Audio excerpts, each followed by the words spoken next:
Shake it to left, shake it to right. Got you now, got you now. I can control, I'm flying high. Shake it to right, shake it to left. Try to who, how's my skill? Bigger, bigger, bigger, bigger. Bigger, bigger, bigger, bigger. Bigger, bigger, bigger, bigger, bigger, bigger. Bigger, bigger, bigger, bigger, bigger, bigger. Bigger, bigger, bigger, bigger, bigger.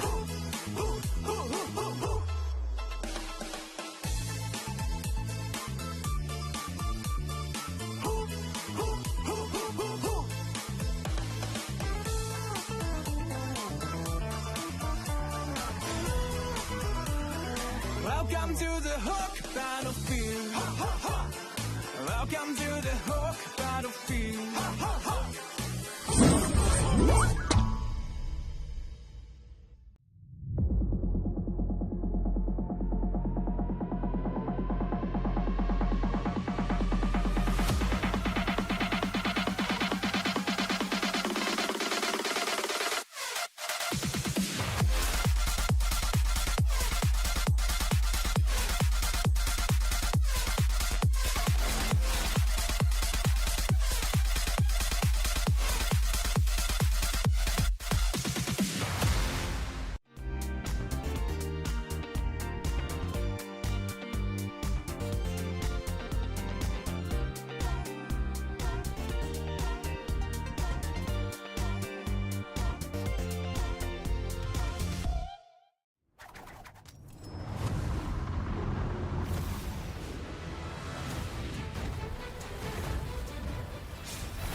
Richman Shopโนหนึ่งเรื่องเติมเกมเหนือกว่าทุกการเติมผู้สนับสนุนหลักอย่างเป็นทางการ League MSL Thailand เติมได้นับร้อยเกมพร้อมบัตรเติมเกมและบัตรกำนันอีกมากมายเติมถูกเติมไวผ่อนได้มีเงินคืนจ่ายสะดวกไม่ว่าจะโอนหรือผ่อนชำระและใหม่ล่าสุดรองรับการแบ่งจ่ายผ่าน SPayLater ดูแลทั้งก่อนและหลังการขายทุกช่องทางบริการ 24 ชั่วโมงร้านเติมเกมที่สตรีมเมอร์ส่วนใหญ่ไว้วางใจนึกจะเติมเกมต้อง Richman Shop เท่านั้นแล้วมาเติมกันเยอะๆนะみんな渦巻きナルトが帰ってきたぞ飛来神の術俺ってば父ちゃんを越す火影になる愚かなる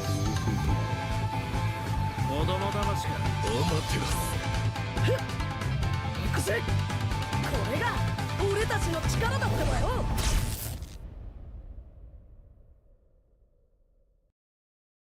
Welcome to the hook battlefield.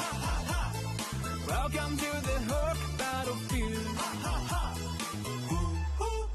Shake it to left, shake it to right. Got you now, got you now. I can control, I'm flying high.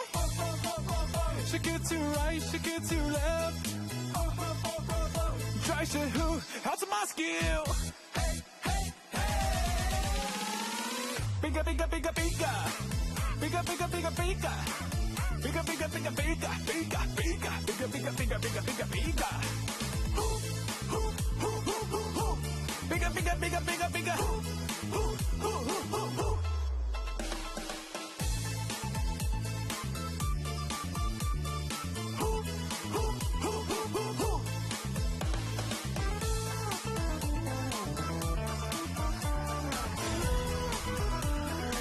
Welcome to the Hook battlefield.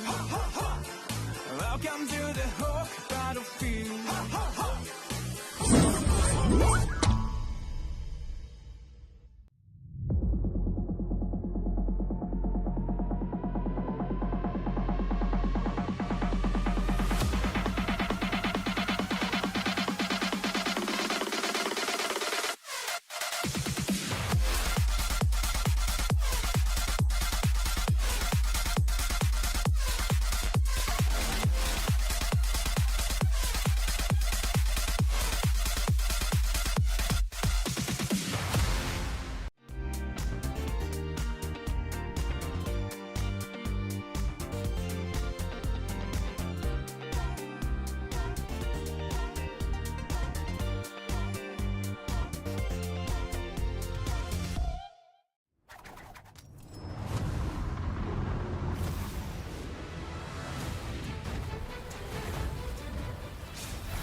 Richman Shopโน1เรื่องเติมเกมเหนือกว่าทุกการเติมผู้สนับสนุนหลักอย่างเป็นทางการ League MSL Thailand เติมได้นับร้อยเกมพร้อมบัตรเติมเกมและบัตรกำนันอีกมากมายเติมถูกเติมไวผ่อนได้มีเงินคืนจ่ายสะดวกไม่ว่าจะโอนหรือผ่อนชำระและใหม่ล่าสุดรองรับการแบ่งจ่ายผ่าน SPayLater ดูแลทั้งก่อนและหลังการขายทุกช่องทางบริการ 24 ชั่วโมงร้านเติมเกมที่สตรีมเมอร์ส่วนใหญ่ไว้วางใจนึกจะเติมเกมต้อง Richman Shop เท่านั้นแล้วมาเติมกันเยอะๆนะみんな渦巻きナルトが帰ってきたぞ飛来神の術俺ってば父ちゃんを越す火影になる愚かなる男子供騙しかアマテラス行くぜこれが俺たちの力だってばよ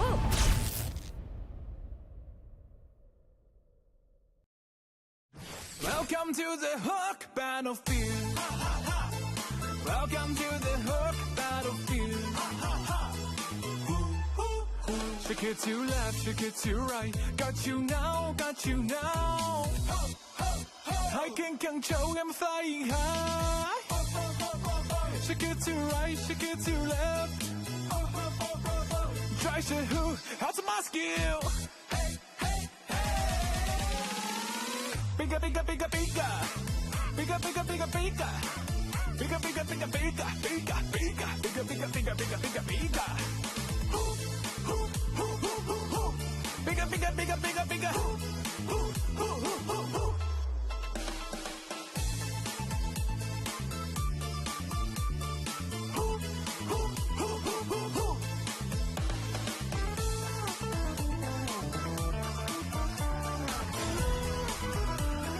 Welcome to the Hook battlefield. Welcome to the Hook battlefield.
Richman Shop No 1 เรื่องเติมเกมเหนือกว่าทุกการเติมผู้สนับสนุนหลักอย่างเป็นทางการ League MSL Thailand เติมได้นับร้อยเกมพร้อมบัตรเติมเกมและบัตรกำนันอีกมากมายเติมถูกเติมไวผ่อนได้มีเงินคืนจ่ายสะดวกไม่ว่าจะโอนหรือผ่อนชำระและใหม่ล่าสุดรองรับการแบ่งจ่ายผ่าน SPayLater ดูแลทั้งก่อนและหลังการขายทุกช่องทางบริการ 24 ชั่วโมงร้านเติมเกมที่สตรีมเมอร์ส่วนใหญ่ไว้วางใจนึกจะเติมเกมต้อง Richman Shop เท่านั้นแล้วมาเติมกันเยอะๆนะみんな渦巻きナルトが帰ってきたぞ飛来神の術俺ってば父ちゃんを越す火影になる愚かなる弟子供騙しがお待てろ行くぜこれが俺たちの力だってばよ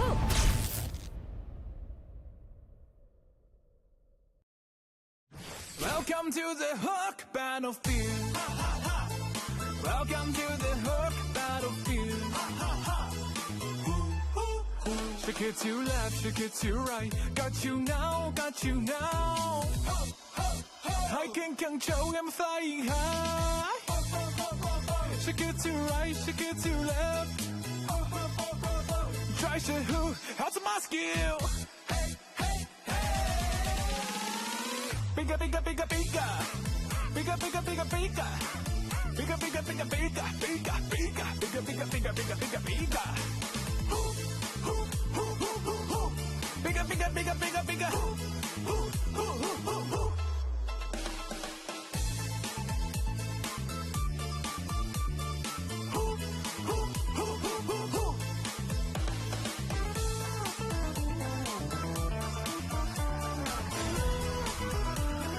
Welcome to the Hook Battlefield. Welcome to the Hook Battlefield.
Richman Shop No 1 เรื่องเติมเกมเหนือกว่าทุกการเติมผู้สนับสนุนหลักอย่างเป็นทางการ League MSL Thailand เติมได้นับร้อยเกมพร้อมบัตรเติมเกมและบัตรกำนันอีกมากมายเติมถูกเติมไวผ่อนได้มีเงินคืนจ่ายสะดวกไม่ว่าจะโอนหรือผ่อนชำระและใหม่ล่าสุดรองรับการแบ่งจ่ายผ่าน SPayLater ดูแลทั้งก่อนและหลังการขายทุกช่องทางบริการ 24 ชั่วโมงร้านเติมเกมที่สตรีมเมอร์ส่วนใหญ่ไว้วางใจนึกจะเติมเกมต้อง Richman Shop เท่านั้นแล้วมาเติมกันเยอะๆนะみんな渦巻きナルトが帰ってきたぞ飛来神の術俺ってば父ちゃんを越す火影になる愚かなる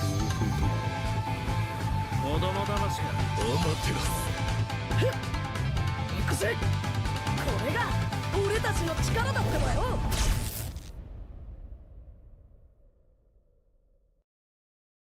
Welcome to the Hook Battlefield. Welcome to the Hook Battlefield. Shake it to left, shake it to right. Got you now, got you now. I can control, I'm flying high. Shake it to right, shake it to left. Try to who, how's my skill?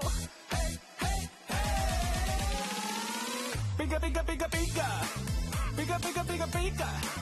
Bigger, bigger, bigger, bigger, bigger, bigger, bigger, bigger, bigger, bigger, bigger, bigger. Bigger, bigger, bigger, bigger, bigger.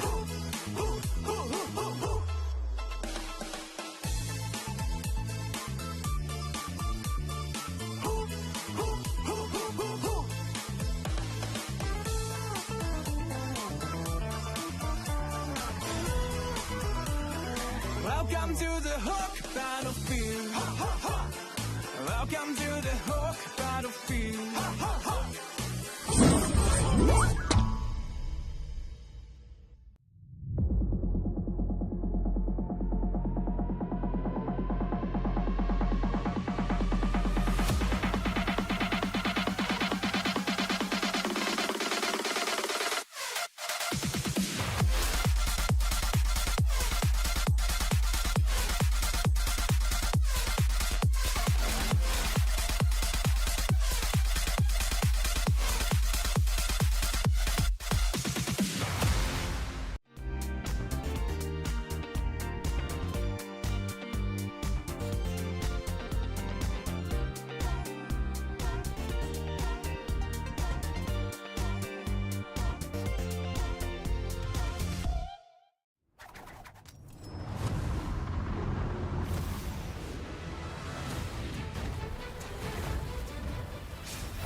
การแข่งขัน MSL Thailand Season 1 Powered by Moonton Official Telecommunication Partner True 5G Official Gaming Phone by Infinix Official Sponsor by Richman Shop Official Gaming Chair Partner DX Racer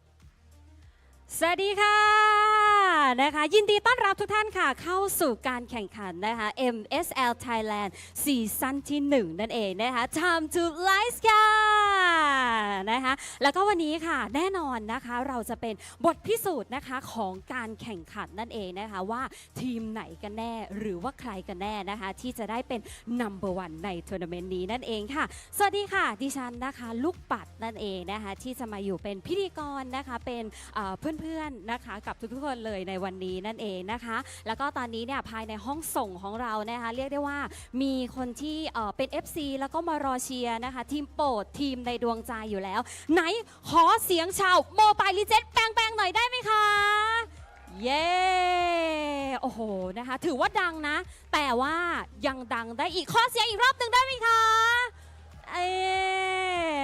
เราต้องแบบช่วยกันบูทนิดนึงเพราะว่าคู่นี้เนี่ยเป็นคู่แรกนะคะเราจะได้เหมือนส่งกำลังใจส่งแรงบูทนะคะให้กับนักแข่งขันด้วยนะคะแล้วก็สำหรับวันนี้นะคะการแข่งขันของเราเนี่ยถือว่าเป็นการแข่งขันวันที่2กันแล้วนะคะของสัปดาห์ที่1นั่นเองค่ะเมื่อวานนี้เนี่ยถือว่าเป็นคะแนนส่วนใหญ่นะคะยังคงเป็นคะแนนที่พี่ๆเหล่าแคสเตอร์นะคะได้มีการคาดการไว้นั่นเองค่ะแล้วก็วันนี้จะเป็นวันแรกเลยนะคะที่เราจะได้เห็นฟอร์มการเล่นนะคะแล้วก็เทคนิคต่างๆนะคะที่เขาจะงัดกันออกมานะคะว่าใครมีแผนไหนหรือว่าใครจะเล่นยังไงนะคะกับ2ทีมนะคะไม่ว่าจะเป็นสำหรับทีมแรกเลยนะคะที่จะมาเจอนะคะกับเราในคู่แรกนะคะนั่นก็คือปราสาทสายฟ้าบุรีรัมย์นะคะแล้วก็จะมีอีกทีมหนึ่งนะคะนั่นก็คือกระต่ายข้างนะคะอารีนานั่นเองนะคะทั้ง2ทีมเนี่ยก็คือจะมีการเล่นหรือว่าการแสดงที่สุดมันนะคะขนาดไหนเดี๋ยววันนี้เราจะได้ดูกันนะคะแล้วก็นอกจาก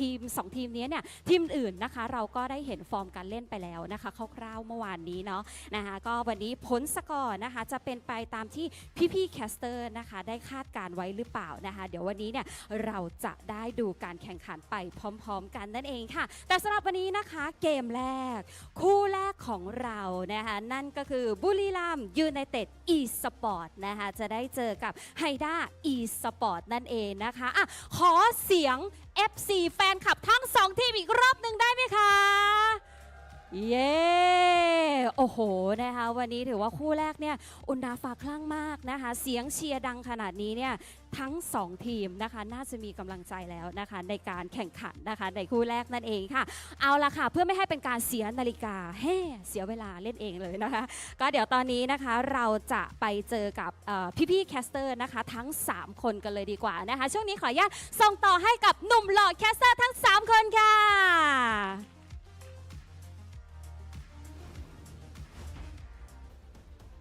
Welcome everybody to the second day of the first ever season of MSL Thailand, and you can already see from the crowd earlier, you can see from the host as well, hey, they got the aura in the building with Buriram looking to go up against Hydra in the first match of day number 2. I'm here accompanied by a good buddy of mine, Midnight. How you doing, bro?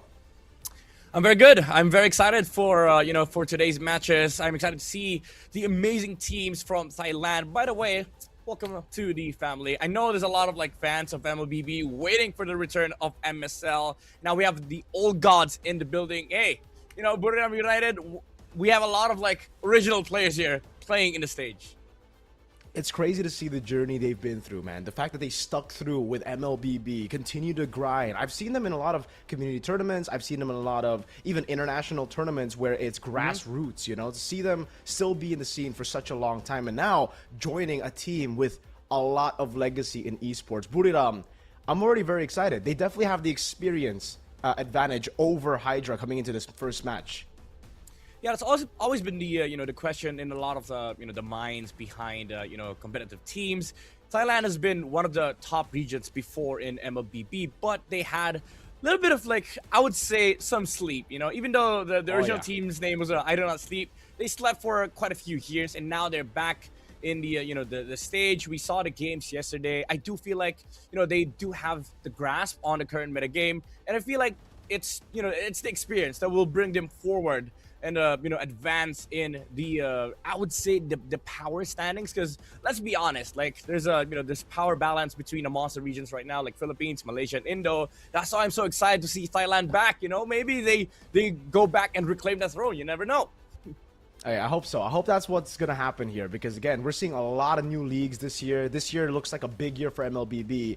And, hey, it could shake up the scene. Again, IDNS did win MSC. And at that time, I don't really think anyone predicted Thailand to be a powerhouse in an international event. The first ever at that. So, we'll see. With M8 being in Turkey, midnight, maybe it's time for some surprises later on, right? Because they get a guaranteed slot later on to MSC. I hope they get a guaranteed slot as well to M8. And now we're going to move on to see today's schedule. Let's take a look at the regular season again for you guys who missed yesterday's matches. This is day number 2. So head on over to the VOD after the stream. But we are going to start with Buriram versus Hydra. Then we got Tenacity versus Solix. E-Arena versus VLTH Esports. And Sense, Full Sense versus Act Esports Club. You know, I saw the matches yesterday. I'm expecting a lot of the teams to sort of bounce back today and maybe perform better. But also there's new teams.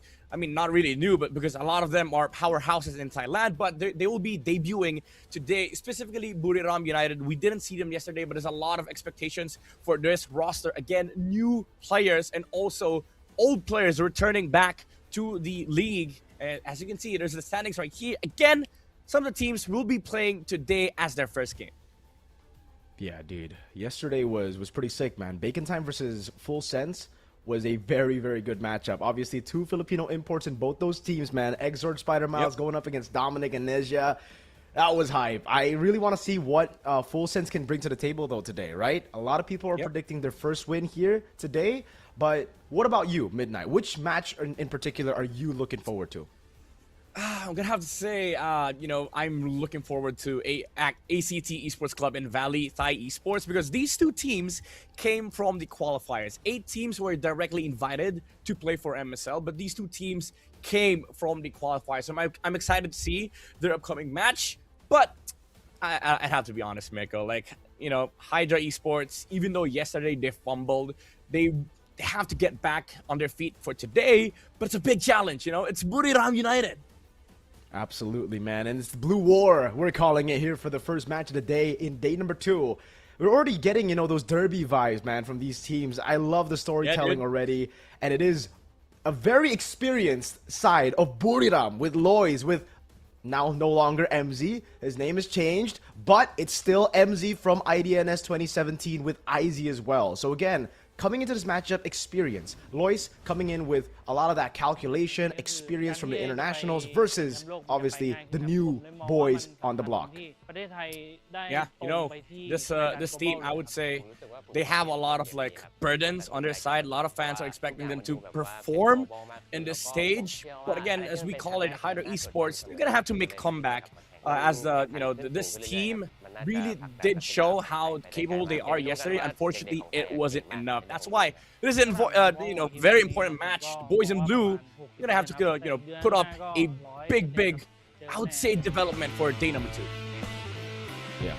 I think we can talk a little bit about the styles of these 2 teams, right? Again, speaking on the experience, hate to sound like a broken record, but it is the biggest thing that they are bringing to the table right now for Buriram United. And it really just seems like if the game goes slow, I think Buriram's got it, man. The macro control over the map, the way that they can win out these individual lanes, it's good. The thing is, though, in the meta, you can force things to be a little bit more brawly. You can force things to be a little bit more chaotic. And I think that's an angle to take if you're Hydra currently.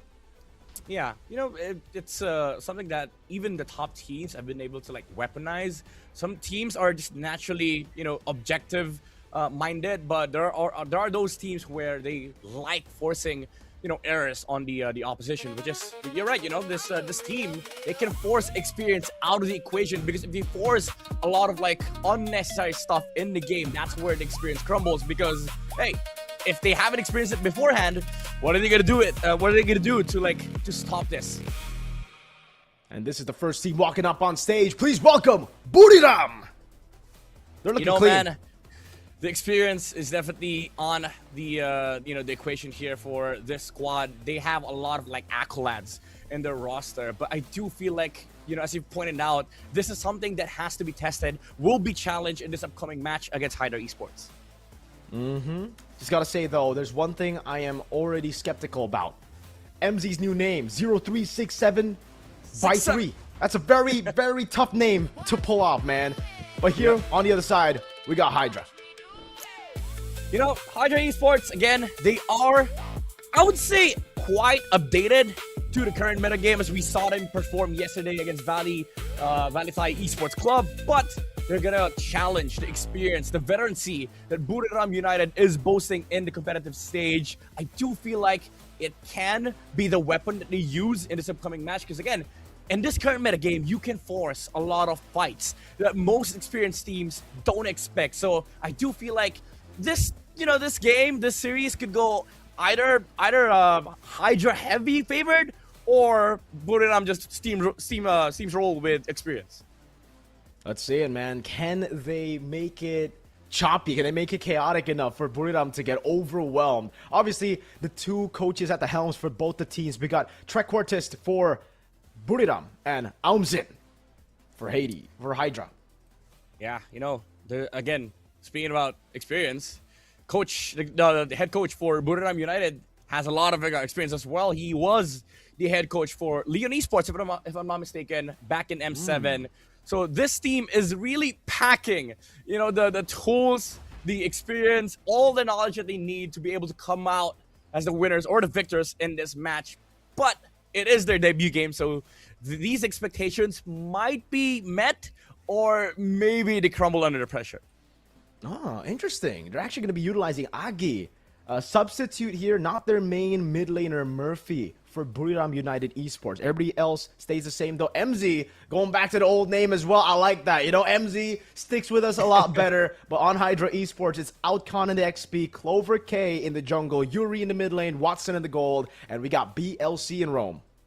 Yeah, again, this team, Hydra Esports, they are very, very capable. We've seen their jungler, Clover K, be very aggressive in the early game. He does rack, the necessary jungle pool for this current metagame, but unfortunately, they didn't have the success that they wanted yesterday. So I feel like today is going to be a big adjustment for this team, which is going to help them come up with working strategies against Buriram United. You're right. If you look at the hero pool, I think they're very Onyx Philippines, if we were to get a reference over, right? Especially in that game number 2, man. They pulled up a Nolan. We have a few words from the players in this VT. สวัสดีครับผมชื่อโคเวอร์เคนะครับมาจากทีมไฮด้าสปอร์ตไทยแลนด์เพราะผมมั่นใจในทีมตัวเองและผมตั้งใจซ้อมเตรียมแผนกันเป็นอย่างดีเชื่อว่าผมชนะได้แน่นอนครับผมจำชื่อได้ครับน้องกาแฟเล่นดีครับเอาเรื่องเด็กคนนี้อายุ15พี่ร้อยครับพี่ถึงพี่จะเป็นตำนานระวังโดนผมดึงมาเป็นตำลึงนะครับพี่ล่าสุดเหมือนได้ยินบอกว่าพี่คือตำลึงหรืออะไรนะน้องกาแฟเดี๋ยวแกได้โดนนะน้อง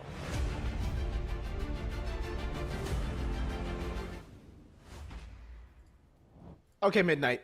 I don't know. I don't speak Thai, but it sounds like both of them were trash talking each other. It really sounds like they were going for the spice for this first match, and I like it. When we see a new league, it's always fresh to see these players have that personality. As the league goes on, I hope that doesn't disappear. Yeah, I mean, I would assume this would be one of the matches that if you're a fan of MLBB, you like drama, you like the competition. I do feel like it exists between these two teams because you have Lois on the side of Buriram United, one of the most, I would say, most famous KOLs and players in Thailand. And then you have Clover K on the other side. He is a prominent jungler that is on the rise here for MSL Thailand. And as you can see, even on the talent prediction, it's quite obvious, their talents, they know experience is a big luxury, especially in this metagame, and Buriram has a lot. Yeah. That's really everything we've been saying about Buriram is mainly gone towards the experience. And again, it's because they won MSC 2017, the first ever. We got our town prediction here as well, brought to you by Infinix. Both of us have gone for Buriram as well. So it's an all Buriram desk. On the Thai desk, on the English desk, it's all Buriram. You know what? This makes me want to go for Hydra. I want to root for the underdog. But again, it's up to Hydra to make it chaotic. It just seems like from yesterday's matches as well, they're playing the meta game a bit too much. They're playing the standard MLBB game a bit too much. And if you go up against Buriram with standard MLBB, it's a disadvantage. You're coming into it. Yeah, I think you made a very good point earlier. They're basically the Onyx PH of Thailand, right? They draft the same, but I feel like the main difference is Onyx, especially Onyx Philippines, they know when they can slow the game down, and they know when they need to ramp the speed up. And I feel like that's something that Hydro Esports can learn from, especially from the games yesterday, because sometimes they're just off by a little bit when it comes to the timings. And we'll see it here. Random map draw. We're going to get Flying Clouds for the first map of the day. All right, now this is the map that you would want for Hydra. This is the map that you can actually push that chaotic style with. So let's see if they can draft a composition that suits the map. Actually, I don't think we've seen that much, right? I mean, especially from MPLPH, MPLID, we don't really draft towards the map. We just draft normal styles, and then the map is kind of like of a bonus. But again, for a new league to make it chaotic, I think they can try to play around the map a bit more. Yeah, again, the term is weaponize for Hydra Esports, and I feel like, again, this is one of the ingredients that you can utilize to sort of change up and maybe confuse your enemy. So when it comes to the drafting phase, I feel like fighters are going to be very, very important here, especially for Hydra Esports. Interesting that they banned Valentina, because most teams would actually go for Valentina first pick when it's Flying Clouds, because you are able to flex that Sora in the first phase position. But now they removed the Valentina. It begs the question, would you want a Sora first pick on the side of Hydra Esports? I think that's what they're going for, man. They had a very similar approach in Game 2 up against Vali. So maybe we'll see that. You know, they banned out the Valentina, Guinevere, and the Claude in that game. This time, it's actually the Hilda ban. I guess a bit of respect towards Buriram, but for Buriram, it's, I think, the standard MPL bans we have gotten accustomed to. You know, it's the Marcel, it's the Jusin. Yeah. I won't be too surprised if they go for the Freya ban next, but again, it really comes down to whether Hydra have that in their hero pool. They did play it in Game 1 against Vali, but obviously that was a loss, and it was a stomp of a loss as well. Yeah. I would say one here that also begs the ban is the Harley. We haven't seen the Harley on hands of Clover K, so it does put into question whether he plays it or not. Because Buriram United, again, with experience comes with knowledge. You know that Harley is one of the top junglers in the current metagame. And if, let's say, Hydra Esports gets Sora first pick, Buriram United can just answer with a Phobius and Harley. It's something that we've seen so many times in MPLID, MPLPH. It's a very hot commodity hero. So now Hydra Esports, they do get the choice of whether they get the Sora or the Phobius, or maybe take the Harley for the first time. Yeah, could still be the Sora first pick too if they really want to prioritize that with the Valentina setup.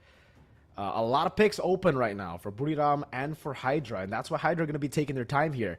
First pick is great, but with all the picks open right now, Buriram can snatch away 2 massive picks away from Hydra, and then it'll kind of force them into a passive state in the draft. They go for the Harley first pick despite the Valentina ban, so that's the risk they're willing to take. They're going to go for some of those pickoffs, some of the a little bit more chaotic games, and I think this suits Hydra more than the Sora.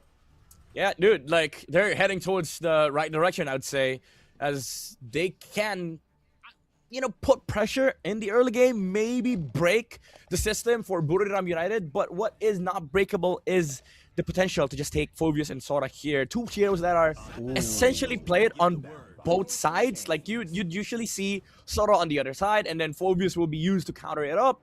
But now they just steal the Phobius, and then they pair it up with a Khalid. Maybe they want that meat shield from the Deadly Magic, because Khalid is freaking annoying, especially if you play it right in the first few minutes of the game, because he blocks a lot.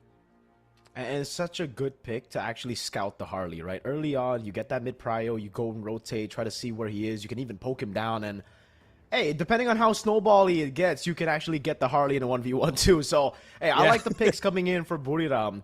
And I kind of see where Hydra's going. I think they really struggled up against Vali Thai Esports yesterday, because Vali went for both Phobius and Harley 2 games in a row, and they won 2-0. So for Hydra, it's the Harley takeaway into the Gatot Kacha here. Really good against the 2 physical damage heroes, and they snatch away the carry. Again, noticing Buriram have those very tanky frontliners, those meat shields, they go for some shred. I like this carry pickup from Hydra Esports. It's not that I don't like it, but I guess it's too early that they picked up the Gatot Kacha. Because you go to the second phase, there will be a lot of bans, heading your way, because mages are the thing in the current patch. And Hydra Esports, they could have gotten themselves a mage or an XP, something like an Alice, or maybe the Lapu, that is the usual answer against the Phobius. But now Buriram United, they show the Fanny, a jungler that is normally just banned from competitive play because you don't want to be playing against this because it's very chaotic, it's very snowbally. And with this, with this pickup, it does change how Hydra Esports is going to be able to play the game because you already have this Khalid problem. Now you also are going to have a Fanny problem because you don't have the necessary lockdown to control this Fanny because you picked up the Scatot from the side of Hydra Esports. This also marks the debut for Fanny. So again, that experience coming into play here for sure, dude. Loy's so confident. I always have so much respect for content creators who still go pro, you know? People who've already have taken the chill pill, have taken that route to come back to pro scene or to actually just make his debut into the pro scene and stick with it. Loy's definitely wants to show the world what he's got on this Fanny. The Sora does end up getting banned out. The Harith gets banned out as well. Interesting. I'd expect Hydra to try to win out that matchup with the carry, but okay, I guess they're just expecting a bit of magic in the gold lane with Buriram United's already very physical damage reliant composition. Yeah, and it's also like, I would say, even though the matchup does look favorable for Hydra Esports, what you don't want is a lot of like ways for them to survive the burst of the deadly magic. Because Harith, when he is able to hit heroes, he does get the stacks on the shield, and it may be something that he can utilize to sort of like survive from this like burst damage from Hydra Esports. So I would say it's a fairly good ban, considering that they don't also have the best of mid-game timing for Hydra Esports. And if you look at Buriram, they're all looking towards that mid-game, you know, that essential burst of power spike in the mid-game timing. So now, Buriram United, there is still that Granger, though, something that we don't usually see, in competitive play. But if you have this sort of like aggressive lineup, you want damage in mid-game. You want early-game heroes, which is, I think, why they picked up this Farsa, even though some players consider Farsa as a horrible pick in the current patch, especially with like the physical defense and magic defense nerf. Farsa is still a good option if you don't need the scaling mage, if you just need something that can actually be utilized in the mid game. Yeah, super high skill ceiling as well, Midnight, right? Like, it's a type of hero that maybe isn't in the meta, but a lot of the great mid laners can still pick it up. And Agi, hey man, we're saying experience a bit too much, man. XP bar kind of high right now, but Agi's got that experience. He was part of that Leon Esports lineup in M7. He's been around everywhere, winning every single, or not every single, but most of the Mekong qualifiers that he's been in. So, hey, he's confident. Up against the carry, it's really good. Against the Harley as well. If he fails on that dive early, that pickoff, he's going to get cooked. And that's a brave choice to go for. There's a Tian here with a Khalid already on the other side. The passive is good against some of these guys, but I think there's just too many gap closers for Buriram. Yeah. That passive is going to get procced so easily. I do like the Lapu Lapu though. They're leaning into that they're leaning into the first turtle objective. So let's see about that. The Granger does come through. For Buriram, again, they got crazy poke, but they got to be careful. Clover K on the Harley. If he gets an opening into that backline, this backline is not going to have a good day. Yeah, they're going to be cooked, but I like the confidence that they put on this Granger, Trequartista. Man, again, I'm so sorry for saying the experience word for like the nth time, but you see the idea behind this composition. They don't want to go late, bro. You don't want to fight Harley carry late game. You want to finish the game by 10-minute mark. And Granger is going to allow that for their composition, because once you get to the territory of like the Sky Piercers, any catch that they get, any stun that that the Phobius lands or the Khalid lands on the side of Hydra Esports, they're going to be able to convert that into the Sky Piercer stacks, because they do have the damage to fall back on. They have these damage closers on their lineup. And then you also have like the coverage from the Khalid to sort of protect them in the early game when Hydra Esports doesn't necessarily have the right damage profile for it. So I'm really liking this early game tempo that Buriram United has fielded in with this draft. Well, let's see, ladies and gentlemen, we're going to dive straight into the Land of Dawn for game number 1 here of day number 2, obviously in the first season of MSL Thailand. It is a very... whoa, Flicker already? Was that a tap? A mistap from MZ? I believe in the mid lane. Hey, I know you want to get things started. I know you want to get that tempo. But all right, that's... I think it's a fat thing. I don't think he really... Right? Revitalize already used as well, though. So at least it's a trade there for both the roamers. I don't know, man. Maybe he just wants to get outside of the base much faster, like get the vision, get a vision advantage, because it is a thing in the current metagame where roamers stand in front of the tower So you provide the vision to the tower so roamers don't get, the enemy roamer doesn't get any golden XP for that. And you see it in the mid lane, like BLC is still like level 1 while the Khalid had the access to the quick sandguard for the heal. Something that you actually need against the Gatot and also the Gatot Kacha. Yeah, for sure. A warrior boots straight up there for Watson. Respect towards IZ, MSC winner in the gold lane. The guy that Buriram are definitely going to be looking towards getting some of those Skypiercer stacks to snowball. No invades happening in the early game. This is a very passive game so far, aside from the mid lane duo. That's always going to be brawling. Audience prediction, though. My lord. Sky high for Buriram, 98 to 2%. Hey, Buriram, they're a legacy org. Everybody knows them in Thailand. This is not too surprising. We went, I mean, all 5 of us went for Buriram too. So town prediction is 100 to 0. Yeah, dude, it's crazy. Like, people are expecting a lot of things from Buriram United being one of the biggest orgs too in Thailand. I would say it is like enjoyable to see that the audience is celebrating Buriram United, but there's also a lot of pressure on the players because of this. Yeah. Flicker burned down, by the way. Really good move by IZ there, denying the trade over. Plays it safe. This first turtle will go to Buriram. Outcon was looking for a Bravest Fighter, I believe. Just didn't want to get it in the end. Agi, but the airstrike coming down. Oh, this might be a kill. Clover K solo, able to jump back, but MZ's looking for the hunt here. Has the flicker as well. I don't think he wants to dive that tier 2 turret. Clover K, he gets the recall. Yeah, very good moves coming out from both sides, actually. Hydra Esports knowing fully well that they cannot contest this Phobius as early as, his first turtle. They just went on to the gold lane to sort of like force a trade. At least they get a force on the battle spell from IZ, but MZ already covering the river so that Hydra Esports doesn't get the access back towards that mid prio, which is going to stop Hydra Esports from actually, I would say, forcing trades in terms of like resources. So far, 3 minutes. It really feels a bit Filipino, if I were to say. You know, a lot macro coming in, trades that Hydra are going for. They're not really going to go for that chaotic fight that I expected them to go for. But look at these gangs proactive by Buriram. I'll give it the rotation up top. Doesn't pop in for the airstrike. Good Fury of the Phoenix to spot them out. And now we get to check on the in-game equipment. Yeah, Khalid, again, casually getting that tough boots. Going to help him to sort of like stay alive from the burst damage coming out from Clover K. In fact, the trio mid, they do a lot of like magic damage between the 3 of them. So this is going to be very, very important for MZ to stay alive, which also means that he gets to do things like this. Yep.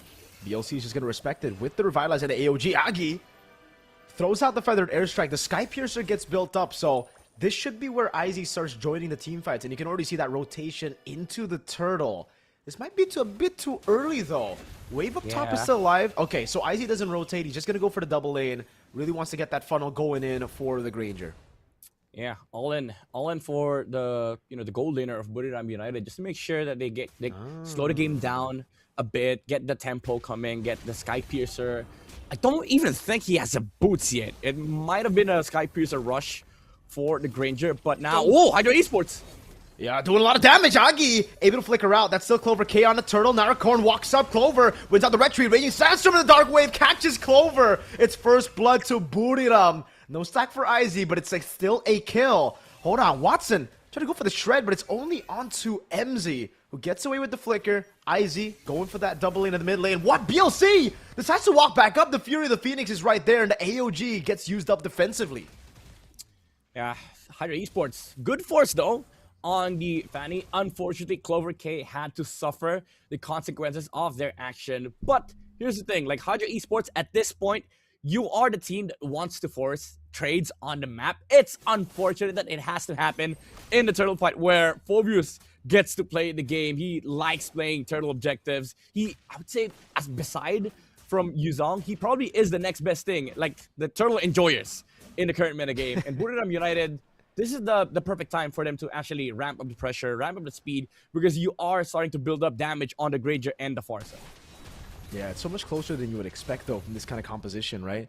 And you can already see that pressure for Buriram. They're really trying to make that move. Raging Sandstorm lands with the Feather Airstrike as well. BLC to be taken down by Lois. Still no stack for the Skypiercer. Lois doesn't get the purple. It's Agi who steals it away. Interesting.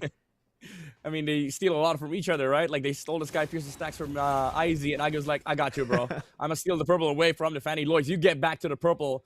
And again, this is the the timing that we are expecting from Buriram United. They know fully well as well that Hydro Esports cannot do anything against this Khalid because he does have a quick sand guard. Hold that thought though, Agi. Uh-oh. Yeah, he's caught. MZ waiting for him there. Just on the hat up top. It's a 1v1. A flicker in as well by Watson. IZ still... Oh, he doesn't have the Death Sonata. It's down. He's going to go for the shot. It finally comes back up, and that's the first Sky Piercer stack of the day for IZ on the Granger.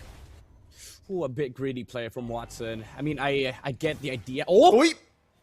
He catches him. IZ! No, unbreakable for BLC.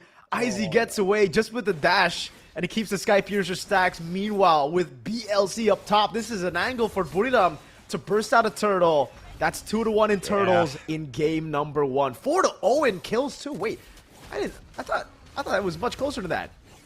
Yeah, I mean, it's kind of hard for Hydro Esports to sort of like play the early game because of this lead. And I get the idea behind the play coming up from Watson and BLC. Like, they want to force something, at least something on the map. Maybe do something to this Granger. Unfortunately, he wasn't able to finish the kill. And it ended up being, a horrible play after everything that's happened, because now you gave the Sky Piercer stack towards IC, which is going to ramp up the pressure coming out from Buriram United. Really good cut up top there. Oh, a read by Agi too, man. Again, that experience, bro. That experience coming in handy. Clover. Okay. Ooh. I thought MZ was going to get a big chunk of damage back on Clover there. They group up in the mid lane, but this just gives Lois an opportunity to go into the bottom lane. The AOG, Agi respects it. Bravest Fighter by Outcon doesn't land it. That's a flicker out from there. Corny gets covered. Bravest Fighter jumps back in. He gets traded out, though, as Clover takes the kill. IZ doing a lot of damage. Clover with the jump in forward, but doesn't have the deadly magic just yet. And it's Buriram who disengaged. They respect the damage output of Hydra. Yeah, good setups actually from Hydra Esports. They saw the Granger going back top, and Fanny showed himself bot side. So even though the Federal Airstrike was already used by Agi, it was a call for Hydra Esports to fight, because there were two people not in the team fight for Buriram United. So I would say that was a good call coming out from Hydra Esports. Unfortunately, they didn't have enough damage to sort of like extend the fight and maybe get a kill onto IZ. Clover K was quite late to that, to join the team fight here for Hydra Esports.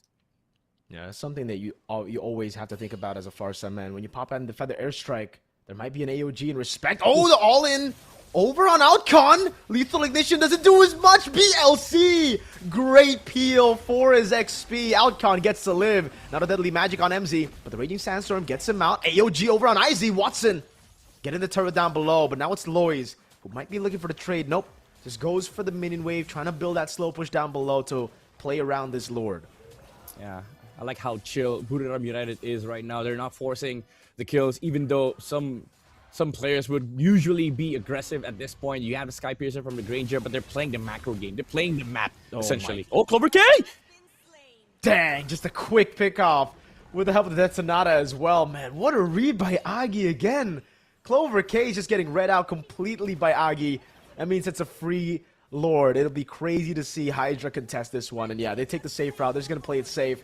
Outcome with a dash over on MZ. BLC. Oh, great juke by MZ.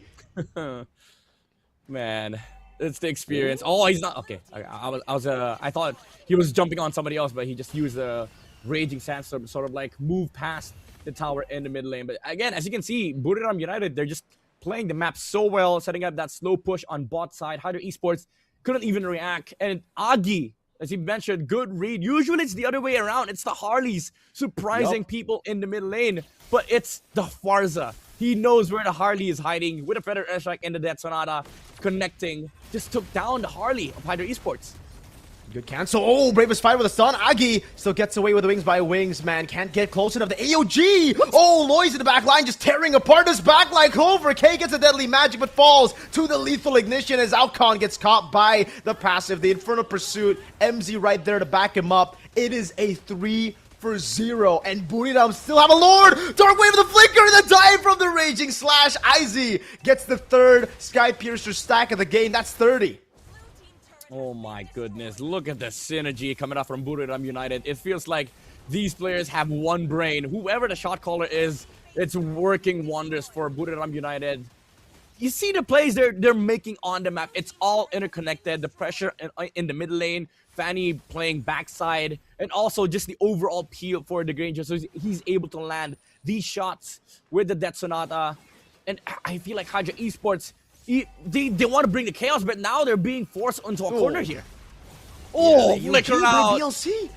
Yeah, I just respects it. And now with no AOG, all right, I thought Buriram might just be going for more there. They have enough damage, certainly. But again, it's them just leading on to the experience. There's no reason for them to take any risk at this point of the game. 7.5k gold lead. They're at a healthy amount of stacks for the Granger. They have everything now. Winter Crown as well for Narakorn on top of the Chastised Pauldron and the Radiant Armor. Even in itemization, you can see that experience come through, man. Instant immortality by MZ. So much respect. Yeah. There's no point like giving Hydra Esports the chance to take him down. So what you need right now is another layer of life for the Khalid. He is the protector of this lineup. He is the one that is giving vision to Clover K, preventing the Lapu and the Gacha from just going frontline. And essentially, he's the guy that dismantles this whole concept of how Hydra Esports wants to fight in this game, which is allowing Buriram United Esports to just do whatever they want. Okay, they're able to get the far lane as well, by the way. That's 2 base turrets down. Buriram playing such a controlled game of MLBB. Feather airstrike coming down by Agi. This time, no AOG by VLC. Good move there, you know? Could have been a free kill over to Buriram. And man, even through the slow pushes, dude, the macro gap definitely is what I want to highlight here in this matchup. The micro, I think Hydra's been doing pretty good in those team fights when they've tried to make it chaotic. They've done a pretty good job. Unfortunately, the macro gap's just too crazy. Look at that slow push up top. It's almost like Hydra just can't match up against this experience of Buriram. Yeah, dude, they can slow this down. If Hydra Esports shows up, they're going to be jumped on by the Khalid, by the Phobius for the airstrike, though. Yeah, lands on all the backliners there. That's a free Lord coming down. And look at the front line. They're still so healthy. AOG into the back. Lois actually gets caught. IZ gets caught away by the Deadly Magic. IZ trying to go for the regen, but the all-in now by Narakorn and MZ. Agi's still there doing a lot of damage. Lois gets the cutthroat, and now a kill over on Watson as well. A jump from Narakorn. A feathered airstrike with the flicker from Agi. Wow. BLC's recall gets cancelled out by MZ, who still has the immortality. And now he's just buying some time, stopping BLC's recall for Agi to rotate over. And he gets the kill in the end. It's just Yuri, no ultimate, a Lord to play in the mid lane. This game is over. Buriram United takes game number 1. Good macro coming out from Buriram United, showing the experience, the veterancy against Hydra Esports. I mean, you can say whatever you want. Hydra Esports, they did try. They pulled off an amazing team fight execution in the last Lord, but it was just so big of a lead for Buriram United, and also just playing the textbook game of slowing the Lord down, fighting if the enemy comes. Even though they got Izzy, the Fanny was just too big. It was able to lead the back lines of Hydra Esports. Hydra are definitely frustrated, man. They tried their best to make it chaotic. They tried their best to play it towards their win conditions. It's just, when you got a team like Buriram United with 2 MSC champions as your second matchup, and your first matchup went a bit off according to calculations, that frustration built up is going to be a problem. We've seen so many teams as well just build on momentum in a regular season, Midnight. I hope this doesn't impact Hydra too much. I hope they'll be able to reset for game number 2, but it's still just so frustrating when you try your best to even go for these fights and Buriram get that macro control, the slow push is over, and it's all the little things, the little wins that built up to that quick finish by Buriram. Yeah, it's again, it's a textbook plays coming out from Buriram United, playing the slow game, early game, not forcing anything, just playing around with the Khalid, getting the items up, and when they got the Sky Piercer on the Granger, that's when they shifted the gears, played for the Granger, giving him all the waves, stacking up on this passive, just to, you know, be able to utilize the Granger more for the mid game. And even though they could have played fast, they played it still a bit slow because they know there were a lot of conditions they needed to be cleared. First off, they needed to find Harley, and Agi was very, very good on just being on that task, that responsibility of taking down taking down Clover K. Matter of fact, he just needed to find Harley, but he was like, no, I'm gonna kill the Harley. Let me do it one more. Let me do you one solid. And Buriram United, with all these conditions checked and cleared, They were just able to play a macro game. The Fanny didn't really, I would say, pressure the team fight that much, but he was a bigger threat on the side lanes. Like, Hydra Esports could not farm anywhere because the carry was not able to play the side lanes because Lois was always in those areas. Exactly. Lois was able to pick up those side lane turrets as well, those small leads again that built up. And we get to see our MVP here. Let's take a look at it. MZ with the map control, man. Really good choice of MVP by our official telecommunication partner, True 5G. And hey, you seem to agree with this. Yeah, dude, I have very big appreciation for people who knows how to do their jobs well, and MZ performed so good in this game. Again, just there's three things that he needs to do this game. Number one, just overall control of the river. That's very obvious from the first minute that he walked on the map, even using the flicker, by the way, just to be able to control the river. Maybe it's a wrong tap, but who knows? But second thing is just constantly finding the Harley, peeling for the Farsa and also the Granger. And third, most important thing, just staying alive. Because I know some, the Khalid players, they will gladly die in front of the Harley, but he played this game so calculated. Like, if he doesn't need to take more damage than he's supposed to, he backs off, uses the quick sand guard, and goes for round 2. The reset factor was very important for this Khalid because he puts a lot of pressure against the Lapu, against the Harley, also the Zetyan. And maybe in the late game, if he dies, Watson might be able to play the game. But because of the way how the Khalid played this game, the carry was a non-existent threat in the team fights. Definitely, man. Again, it was MZ also just creating the angles for Lois to come in. And now the big question for me would be, Hydra, what are you going to change up in the drafts, in the banning phase, right? Which other heroes that you banned do you let go in favor of the Fanny ban right now? Because I think this is something you gotta respond to. There's no way you leave the Fanny open again in game number 2. Looking at the tempo that Buriram were able to play with the Fanny, looking at the macro that they were able to set up around the waves up top, the far lane. So I think the most logical choice would be the Hilda, right? Replace the Hilda ban with the Fanny. Yeah, I think so too. Because if you look into the heroes that are quite popular in this meta, there's a reason why top teams keep banning the Fanny, because there's almost no counter into this hero. Like, if you look at the past counters, like Moskovs, Badangs, they're not essentially first phase. Like, these heroes are usually reserved for the second phase, which a lot of the times when the Fanny's picked up, they just usually get banned. So I feel like you're right. Like, Hydra Esports, they have to be concerned about this Fanny pickup from Buriram United, because they've shown that, hey, we first face Fanny. We don't care. Like, at this point, we first face Fanny, especially on red side, like red 3, one of the most annoying slots, for like heroes like this, because you pick it up and then you get to remove like a lot of the counters for it. So for Hydra Esports, even the side is, I would say they have to think about that a lot. Like, if they're red side, they still need to be concerned about the Fanny, because if Buriram United just picks up Fanny first pick, what are you gonna do? Yeah, and especially the way that he plays it, right? It's such a slow Fanny. It's not the type of Fanny that gets purely countered by those brawly picks. If you pick up the Phoveus on Hydra, let's say with a first pick Fanny on blue for Buriram, Fanny might just go on the side lane, get a trade, get a turret instead of going for those neutral objective battles, and then Buriram can just out macro you through that. So yeah, I think the best option to go for would be a ban. You can see here the rich guy. It is IZ. It's Agi as the carry, doing crazy damage with the poke on Farsa. And just as we said it, high skill ceiling. If you're able to really pop off on the Farsa, if you're able to understand the calculations with this hero, it's great. Yeah. It's also a very underrated pick to get away from assassins, right? The Wings by Wings is such a safe ability to get you out against the Harley. Much safer compared to, I'd say, the Juice Sin. Much safer compared to the Yve. Just because you need the Crimson Beacon in battles. You can't just waste it because of a Harley, right? And for the Yve, same thing. You just plant yourself down, poker trick comes in, you're dead. Yeah. Also, just the fact that you can move from the mid lane to a side lane in like 3 seconds, those Wings by Wings. Yeah, very important, especially with this Khalid pickup from Buriram United. Hydra Esports wasn't allowed any sort of like river control this game. That's why it wasn't awkward for a Harley to play the game, because what you want as a Harley is to be able to, like, find ganks in the mid lane. If we don't find anything in the mid lane, we move to a side lane. But this game, they were met by MZ, like all the time, 24/7. They were just constantly seeing dusts and sands, debris from like the Khalid moving around. So it was a bit of a problem, I would say, for Hydra Esports, because there was nothing in the early game for them to find. Absolutely. Hey, we'll see if they can reset. We'll see if they can actually, go back to the drawing boards, find a way to beat out Buriram United. Because I really think we gotta go back to the point we made. They gotta make it a bit more chaotic. Buriram played their tempo and they played it super slow. They just utilized that experience. They utilized those winning lanes. They utilized this very early game-centric composition to win out those neutral objective battles, to take the neutral objectives as well.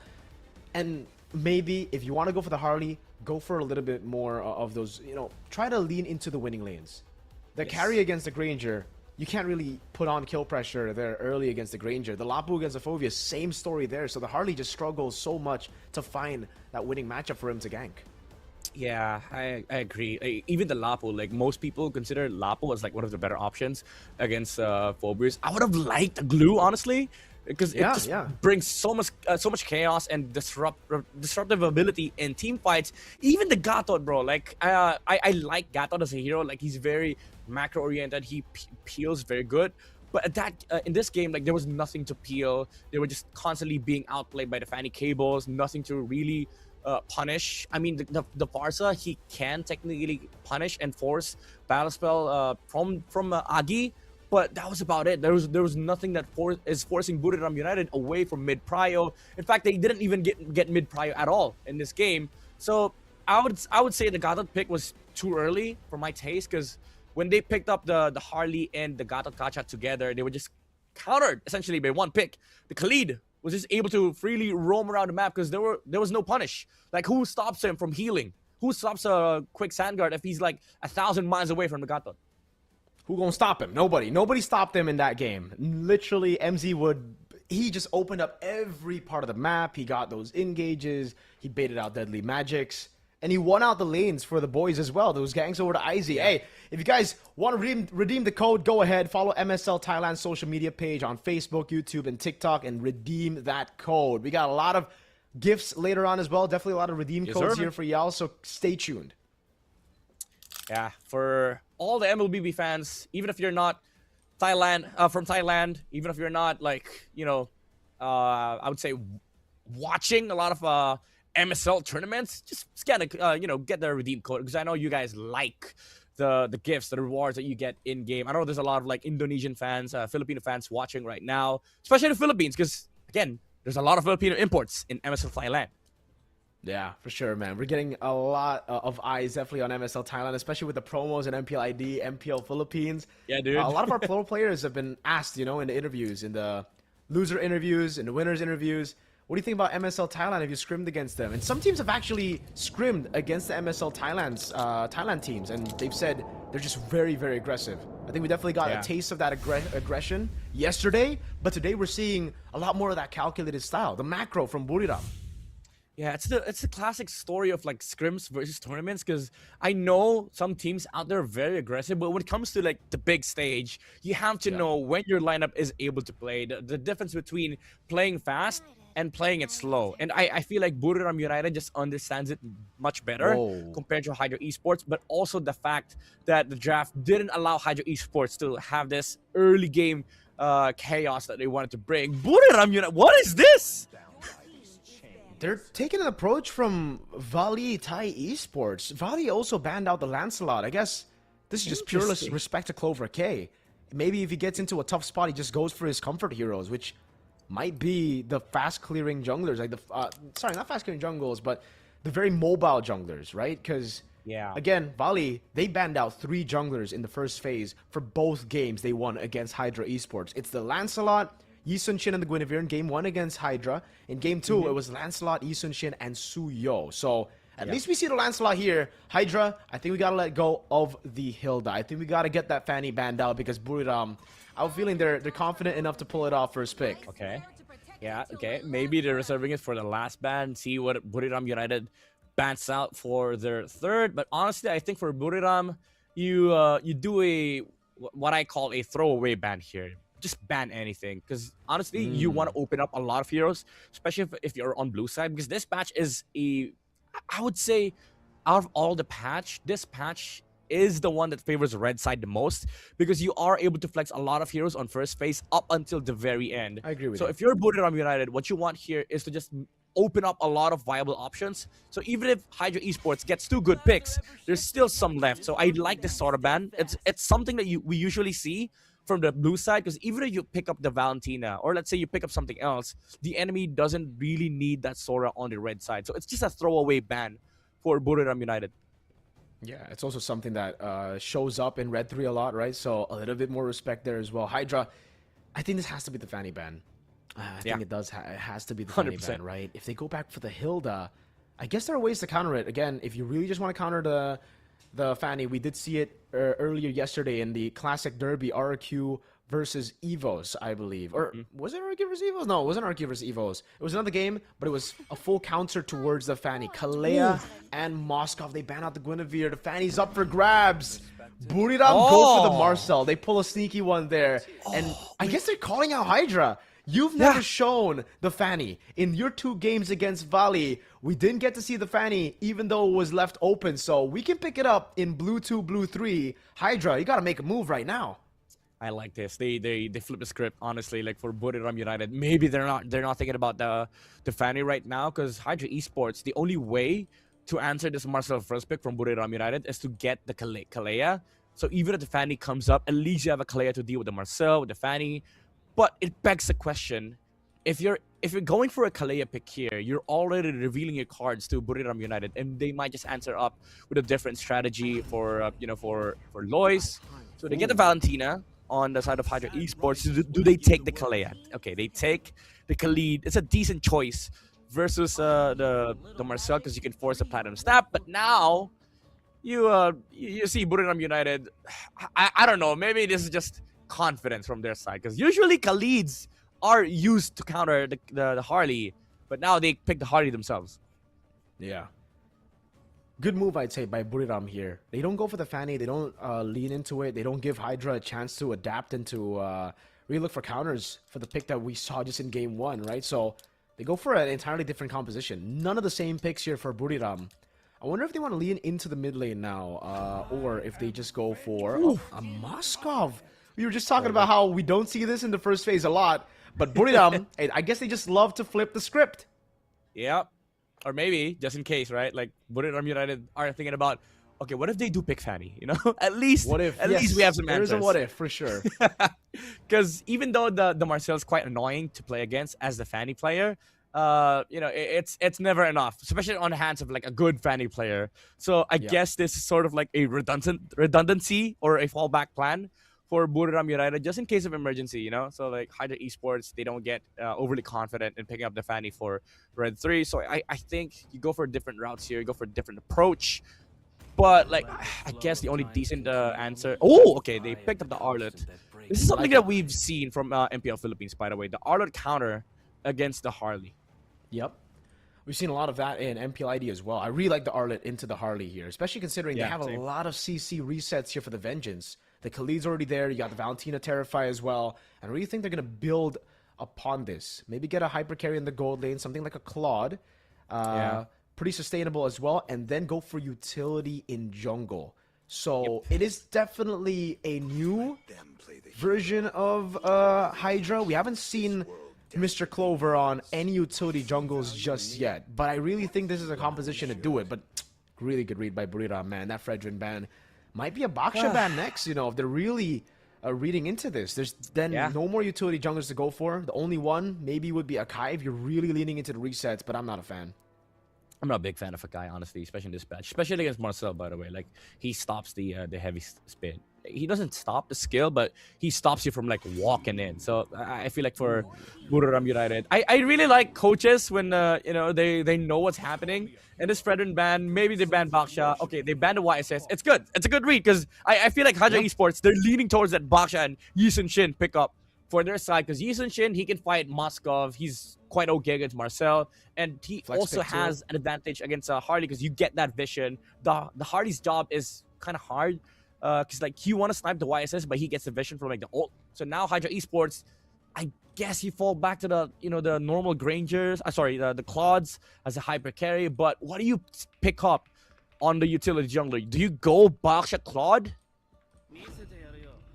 Okay, they go Suyo. Oh, they still go for the Suyo. This was banned out. Remember, we were talking about this already. Fast junglers. The thing is, though, Buriram can... I don't know if they want to take the risk by going Yve it is a really good pick into the Suyo, but the Arlet and the Valentina get so much value up against this Eve. Yeah. Buriram, they don't really have guaranteed mid prio with Marsa. I think the Khalid gets a little bit more mid prio too. So this game, it's Hydra who can play that fast tempo, who can just go for those brawls. Buriram gotta go for those trades. They gotta look for pickoffs around the map. So winning lanes against the Arlet, that's something that they're gonna have to think about here. Do they go for the Alice? Oh! Oh my god. Wait, I was gonna say like Hilda XP. All right. yeah. Wow, aggressive. A very execution-based composition by Buriram. They're feeling it, dude. Well, here's the thing. I've seen Marcel XPs before. I don't know if they're willing and if they're crazy enough to pull it out, but Marcel is quite okay against Arlet, I would say, especially with the Brave Smite. Like if he uses Vengeance on you, it's an insta pop on the Brave Smite, so you're essentially removing the poke damage from the Arlet. But this Farsa pickup, it's quite dangerous. You're playing it into a Valentina, Khalid, and Arlet. Yep. But if they can make the mid prio work, I see this as a way to sort of like help the Harley ramp up the pressure in the early game. Now they pick up the Harith on the side of Hydra Esports. Very good choice, I would say. They do need magic damage on their side. I don't think the Valentina is enough, and it's a hero that can survive this aggression coming out from Buriram United. And also, it's leaning towards that early mid pressure that we were talking about that Buriram had on game number 1. And this time around, they can bring the chaos early on against Buriram United. Yeah, I see the vision for sure for Hydra, but to play devil's advocate, man, that Farsa, Aki's been on point. Farsa can really wreck that game plan if you're playing with the Harith, dude. If you get zoned out, if you get poked away, especially with a flicker. Ooh. Yeah. I think even the Moscow's going to have a good time in lane here, you know? Again, Yeah, that prio in lane, we know Izzy again comes in with experience, so laning phase, something that he's bringing to the table as well for this matchup. So let's see, will Buriram be able to get a clean sweep 2-0, this time in game 2 with a little bit more individual flair after showing us such a slow, calculated, systematic game of MLBB in game 1. And it's Hydra who are trying to match that, who are trying to go even faster than Buriram in game 2 with their own version of game 1 Buriram, with their own version of neutral objective control on the Suyo. But he's got to be careful. So much magic damage on Buriram. This is something that the Suyo struggles with, but I have confidence in this composition by Hydra. But if it's just you, draft-wise, who you got, Midnight? I'd say Hydra Esports, man. It's it's an easier lineup to execute, and they do have the snowball potential with these heroes. My biggest concern, however, is the fact that there's a Marcel on the other side. He stops a lot of like these aggressions coming out from Hydra Esports. So I don't know how good of a Marcel player MZ is, but we've seen from game number 1 that he's able to do his job really well, and I think that's the biggest poison to Hydra Esports right now. Like if this Marcel is able to fulfill his duty very well, I think there's a chance that we might see Moscow scale towards that late game. And we've seen a lot of that, by the way. We've seen a lot of Moscow carries here, at least at MPL ID. I'm not too sure about MPL Philippines this week, but Erlan went crazy just yesterday in the Classic Derby on the Moscow, man. Only died a total of 2 times in 2 games and got those big fights. Stayed forgotten for the longest time, and that's where the Moscow really shines, right? Especially here for Hydra. They're a composition that really wants to stick together. They're a composition that wants to team fight.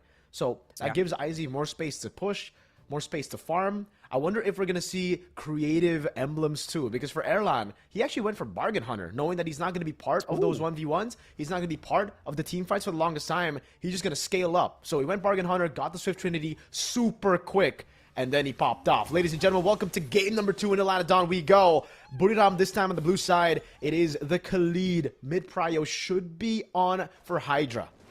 Yeah, one of the most impressive duos in the game right now. Valentina and Khalid. So hard to trade against these two, especially with the resets. Like the Valentina gets XP and HP from poking. You have the Khalid when it gets level 2 is able to reset that lane.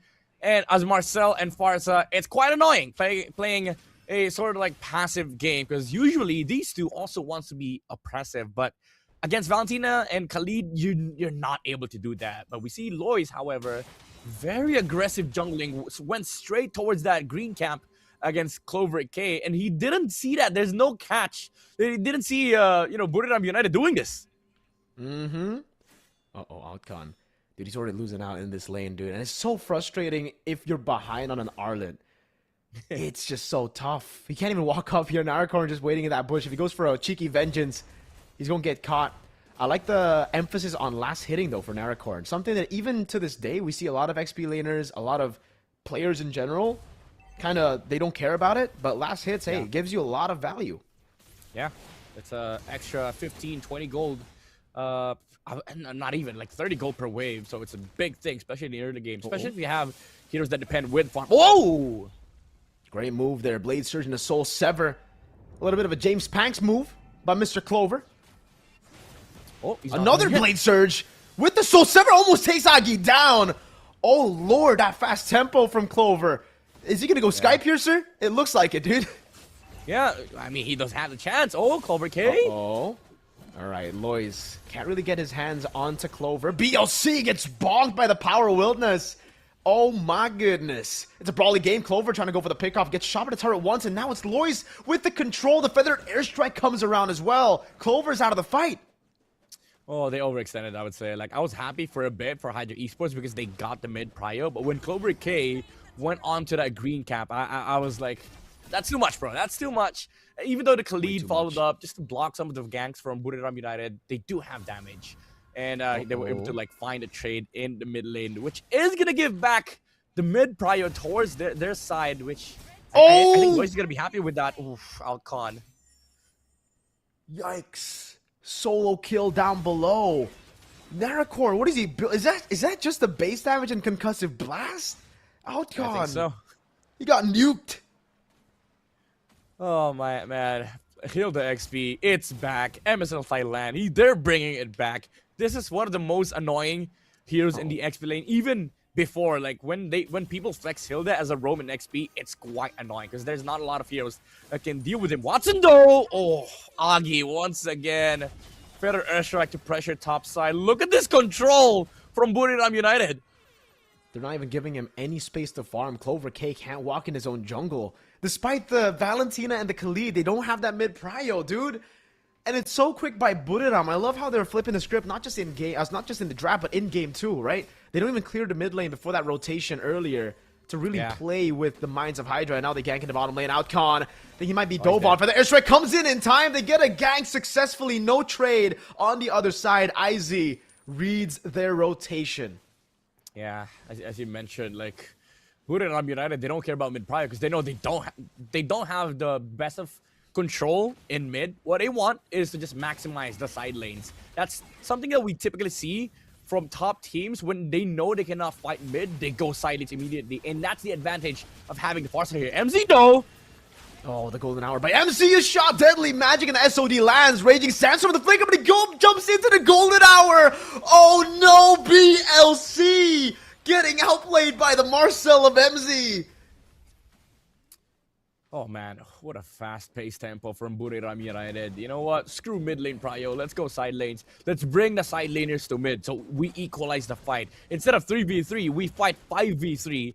And because of that, Buriram is able to completely dominate the match, dominate the river. Agi does not stop in this rotation.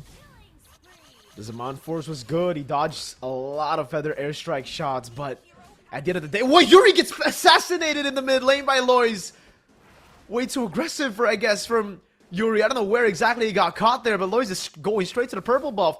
And Narakorn was able to bring the rest of the team over to the enemy purple buff, actually. Over on Outcon, Agi survives with a sliver of health as Lois comes back in. Izzy gets a turret. It's so fast-paced. 4,000 gold lead in 5 minutes, Midnight. Oh my lord. Look at this mid prio. It's gone now for Hydra Esports. It's gone. Even the Valentina and Khalid cannot walk over it. And MZ doing a fantastic job of just holding down these two guys. So if you do proper math, it's not even 5v3, guys. It's 5v2, 5v1 at best, because Valentina and Khalid, they're stuck in mid. They are. There's not much they can do as well. MZ can just stack up with the Thunderbelt. Oh my lord! Airstrike, Yuri's gonna go and gold. My goodness, the lethal ignition ticks down on him. He even flickered out of that, dude. It ends up being a wasted flicker as Narakorn holds them down in the bottom lane, and Clover can't even look for rotations because he doesn't know where the Harley is. Oh no. Harley. Lois. He's waiting for Clover. Clover's gonna clear this way, but after that, I don't know what happens, man. Clover's gonna go for the orange buff for sure. Uh-oh. Lois is waiting for him in the bottom lane. That's a gank onto Outcon. That's a big bonk, and Agi. Hey, good moves by Outcon. He still gets sniped down. Clover K actually survives against the deadly magic. Good Spear of Misery, man. Peels away from Lois. Feathered. Oh, good Raging Sandstorm with a flicker. Izzy now in a 1v1 against Watson. 2v1 make it. He flickers out. Ooh, Clover K. I was about to say, like, he was in a risky position in the mid lane. He dashed into the bush. He knew that Harley was there. And he was able to land a Soul Saver to sort of like get some HP back. And he used the Queller to get out, which caught Buriram United off guard and off position as well, which allowed BLC to sort of like take the opportunity to punish the Harley because the space escape wasn't available for Lois. That's a good sequence coming out from Hydra Esports, but it wasn't enough. Oh, how they take down Clover K in mid? Got pinned down by the Moskov, bro. It's such an underrated part of his game. A lot of people just forget about it, man. You jump in, you're thinking, okay, I can deal some damage, and MZ's kind of low. Oh, Narakorn is not going to get taken down. He just walks into the bush. MZ gets the frozen moment. I wonder how many stacks he's on in the Thunderbelt. That's perfect turtle on the Harley. A whiff on the Raging Sandstorm. A picture taken of BLC. Caught in 4K. He goes for the clear. Another. Wait. Oh, that was Marcel. That was Yuri's. Stolen ult. Izzy with SOD coming out again. Zamanforce coming around. Clover gets baited. Agi gets the pickup with the lethal ignition again. And it's a win. 14-2. Lois walking up. Baits out a few abilities. Bro, Agi and MZ, they're doing a lot in this game. The control from Marcel, the punishes on the heroes on the side of Hydra Esports. When they dash, he goes in with the frame moment, uses the platinum snap to extend the stun, and then uses the golden hour to sort of like stall Hydra Esports and get Agi in position. That's why it feels like there's no way for Hydra Esports to actually engage, because their main problem right now is this guy walking around with a camera. This camera's lethal, man. He's like a paparazzi, an HD. They're really big celebrities, bro. He just gets so annoying, you know? Every time you walk out of your house, there's someone with a camera right there. MZ's catching him in 4K and in places he shouldn't be, man. It's so tough. And he's stolen the camera a couple of times. He just can't really get the usage of the golden hour because there's so many moves, so much artillery from Buriram that they can utilize against the golden hour, right? He just gets stuck there, he gets shot down, and then it comes all at once. That burst is ridiculous. Clover trying to open up the map. MZ's just getting free stacks on BLC, and Izzy's just getting free farm in the gold lane, dude. Or XP lane, rather. Yeah, I mean, Buriram United, they understand. This is the part of the game where they slow things down. They just let the Moskov free farm. And Yuri and BLC, they cannot do anything. Even though if they have the copy of the golden hour. Wait! A flicker, Outcon. Now with the final slash, he tries his best to survive. That's a big golden hour. Narakorn gonna go for the kill. Gets Clover under the turret, survives as well. MZ gets caught, but now it's Izzy with the SOD, forcing out 2 flickers from both the magic damage dealers. Almost a kill again. Watson, lethal ignition. Oh, with the glowing one. I thought that could possibly be a kill, but he gets out to safety with the chrono dash. Yeah. Oh man, Hydra Esports. The only guy that they were able to kill was MZ, but he's already taken the pictures. He printed it, sent them to his friends. And Buriram United, they just get away with so much lead out of that fight. They got the bot lane tower, free farm in the Moskov. They still get mid prior and mid. And Hydra Esports, I think this is where this lineup expires. They had the chance to snowball early game, but now it's gonna be hard to fight against this Moskov. This guy's so fed. Even the Harith cannot stand the damage output coming out from Easy. Agi! Whoa, Agi. Waits in the bush, assassinates Watson. The golden hour by MZ, zoning them in the back line, and look at this. The isolation of Outcon as Izzy just farms up top, gets a turn for free. Outcon, he's trying his best to survive. That's Agi going legendary, 9-0-4. Izzy lands it, flickers forward, gets the kill. It's a wipeout for Buriram, and Izzy's on a killing spree. The Lord is still alive. They only have Watson left, and guess what? Agi has a feathered airstrike. Is this an N-angle midnight? Yep, and Easy. He knows he can fully kill the Harith from 100-0. There goes the feathered airstrike. The zone! They take him out, man. It's GG. 10 minutes and 57 seconds on the clock. Buriram, this isn't just a win. This is a statement for the rest of the league. A 2-0 super quick series. That was under 25 minutes in total. Yeah, dude, it wasn't just experience. They also showcased class and swag, man. Agi on this Farsa. Screw the Fanny, man. I think this is a game where he showcased, if you don't ban Farsa, I take it and I take the dub. Buriram United outclassing Hydra Esports. Even with a draft that Hydra Esports could have run away and taken the snowball early games, maybe establish a momentum in the mid game. It wasn't enough. The Khalid, the Valentina answer wasn't really enough for them to stop Agi from doing Agi things. He was able to like solo kill people off the back of one play alone with a feathered airstrike in a good position from the bushes. Man, Buriram United, this is something else. Absolutely, man. It's a solid win for Buriram. A lot of fans in the building, obviously rooting for Buriram, man. 98-2 audience prediction.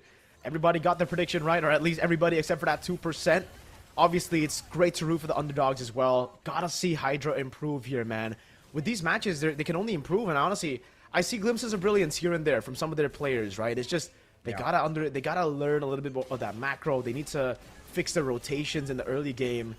And unfortunately, in this game, they just got completely outclassed. And it's the Harith who would have worked in theory, but again, the Farsa cooks him. Let's throw it over to an ต้อง interview. ขอแสดงความยินดีด้วยนะคะสำหรับชัยชนะนะคะในคู่แรกด้วยนะคะก็ถือว่าสนุกมากๆเลยนะคะอ่ะเดี๋ยวก่อนอื่นเลยแนะนำตัวกันนิดนึงค่ะว่า2หนุ่มหล่อที่ยืนอยู่ตรงนี้ชื่ออะไรกันบ้างคะ สวัสดีครับชื่อลอยครับชื่อในเกมชื่อลอยครับชื่อเล่นชื่อภูมิครับเล่นจังเกิลครับผม ค่ะนะคะเล่นตำแหน่งอะไรนะคะเมื่อกี้ จังเกิลครับ จังเกิล สวัสดีครับชื่อแมนครับชื่อในเกมชื่อ MC ครับตำแหน่งโลมครับ โอ้โหนะคะวันนี้กองเชียร์มาเชียร์เยอะมากนะคะอยากจะถามลอยนิดนึงวันนี้มาคนเดียววะคะ วันนี้มาคนเดียวครับ เอ้าทำไมอ่ะ แฟนอยู่ที่บ้าน โอ้ยวันนี้ก็เหงาเลยอะดิเหงาไหม เหงาครับเหงา นิดนึงนี่ถ้าเกิดว่ามีแฟนมาดูด้วยนี่เราจะเล่นโหดกว่านี้ไหมคะ บาปครับบาปเยอะเลย นิดนึงนะคะอ่ะเดี๋ยวถามความรู้สึกกันบ้างดีกว่านะคะว่าหลังจากที่เราได้1แต้มนะคะกลับบ้านกันไปในเกมนี้แล้วรู้สึกยังไงบ้างคะใครตอบก่อนก็ได้ ไม่ต้องแย่งกันค่ะตอบทั้ง2 คน อะไรนะครับ รู้สึกยังไงบ้างกับการได้1แต้มนะคะในแมตช์นี้ รู้สึกว่าเป็นการเปิดประเดิมที่ดีครับเพราะว่าชนะก็ดีอยู่แล้วนะครับผม โอเคเราต่อเลย รู้สึกยังไงบ้างคะในการได้แต้ม ก็โอเคครับเป็นการประเดิมสนามได้ดีครับแล้วก็จะทำผลงานให้ดีแบบนี้ทุกแมตช์ครับ ปกติเราเป็นคนพูดเก่งนะ ไม่ต้องเขินคนดูเยอะแยะ นะคะเดี๋ยวคำถามต่อไปเลยนะคะความรู้สึกที่ได้มาแข่งในลีกของ MSL Thailand นะคะพร้อมกับนี่เลยเรามีผู้ชมเดี๋ยวมานั่งดูสดนะคะในห้องส่งแห่งนี้ด้วยเนี่ยอยากถามว่าเรามีความรู้สึกยังไงบ้างคะ รู้สึกว่าการแข่งออฟไลน์เป็นอะไรที่สนุกครับเพราะว่ามันมีเรื่องของการเสียงเฮของคนดูครับมันก็เลยเอนจอยไปด้วยเวลาคิวได้หรืออะไรอย่างงี้สนุกครับ ค่ะและเราล่ะคะ เหมือนกันเลยครับ อ๋อ เวลาแอสซิสต์หรือคิวได้ก็มีเสียงเฮแล้วรู้สึกตัวเองเท่ โอ้โหนะคะและอันนี้ส่วนตัวนิดนึงนะเมื่อกี้นี้เนี่ยไอ้ที่มันเป็นพื้นสีไฟเหลืองๆอันนั้นนิ้วลื่นปะคะหรือว่าไง ปุ่มมัน อ๋อ ครับปุ่มแบบ อาจจะแบบว่าเราเหงื่อใช่ไหมที่นิ้วอะไรอย่างนี้นะคะ แล้วตกลงเราเป็นนักบิดหรือนักอะไรนะคะ ไม่ใช่ครับ อ๋อไม่ใช่นะ คนเขาพูดกันไปเรื่อยครับ เขาแก้ข่าวนิดนึงค่ะ เพราะว่าเขาใส่เรามา ในเมนต์ครับ ไม่ใช่ค่ะคนภาคค่ะ อ๋อ เขาบอกเราเป็นนักบิดจริงไหมคะนี้ คนภาคเขาพูดไปเรื่อย อ๋อพูดไปเรื่อยนะ โอเคค่ะนะคะแล้วก็สำหรับการเตรียมตัวนะคะในการมาแข่งขันนะคะลีกครั้งนี้ถือว่าเตรียมตัวกันนานไหมคะ เตรียมตัวชุดนี้เราเตรียมตัวตั้งแต่เดือน 12ครับปีที่ เดื แล้ อน ว 12เดี๋ยวก่อนนับก่อน4 เดือนธันวา ประมาณ4 เดือนครับ ค่ะนะคะแล้วก็มีอะไรพิเศษไหมในแคมป์ของเรา พิเศษก็คือมีน้องคนหนึ่งที่เล่น FPF น้องนารากรเป็นเด็กที่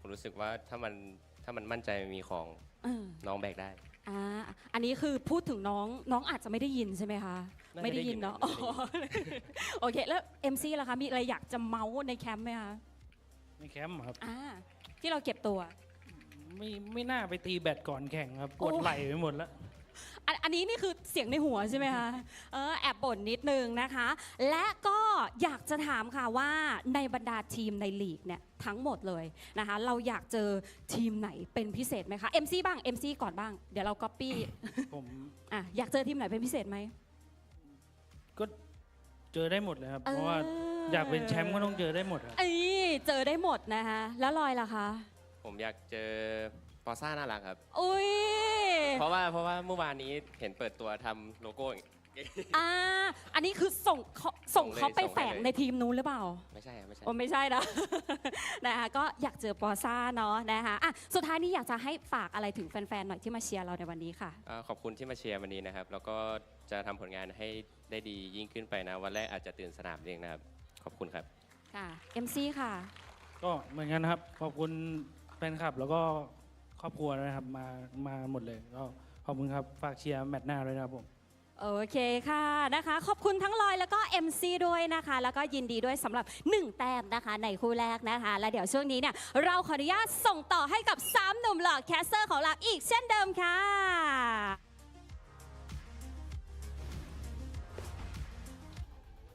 I really wish we would be able to understand Thai. You know, maybe by MSL Thai season 4, we would already understand the language. Maybe we get to go there for playoffs. You know, Amen Midnight, get a little bit of that Tom Yum and the MLBB games, Thailand's flavor. Hey, that was a solid performance by Buriram. You know, I'm usually a red team specialist. I love supporting my red teams, but I might be blue for Thailand. Not gonna lie, man. Yeah, I mean, for Philippines, we've been blue for quite a while now, you know? So I enjoy watching a lot of like good stuff coming out from a blue team, especially from these two teams, Hydra Esports. Again, as Steve mentioned earlier, there were a couple of like, you know, moments in the game where we've seen them like pull ahead, like good fights, good ideas behind the moves. But man, I would say just experience is something else. Like it's something that you cannot just develop overnight. It's something that you actually acquire over time, and I've seen that from MZ, especially with the Marcel performance. Like he applied the same concept from game number 1 to game number 2, just very annoying from the early game. It truly was very annoying, but our MVP, I think there's no doubt to who the MVP is for game number 2. I think the player of the match, in my opinion, as well, man. Again, brought to you by our official telecommunication partner, True 5G. It's Agi on the Farsa. Bro, no fanny ban, maybe, in the next games. Ban this Farsa, I would say. Like, this guy is, even though we haven't seen him on, you know, different heroes, because this is the first series for Buriram United, but for all the teams that are going to be matching up against Buriram United, they have to be concerned about this Farsa pickup, because we've seen a lot of, like, good plays from Agi. Game number 1, he was forcing the Harley kill.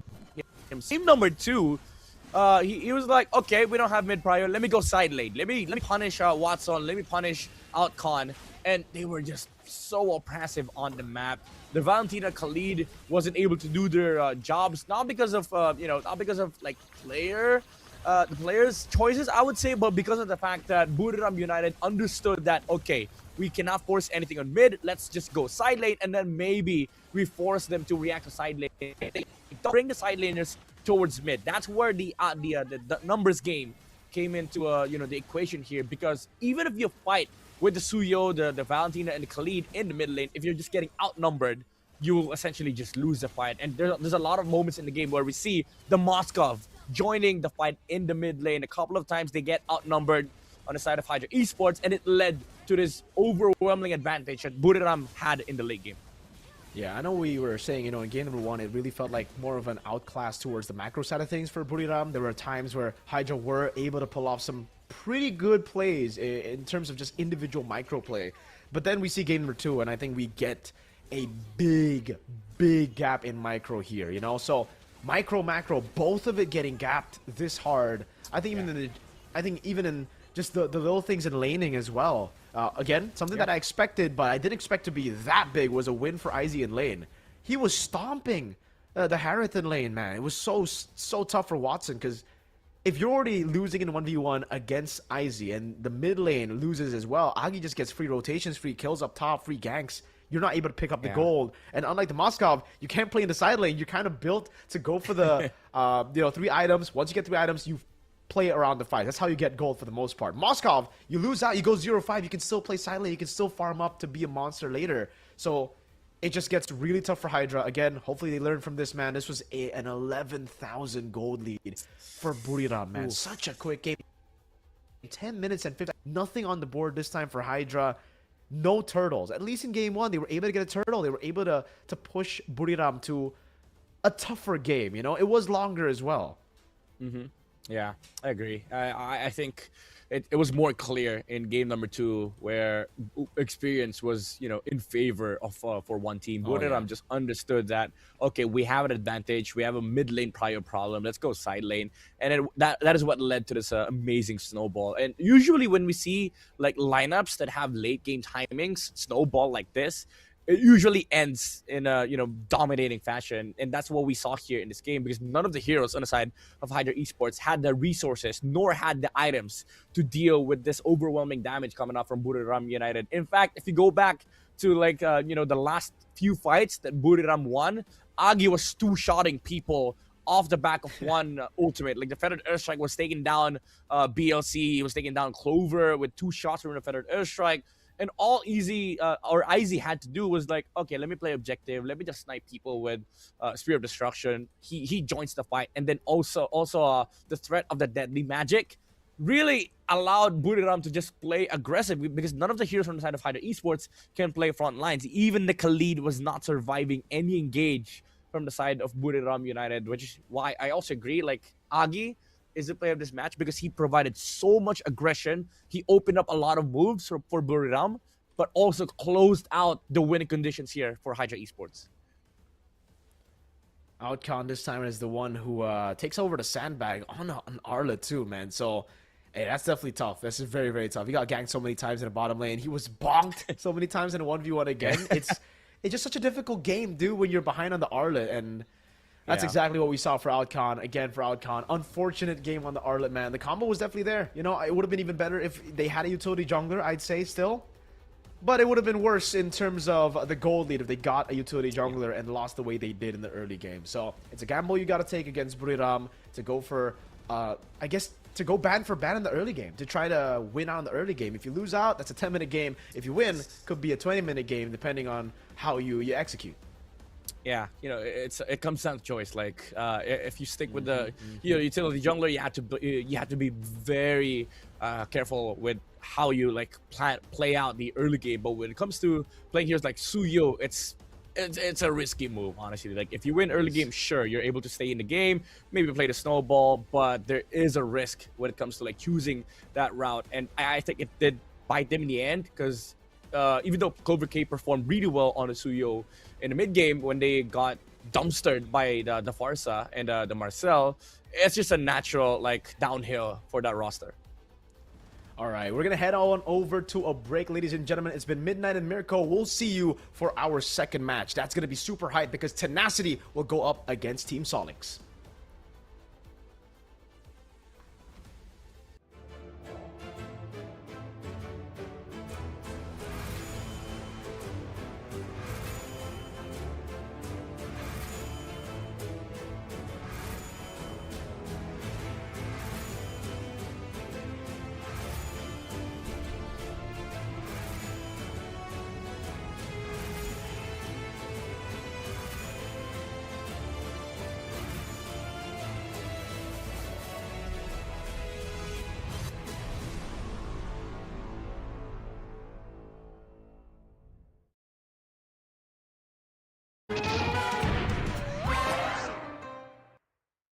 Richman Shop โน 1 เรื่องเติมเกมเหนือกว่าทุกการเติมผู้สนับสนุนหลักอย่างเป็นทางการ League MSL Thailand เติมได้นับร้อยเกมพร้อมบัตรเติมเกมและบัตรกำนันอีกมากมายเติมถูกเติมไวผ่อนได้มีเงินคืนจ่ายสะดวกไม่ว่าจะโอนหรือผ่อนชำระและใหม่ล่าสุดรองรับการแบ่งจ่ายผ่าน SPayLater ดูแลทั้งก่อนและหลังการขายทุกช่องทางบริการ 24 ชั่วโมงร้านเติมเกมที่สตรีมเมอร์ส่วนใหญ่ไว้วางใจนึกจะเติมเกมต้อง Richman Shop เท่านั้นแล้วมาเติมกันเยอะๆนะみんな渦巻きナルトが帰ってきたぞ飛来神の術俺ってば父ちゃんを越す火影になる愚かなる夫婦子供騙しかお待てふっ行くぜこれが俺たちの力だってばよ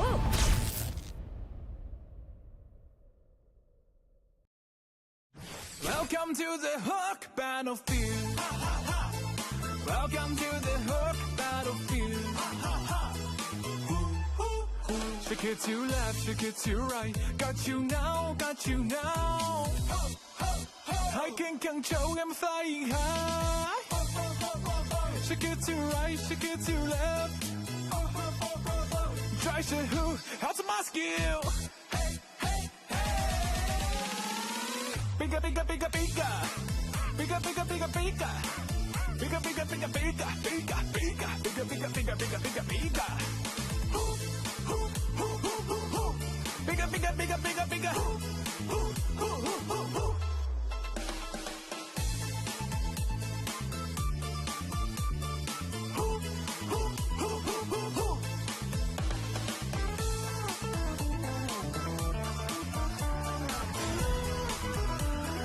Welcome to the hook battlefield.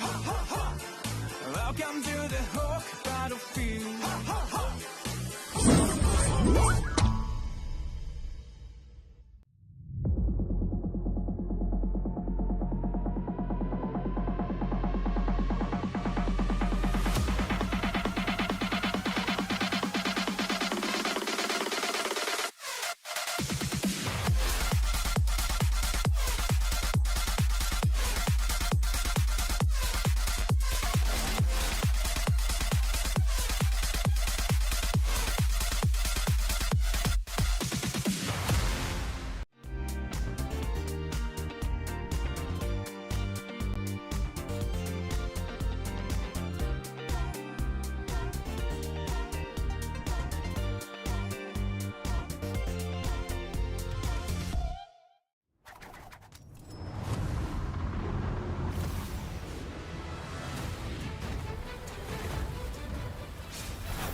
Richman Shop โน 1 เรื่องเติมเกมเหนือกว่าทุกการเติมผู้สนับสนุนหลักอย่างเป็นทางการ League MSL Thailand เติมได้นับร้อยเกมพร้อมบัตรเติมเกมและบัตรกำนันอีกมากมายเติมถูกเติมไวผ่อนได้มีเงินคืนจ่ายสะดวกไม่ว่าจะโอนหรือผ่อนชำระและใหม่ล่าสุดรองรับการแบ่งจ่ายผ่าน SPayLater ดูแลทั้งก่อนและหลังการขายทุกช่องทางบริการ 24 ชั่วโมงร้านเติมเกมที่สตรีมเมอร์ส่วนใหญ่ไว้วางใจนึกจะเติมเกมต้อง Richman Shop เท่านั้นแล้วมาเติมกันเยอะๆนะみんな渦巻きナルトが帰ってきたぞ飛来神の術俺ってば父ちゃんを越す火影になる愚かなる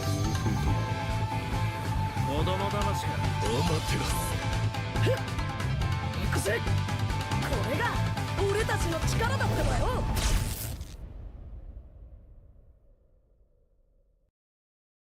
Welcome to the hook battlefield. Welcome to the hook battlefield. Shake it to left, shake it to right. Got you now, got you now. I can control, I'm flying high. Shake it to right, shake it to left. Try to who, how's my skill? Bigger, bigger, bigger, bigger. Bigger, bigger, bigger, bigger. Bigger, bigger, bigger, bigger, bigger, bigger, bigger, bigger, bigger, bigger, bigger, bigger. Bigger, bigger, bigger, bigger, bigger.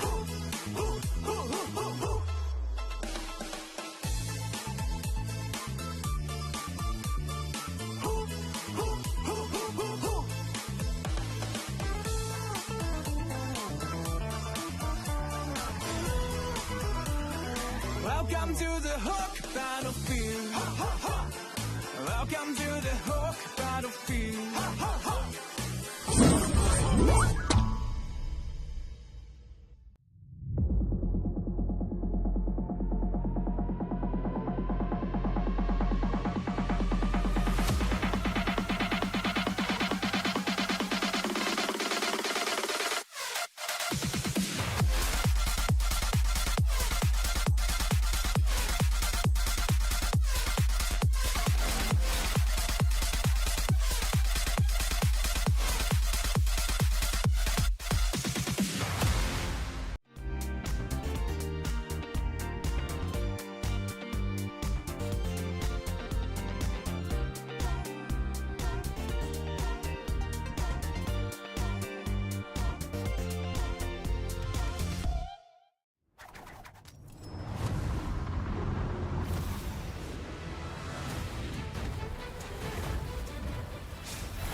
Richman Shop No 1 เรื่องเติมเกมเหนือกว่าทุกการเติมผู้สนับสนุนหลักอย่างเป็นทางการลีก MSL Thailand เติมได้นับร้อยเกมพร้อมบัตรเติมเกมและบัตรกำนันอีกมากมายเติมถูกเติมไวผ่อนได้มีเงินคืนจ่ายสะดวกไม่ว่าจะโอนหรือผ่อนชำระและใหม่ล่าสุดรองรับการแบ่งจ่ายผ่าน SPayLater ดูแลทั้งก่อนและหลังการขายทุกช่องทางบริการ 24 ชั่วโมงร้านเติมเกมที่สตรีมเมอร์ส่วนใหญ่ไว้วางใจนึกจะเติมเกมต้อง Richman Shop เท่านั้นแล้วมาเติมกันเยอะๆนะみんな渦巻きナルトが帰ってきたぞ飛来神の術俺ってば父ちゃんを越す火影になる愚かなる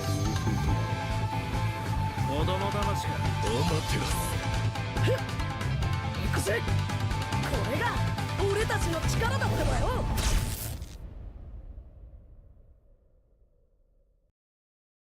Welcome to the hook battlefield.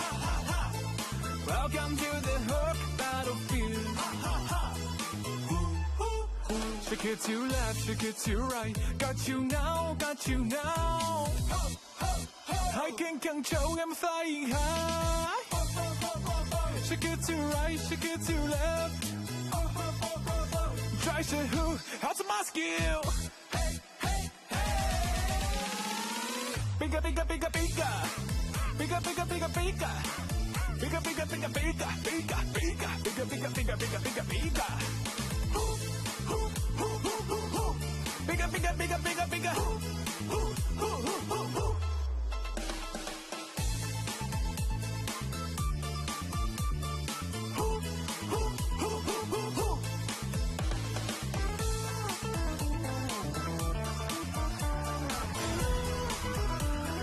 Welcome to the hook battlefield.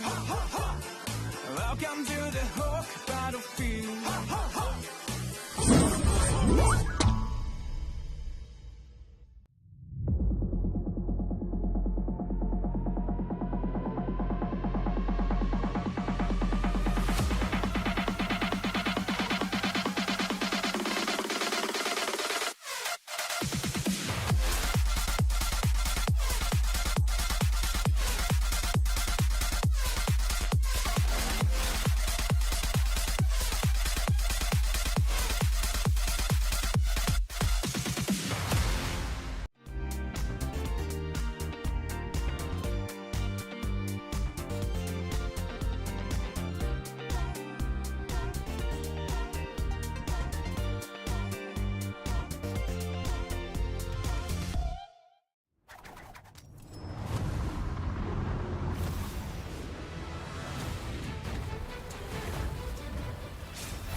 Richman Shop No 1 เรื่องเติมเกมเหนือกว่าทุกการเติมผู้สนับสนุนหลักอย่างเป็นทางการลีก MSL Thailand เติมได้นับร้อยเกมพร้อมบัตรเติมเกมและบัตรกำนันอีกมากมายเติมถูกเติมไวผ่อนได้มีเงินคืนจ่ายสะดวกไม่ว่าจะโอนหรือผ่อนชำระและใหม่ล่าสุดรองรับการแบ่งจ่ายผ่าน SPayLater ดูแลทั้งก่อนและหลังการขายทุกช่องทางบริการ 24 ชั่วโมงร้านเติมเกมที่สตรีมเมอร์ส่วนใหญ่ไว้วางใจนึกจะเติมเกมต้อง Richman Shop เท่านั้นแล้วมาเติมกันเยอะๆนะみんな渦巻きナルトが帰ってきたぞ飛来神の術俺ってば父ちゃんを越す火影になる愚かなる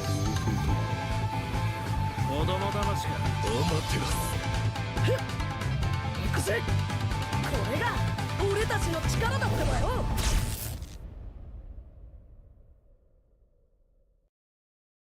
Welcome to the Hook Battlefield. Welcome to the Hook Battlefield. Shake it to left, shake it to right. Got you now, got you now.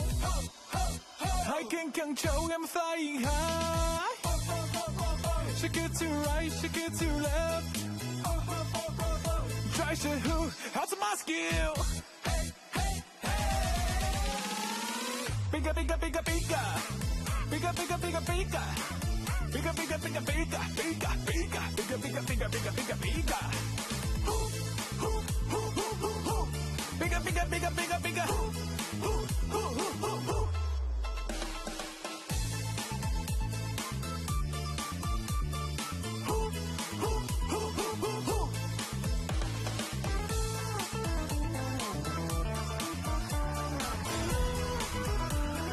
Welcome to the Hook Battlefield. Welcome to the Hook Battlefield.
Richman Shop No 1 เรื่องเติมเกมเหนือกว่าทุกการเติมผู้สนับสนุนหลักอย่างเป็นทางการลีก MSL Thailand เติมได้นับร้อยเกมพร้อมบัตรเติมเกมและบัตรกำนันอีกมากมายเติมถูกเติมไวผ่อนได้มีเงินคืนจ่ายสะดวกไม่ว่าจะโอนหรือผ่อนชำระและใหม่ล่าสุดรองรับการแบ่งจ่ายผ่าน SPayLater ดูแลทั้งก่อนและหลังการขายทุกช่องทางบริการ 24 ชั่วโมงร้านเติมเกมที่สตรีมเมอร์ส่วนใหญ่ไว้วางใจนึกจะเติมเกมต้อง Richman Shop เท่านั้นแล้วมาเติมกันเยอะๆนะみんな渦巻きナルトが帰ってきたぞ飛来神の術俺ってば父ちゃんを越す火影になる愚かなる子供騙しかお待てろふっ行くぜこれが俺たちの力だってばよ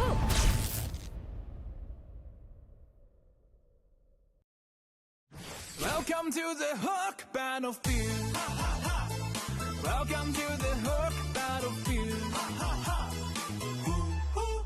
Shake it to left, shake it to right. Got you now, got you now.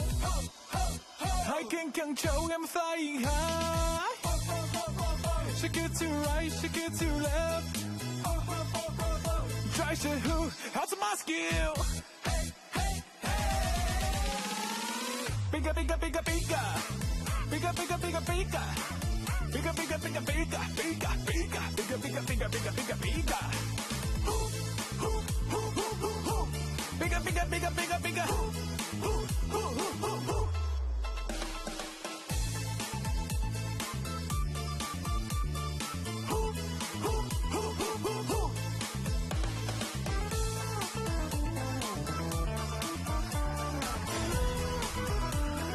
Welcome to the Hook Battlefield. Welcome to the Hook Battlefield.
Richman Shop โน 1 เรื่องเติมเกมเหนือกว่าทุกการเติมผู้สนับสนุนหลักอย่างเป็นทางการลีก MSL Thailand เติมได้นับร้อยเกมพร้อมบัตรเติมเกมและบัตรกำนันอีกมากมายเติมถูกเติมไวผ่อนได้มีเงินคืนจ่ายสะดวกไม่ว่าจะโอนหรือผ่อนชำระและใหม่ล่าสุดรองรับการแบ่งจ่ายผ่าน SPayLater ดูแลทั้งก่อนและหลังการขายทุกช่องทางบริการ 24 ชั่วโมงร้านเติมเกมที่สตรีมเมอร์ส่วนใหญ่ไว้วางใจนึกจะเติมเกมต้อง Richman Shop เท่านั้นแล้วมาเติมกันเยอะๆนะみんな渦巻きナルトが帰ってきたぞ飛来神の術俺ってば父ちゃんを越す火影になる愚かなる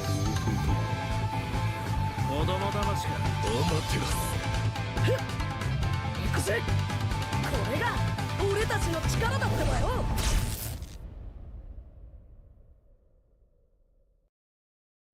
Welcome to the Hook Battlefield. Welcome to the Hook Battlefield.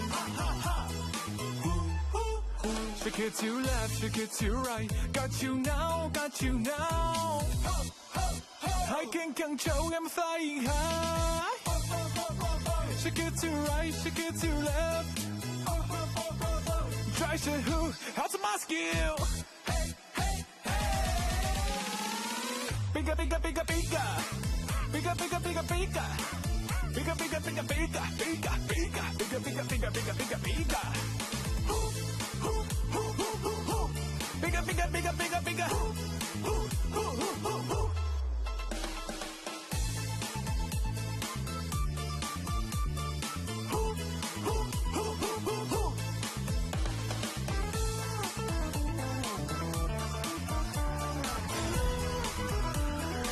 Welcome to the hook battlefield. Welcome to the hook battlefield.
Richman Shop โน 1 เรื่องเติมเกมเหนือกว่าทุกการเติมผู้สนับสนุนหลักอย่างเป็นทางการลีก MSL Thailand เติมได้นับร้อยเกมพร้อมบัตรเติมเกมและบัตรกำนันอีกมากมายเติมถูกเติมไวผ่อนได้มีเงินคืนจ่ายสะดวกไม่ว่าจะโอนหรือผ่อนชำระและใหม่ล่าสุดรองรับการแบ่งจ่ายผ่าน SPayLater ดูแลทั้งก่อนและหลังการขายทุกช่องทางบริการ 24 ชั่วโมงร้านเติมเกมที่สตรีมเมอร์ส่วนใหญ่ไว้วางใจนึกจะเติมเกมต้อง Richman Shop เท่านั้นแล้วมาเติมกันเยอะๆนะみんな渦巻きナルトが帰ってきたぞ飛来神の術俺ってば父ちゃんを越す火影になる愚かなる大振りと子供騙しがお待てろふっ行くぜこれが俺たちの力だってばよ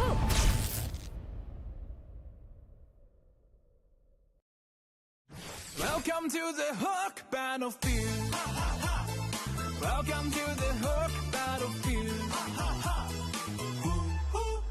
Shake it to left, shake it to right. Got you now, got you now. I can control, I'm flying high.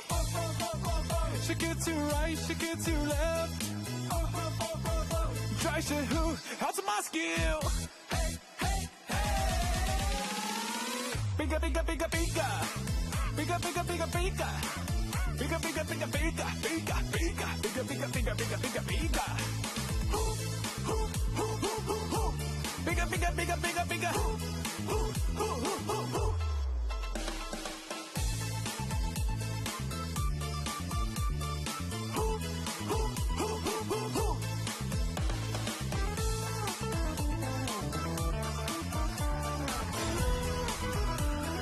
Welcome to the hook battlefield. Welcome to the hook battlefield.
Richman Shop โนหนึ่งเรื่องเติมเกมเหนือกว่าทุกการเติมผู้สนับสนุนหลักอย่างเป็นทางการลีก MSL Thailand เติมได้นับร้อยเกมพร้อมบัตรเติมเกมและบัตรกำนันอีกมากมายเติมถูกเติมไวผ่อนได้มีเงินคืนจ่ายสะดวกไม่ว่าจะโอนหรือผ่อนชำระและใหม่ล่าสุดรองรับการแบ่งจ่ายผ่าน SPayLater ดูแลทั้งก่อนและหลังการขายทุกช่องทางบริการ 24 ชั่วโมงร้านเติมเกมที่สตรีมเมอร์ส่วนใหญ่ไว้วางใจนึกจะเติมเกมต้อง Richman Shop เท่านั้นแล้วมาเติมกันเยอะๆนะみんな渦巻きナルトが帰ってきたぞ飛来神の術俺ってば父ちゃんを越す火影になる愚かなる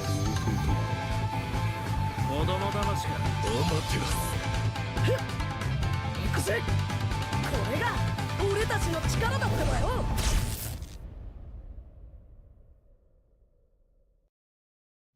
Welcome to the Hook Battlefield. Welcome to the Hook Battlefield.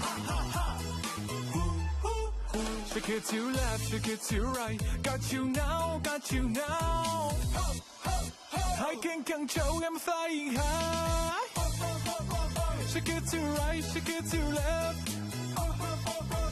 Try to who? How's my skill? Bigger, bigger, bigger, bigger. Bigger, bigger, bigger, bigger. Bigger, bigger, bigger, bigger, bigger, bigger. Bigger, bigger, bigger, bigger, bigger, bigger. Bigger, bigger, bigger, bigger, bigger.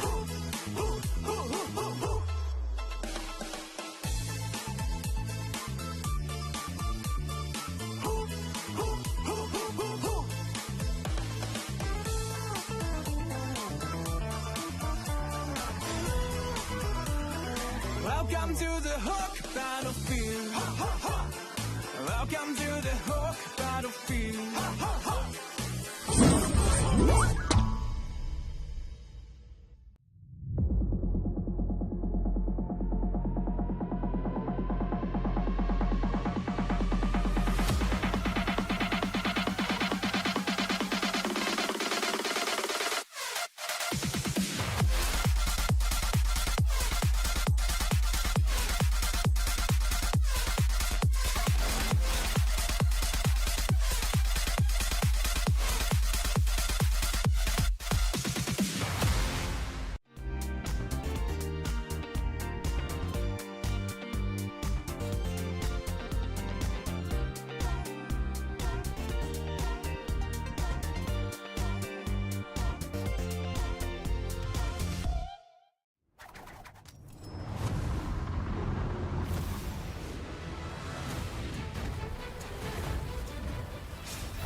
Richman Shop โนหนึ่งเรื่องเติมเกมเหนือกว่าทุกการเติมผู้สนับสนุนหลักอย่างเป็นทางการลีก MSL Thailand เติมได้นับร้อยเกมพร้อมบัตรเติมเกมและบัตรกำนันอีกมากมายเติมถูกเติมไวผ่อนได้มีเงินคืนจ่ายสะดวกไม่ว่าจะโอนหรือผ่อนชำระและใหม่ล่าสุดรองรับการแบ่งจ่ายผ่าน SPayLater ดูแลทั้งก่อนและหลังการขายทุกช่องทางบริการ 24 ชั่วโมงร้านเติมเกมที่สตรีมเมอร์ส่วนใหญ่ไว้วางใจนึกจะเติมเกมต้อง Richman Shop เท่านั้นแล้วมาเติมกันเยอะๆนะみんな渦巻きナルトが帰ってきたぞ飛来神の術俺ってば父ちゃんを越す火影になる愚かなる弟子供騙しがお待てろ行くぜこれが俺たちの力だってばよ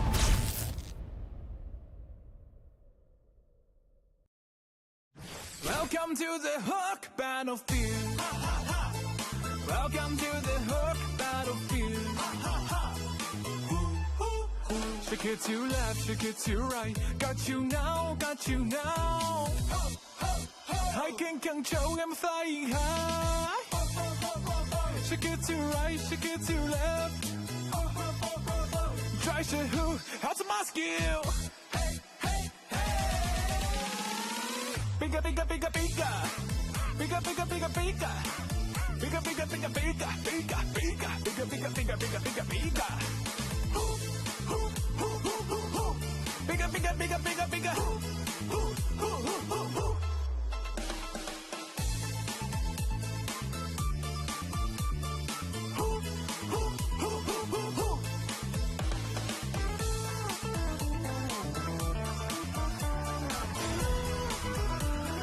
Welcome to the Hook Battlefield.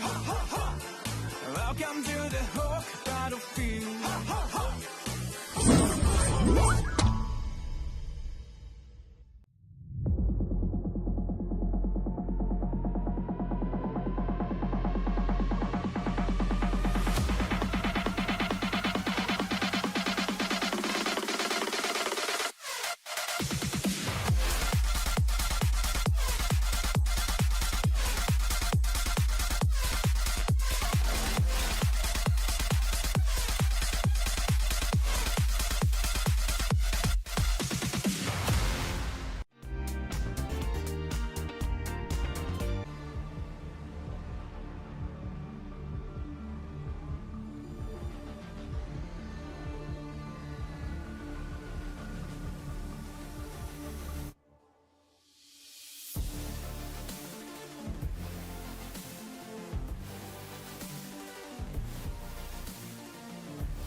การแข่งขัน MSL Thailand Season 1 Powered by Moonton Official Telecommunication Partner True 5G Official Gaming Phone by Infinix Official Sponsor by Richman Shop Official Gaming Chair Partner DX Racer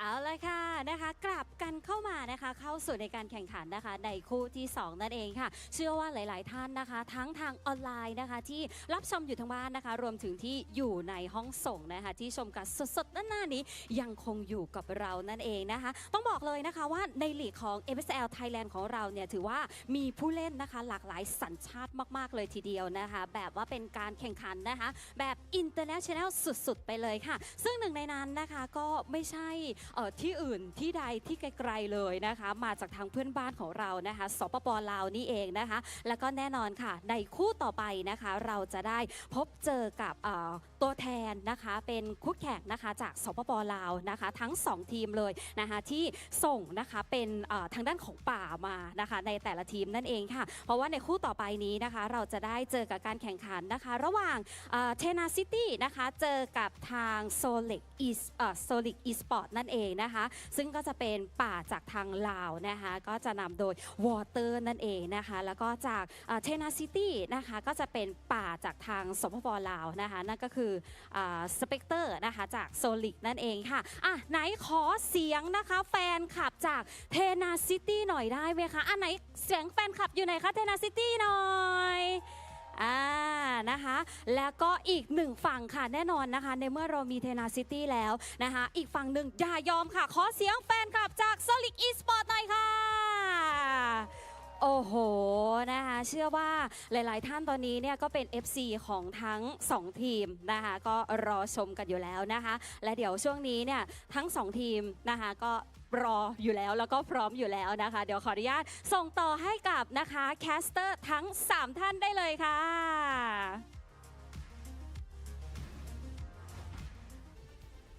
And there you have it. Thank you so much for that wonderful introduction. Welcome, ladies and gentlemen, back to match number 2 here, where we'll have Midnight's favorite team going up against MSL. Hey, you know why it's your favorite team? You know why Tenacity is your favorite team, Midnight? Why? Because their XP laner is Song Jin-woo, bro.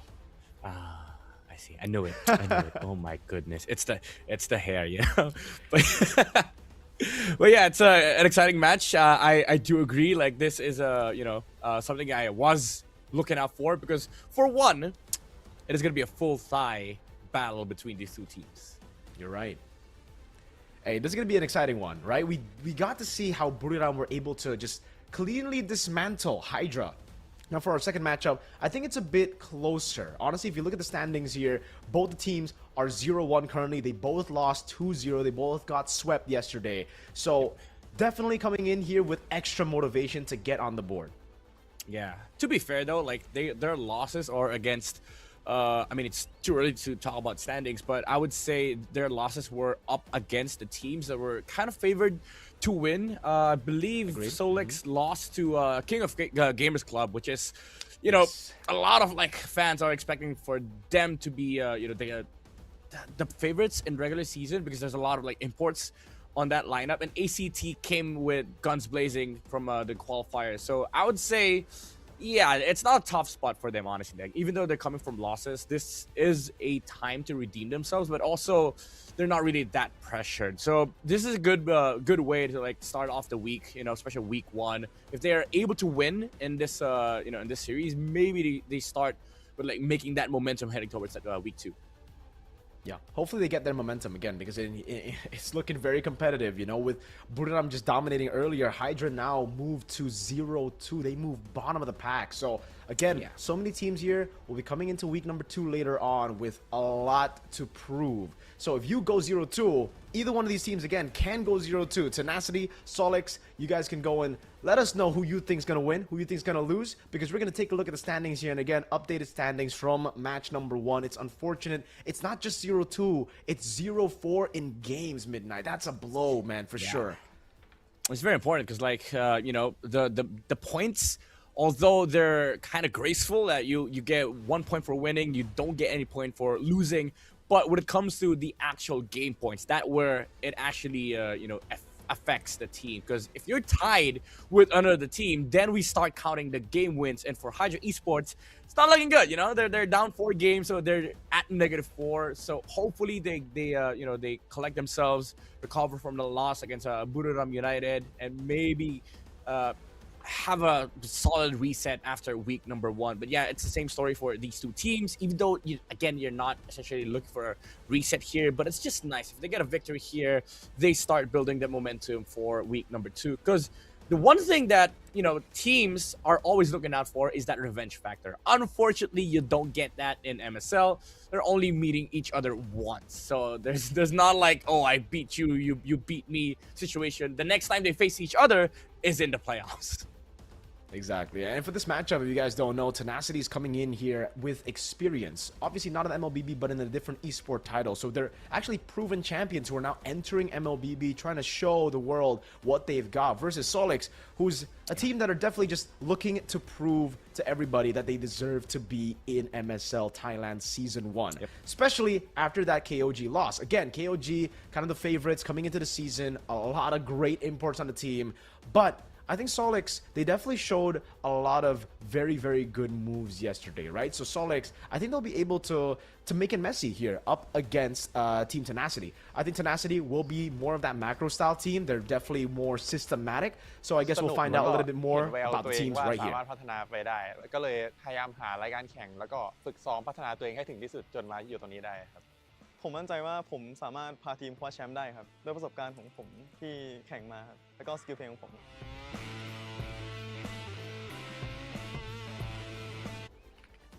Give us 2 seasons. We'll translate everything to you in 2 seasons. Give us 2 seasons, you know? Right, Midnight? Yeah. Yeah, I mean, that's always the one thing that people are looking forward to. And I think experience is very, very important.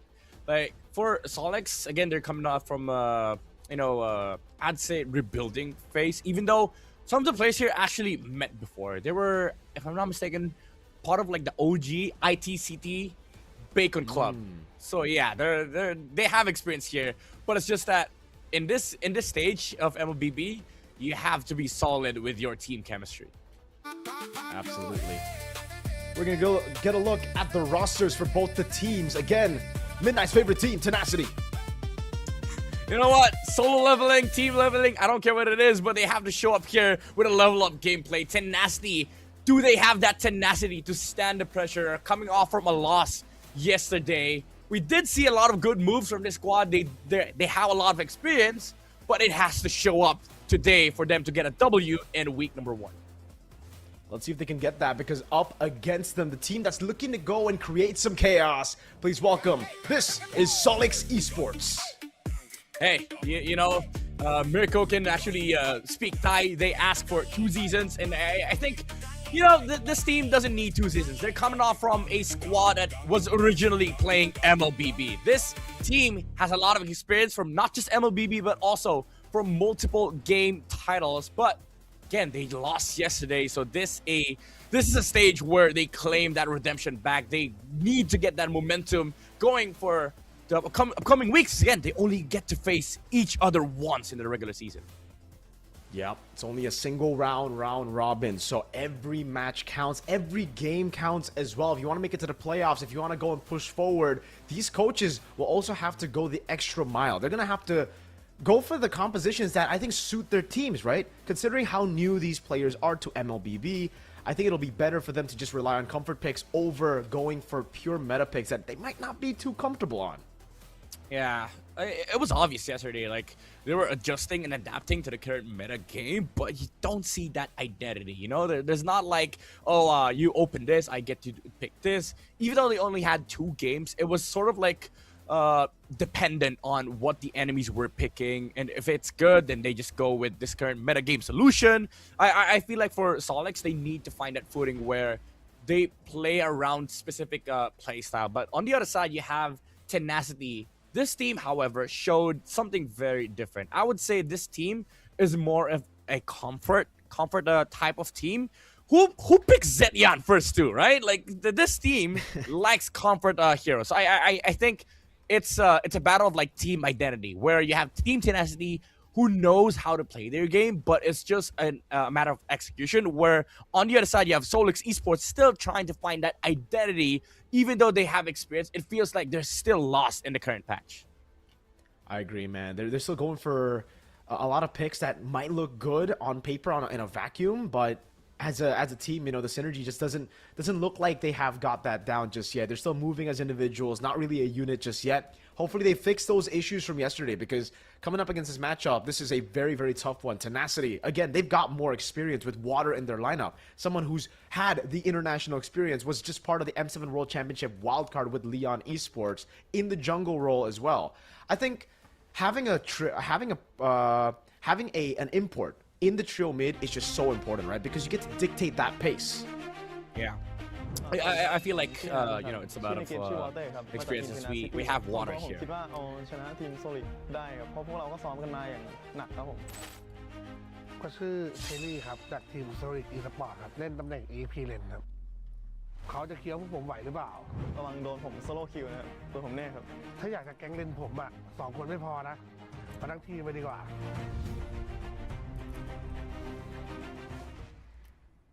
there you have it. Some words, again, give us 2 seasons. We'll be able to translate maybe in 2 seasons, all right? Hopefully, right? Like, well, we're getting there. We're getting there. We're getting very close to it, okay? But again, speaking on the matchup, you were saying about Water Midnight. Yeah, you've mentioned the experience coming out from M7, you know, being part of Leon Esports. They do bring that experience on the table. But similar to that story, you have Solix Esports. We just watched, you know, the experience be put on the table from Buriram United. The question is, can Solix do the same? Because yesterday, again, what I found was this team, even though they know the metagame, they know how to play MLBB, it just feels like they're lost, you know? Like picking up Alice as early as a counter against Baksha, some teams would prefer not to utilize that hero early on because it does get countered in the draft later on. It feels like they just react heavily on the draft. So I feel like I want to see more of the team identity, the team playstyle from this team.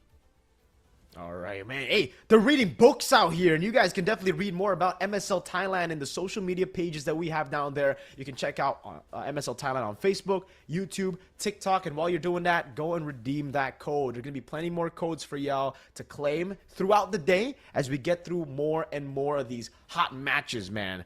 And again, back to the matchup, back into Land of Dawn. We were talking about the synergies, we're talking about the draft as well. I think for Team Tenacity here, they also need to start respecting, or maybe they need to try to force out the Fanny. I think Solix have been the ones actually betting out the Fanny, and Tenacity, very confident in leaving the Fanny open. It's always their opponents, at least for yesterday, who have to ban out the Fanny. And hey, if you're talking King of Gamers, and, oh, sorry, my bad. They were also the ones to ban out Solix were the ones to ban out Fanny. So against ACT, my bad. If you have ACT, a team as strong as that, respecting your Fanny, that means you definitely have some strength in that hero. You got to try to open it up by leaving as many heroes up as possible, right? If you don't get the Fanny, at least get your hands on the Guinevere, the Jusins, get your hands on those prio picks.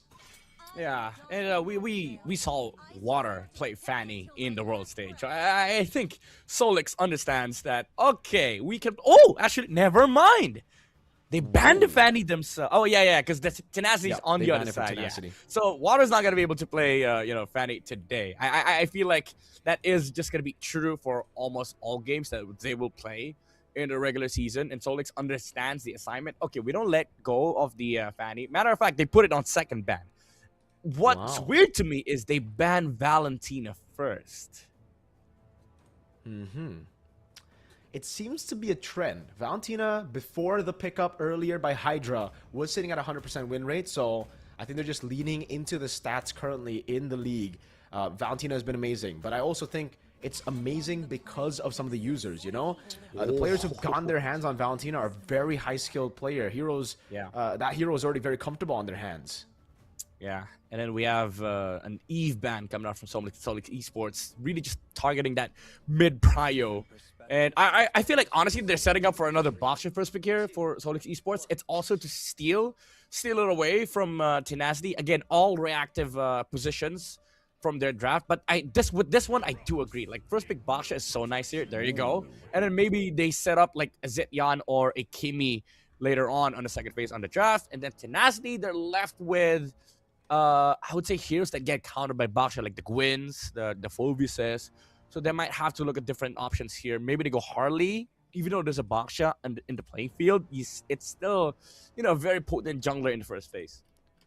Yeah, it's something that they're actually taken away from KOG yesterday. They were beat up by the Baksha in game number 2. It was a Baksha Kimi set up for King of Gamers. And actually, it was a very, very long game, 18 minutes and 42 seconds. So Team Solix are definitely coming into this with a lot of confidence because they were able to bring the favorites into a 22-minute game in game number 1 and an 42-minute game in game number 2. So that's the Sora and the Yi Sun Shin flex for Team Tenacity.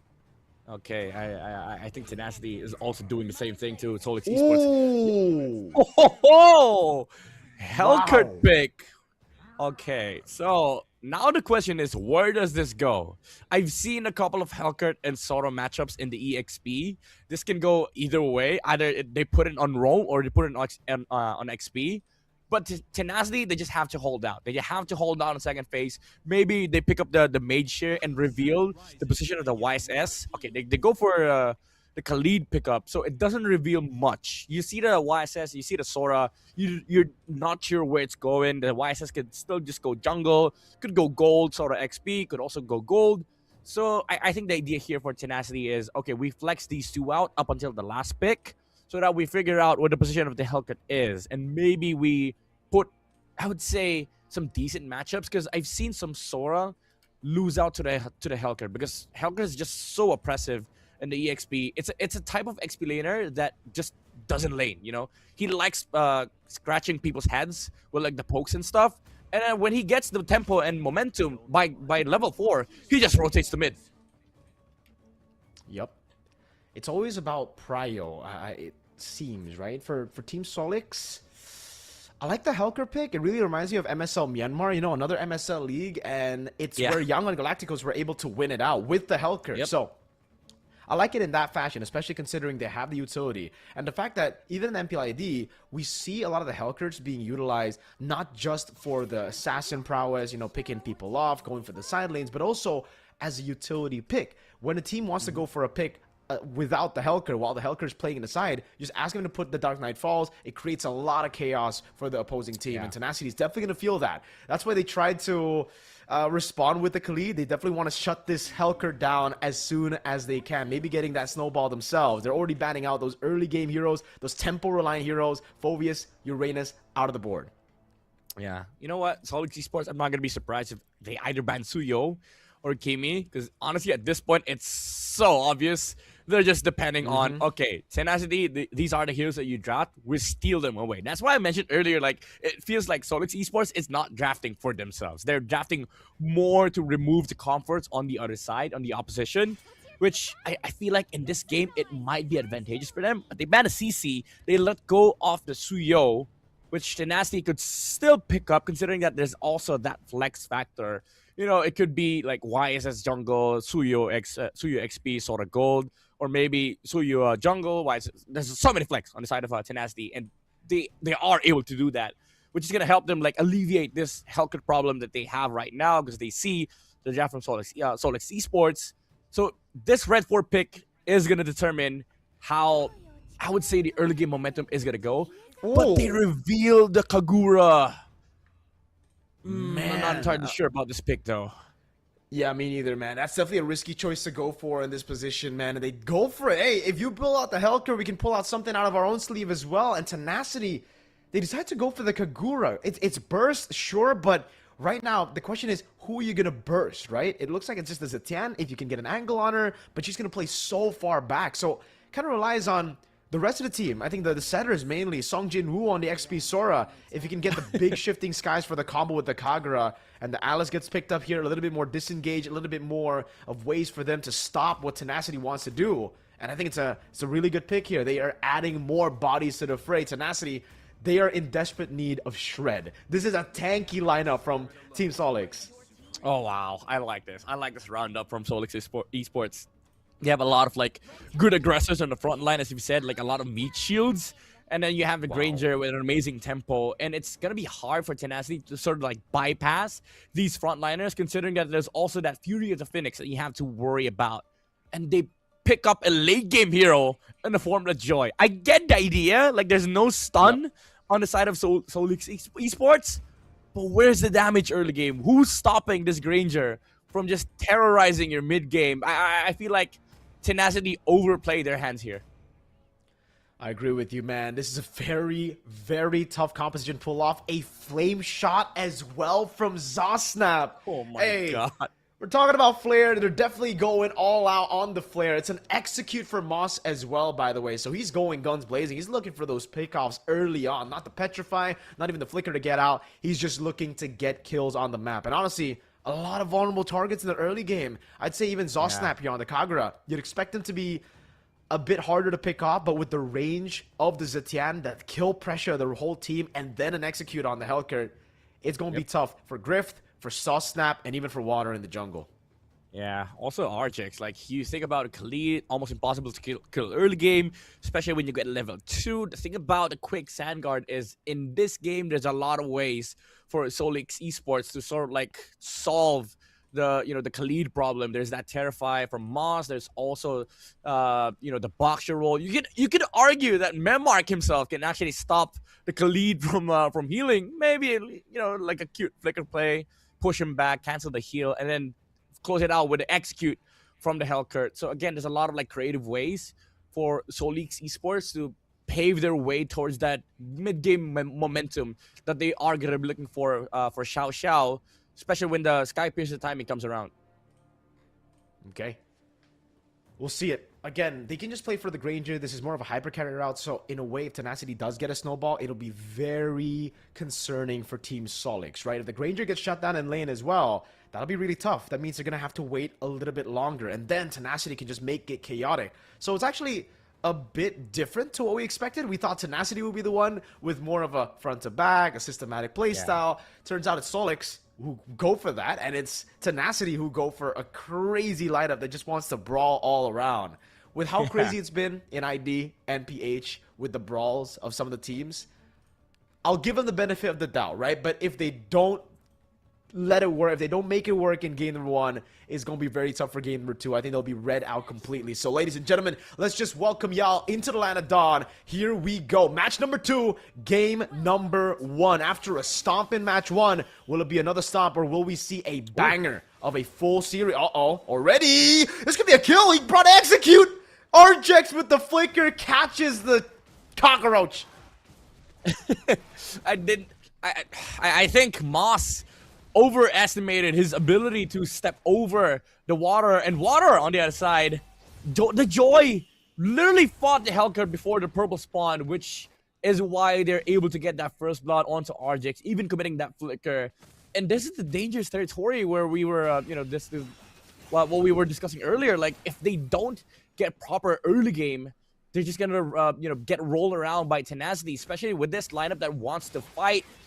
They have a lot of ways to shut down this, this Granger and the Hellcurt, given the farm. And I feel like if you're Solix Esports, you're not happy with how the game just started. Definitely not, man. The audience as well will definitely not be happy. At least 65% of them who predicted Solix here definitely already on the ropes, man. Early on with the Hellcurt falling through, this could be the winning condition we were both talking about. Hey, we're both Team Solix here, man. The entire Thai broadcast went for Tenacity. We're with the audience on this one, man. Yes, sir. We know how to read, we know what's going on. But I feel like for Tenacity, this is like the time, because I gave them one game, and I feel like this game could make the case for them. Like, after that kill onto Moss, it's gonna be harder for Solix to get a footing in the mid game, especially even early game, because now you just gave mid prio to Arjex now, and he's gonna be able to rotate the map, abuse the fact that, okay, this Hellcurt is gonna be scared for a while now. Yeah, Cherry actually got tempo here against Song Jinwoo. Solo leveling in the XP lane. Spectre first onto the turtle, on the Baksha as well. This is looking good. Moss is gonna be looking for a big jump onto Song Jinwoo. Good spacing from him, but Arjex is doing a good job zoning. Fear the Phoenix coming down. Red Tree win for Spectre. And that's a Fear the Phoenix. Locking him out. Throne of Ruin as well. That's the CC immune, but it doesn't matter as Song Jinwoo gets cooked. But that's Zosnap with a flame shot. Able to get Cherry down. That's Zhao in the mid lane. Just trying to get some kills. Won't be able to get it. In the end, it is a turtle and a 1-for-1. Yeah, that's the beauty of the lineup here from Solix Esports, even though they don't have the stun. Oh, wait, Xiao? Yeah, an attempt. Arjex walking up. Oh, wrong targeting. Jumps onto Moss instead. Just barely out of range to jump onto Xiao. He's not done. He wants to go in. He wants to go back, but fortunately for Xiao, he still has a flicker, so it's a bit awkward for Arjex to just close out that kill, especially without the ultimate. And that's the thing about Solix Esports lineup, is that they can just play around the Alice, be the protection shield. Oh, Cherry? Yeah, I don't know why he was just soaking in the wave like that. He also used his skill 1 aggressively. Maybe, Arjex with the Radiant Sandstorm. This could be a kill back. Does he have the quick Sand Guard? I guess it doesn't matter. A gank from Spectre. Memarks picks up the kill, and we're back to basically level on the board in gold. Yeah, a bit of a couple of sloppy plays from both sides, I would say. As you've mentioned, like Cherry soaking up the damage from the wave, could have just cleared under tower. Spectre, though, so tanky on the Baksha, even without the Tortoise Poissons. Like, this is the issue that Tenacity has. Early game, even if they can punish, it's all dependent on when Solix Esports makes a mistake in terms of positioning. But right now, you see like the problem for Tenacity is that they don't have enough damage to take down the Alice, take down the the Baksha. Oh, Moss. Oh man, chain CC on Arjex. Good pickoff with the Fear of the Phoenix as well. And that's the utility I was talking about with the Dark Knight Falls, dude. Tenacity just had to back away, isolated their own roam. Arjex got picked off. Yeah. And Tenacity, even though they got an early game lead, I would say the recovery from Solix is kind of solid. Especially with Moss, you know, like not overplaying his cards. He just has to play it right, use the utility from the Dark Knight Falls. And it's going to be hard for Tenacity to sort of like break this formation, find a Granger, because again, you have to worry about number one, do you have damage to bypass the Alice and the Baksha? And two, can you actually find this Granger? Because when you jump in and the Helker just presses his ult, where do you go? Where's the Granger? Where's Xiao? It's so tough, especially once he gets the Sky Piercer. Thing is, though, I think there's going to be another problem for Solix Midnight. Sure, the Granger's going to be safe in the back with the Dark Knight Falls, but how do you give him the kills with already Memarks being on the board and Moss having an execute, right? I wonder if he's even going to build Sky Piercer. Water's trying his best here just to clear out the wave. Doesn't want to give Zhao any free farm to get here. But again, Tenacity, they really need to get rid of this problem, which is the front line. They don't have any shred. Yep. I guess if you're Solix, you know, especially if you're Xiao, you ask the Helker to never press the execute. Oh, Cherry! Oh, don't ruin Fear the Phoenix! That's the combo! And they get it, Zhao. Really good dash out of the Mountain Shocker. The lead now on Team Solix with 2 turtles, and Moss is already going to soak in the waves in the bottom lane. You know what? Yeah. This composition from Solix, it's very Dewa United. It's actually almost the same every single pick except for the Claude. It should be the Claude instead of the Granger if it's Dewa. Yeah, I would say it's very heavily inspired by like Indonesian and Malaysian comps. I remember VAM was running the same strat. Like they put the damage roam on the EXP side and play around their marksman. Because now Xiao, with this protection coming out from the Alice, you know, the Baksha, they can play 2 lanes, mid lane, and then 1 opposite lane. And then you give the farm towards your roamer, who will have so much gold. And it's going to give them the damage that they're going to be lacking towards that late game. Because Moss, on this Hellcurt, in the late game, he has a lot of targets. There's a lot of targets that he can burst down, especially with the squishies on the side of Tenacity. Oi, Zhao has to flicker away. Raging Sandstorm with the Dark Knight Falls. Water gets carried away. Zhao gets the help he needs from Moss. Man, the utility Dark Knight Falls and the peel from Moss was beautiful. Mountain Shock on Cherry. They go all in onto him. Fear the Phoenix knocks him down, though. Cherry's still able to survive for a bit, and that's Moss again in the back line, trying to jump over on Arjex. That's Griff walking up, but Spectre gets a kill. Memark just taken out, but Cao is back with full HP, and they're on the turtle. Solix. Now they give us the answer to your question earlier. What do they do with this Hellgurt on execute? Okay, Xiao, you don't have to buy Sky Piercer. Tenacity is gonna go and find this Granger in the team fight, but he's under the protection of the Dark Knight Falls. Water was like, where's my target? And even then, oh, Moss? Okay, yep. Okay. Finally shut down. Water gets on the board. Yeah, but again, the second layer of problem for Tenacity is, even if you find the Granger kill, there's a secondary damage dealer on the side of Solix Esports that is going to go unnoticed in these fights. And that's perfect turtle for Solix. I still think Tenacity is doing a good job scaling, though. Again, Water, he's technically still scaling. He's doing a good job. He's already a level ahead. He's going to jump in with electrifying beats. But Team Solix don't want any smoke. They're just going to play it safe. They need to start playing for the Granger. Give him the stacks, because at this point, if he doesn't have... Well, he already has a Sky Piercer. There you go. If he doesn't get any stacks, that's a useless item right there. Yeah, it's 2k. I mean, he does get some stats from the item, but it's basically just a filler at this point. So I think Solix Esports really have to ramp up the pressure, play for the Granger, move around with Xiao. The problem is right now, Tenacity, they're also splitting the map. So it's still kind of hard for Solix to deal with the current situation. Maybe they need more items for Cherry and Spectre. But as of right now, I think they're doing a good job of just controlling the mid lane prio. Moss with the split push on this Hellcurt. Playing it safe. Water, though, already there. Dark Knight Falls comes around. Good communication by Water. He baits it out from Moss. And that's why I think nowadays we see a lot more flickers on the Hellcurt as well, right? Because teams have started to really understand how to play against the Hellcurt. They just match in the side lane, they wait for the Dark Knight Falls, they catch him right as he blinks forward and doesn't get a kill. With the Execute, it's a bit more all in. If you jump, you get a kill, that's great. And it seems like he's gotten red out again. Water's just on him. Electrifying beats. Ooh. Moss 2 times now caught in the side lane against Water. Oh, another fight. Kill. Cherry. A bit too aggressive. Has to blink away. There you go. Yeah, it's a big kill, honestly, for Tenacity. Water finding the Hellcurt prevents Solix from actually playing the map, and he gets the split push. He gets the fine farm, and it opens up some form of resource control on their side, because now he is going to be able to play the map of Solix, which is also alleviating some pressure from Griffith. So I think Solix, when you lose the Hellcurt, you have to start playing from mid lane again, reset the entire map, because after the Hellcurt death, this is what's going to happen. Tenacity is going to be able to choose which side lane gets opened up and allow the Yi and Shin to farm up.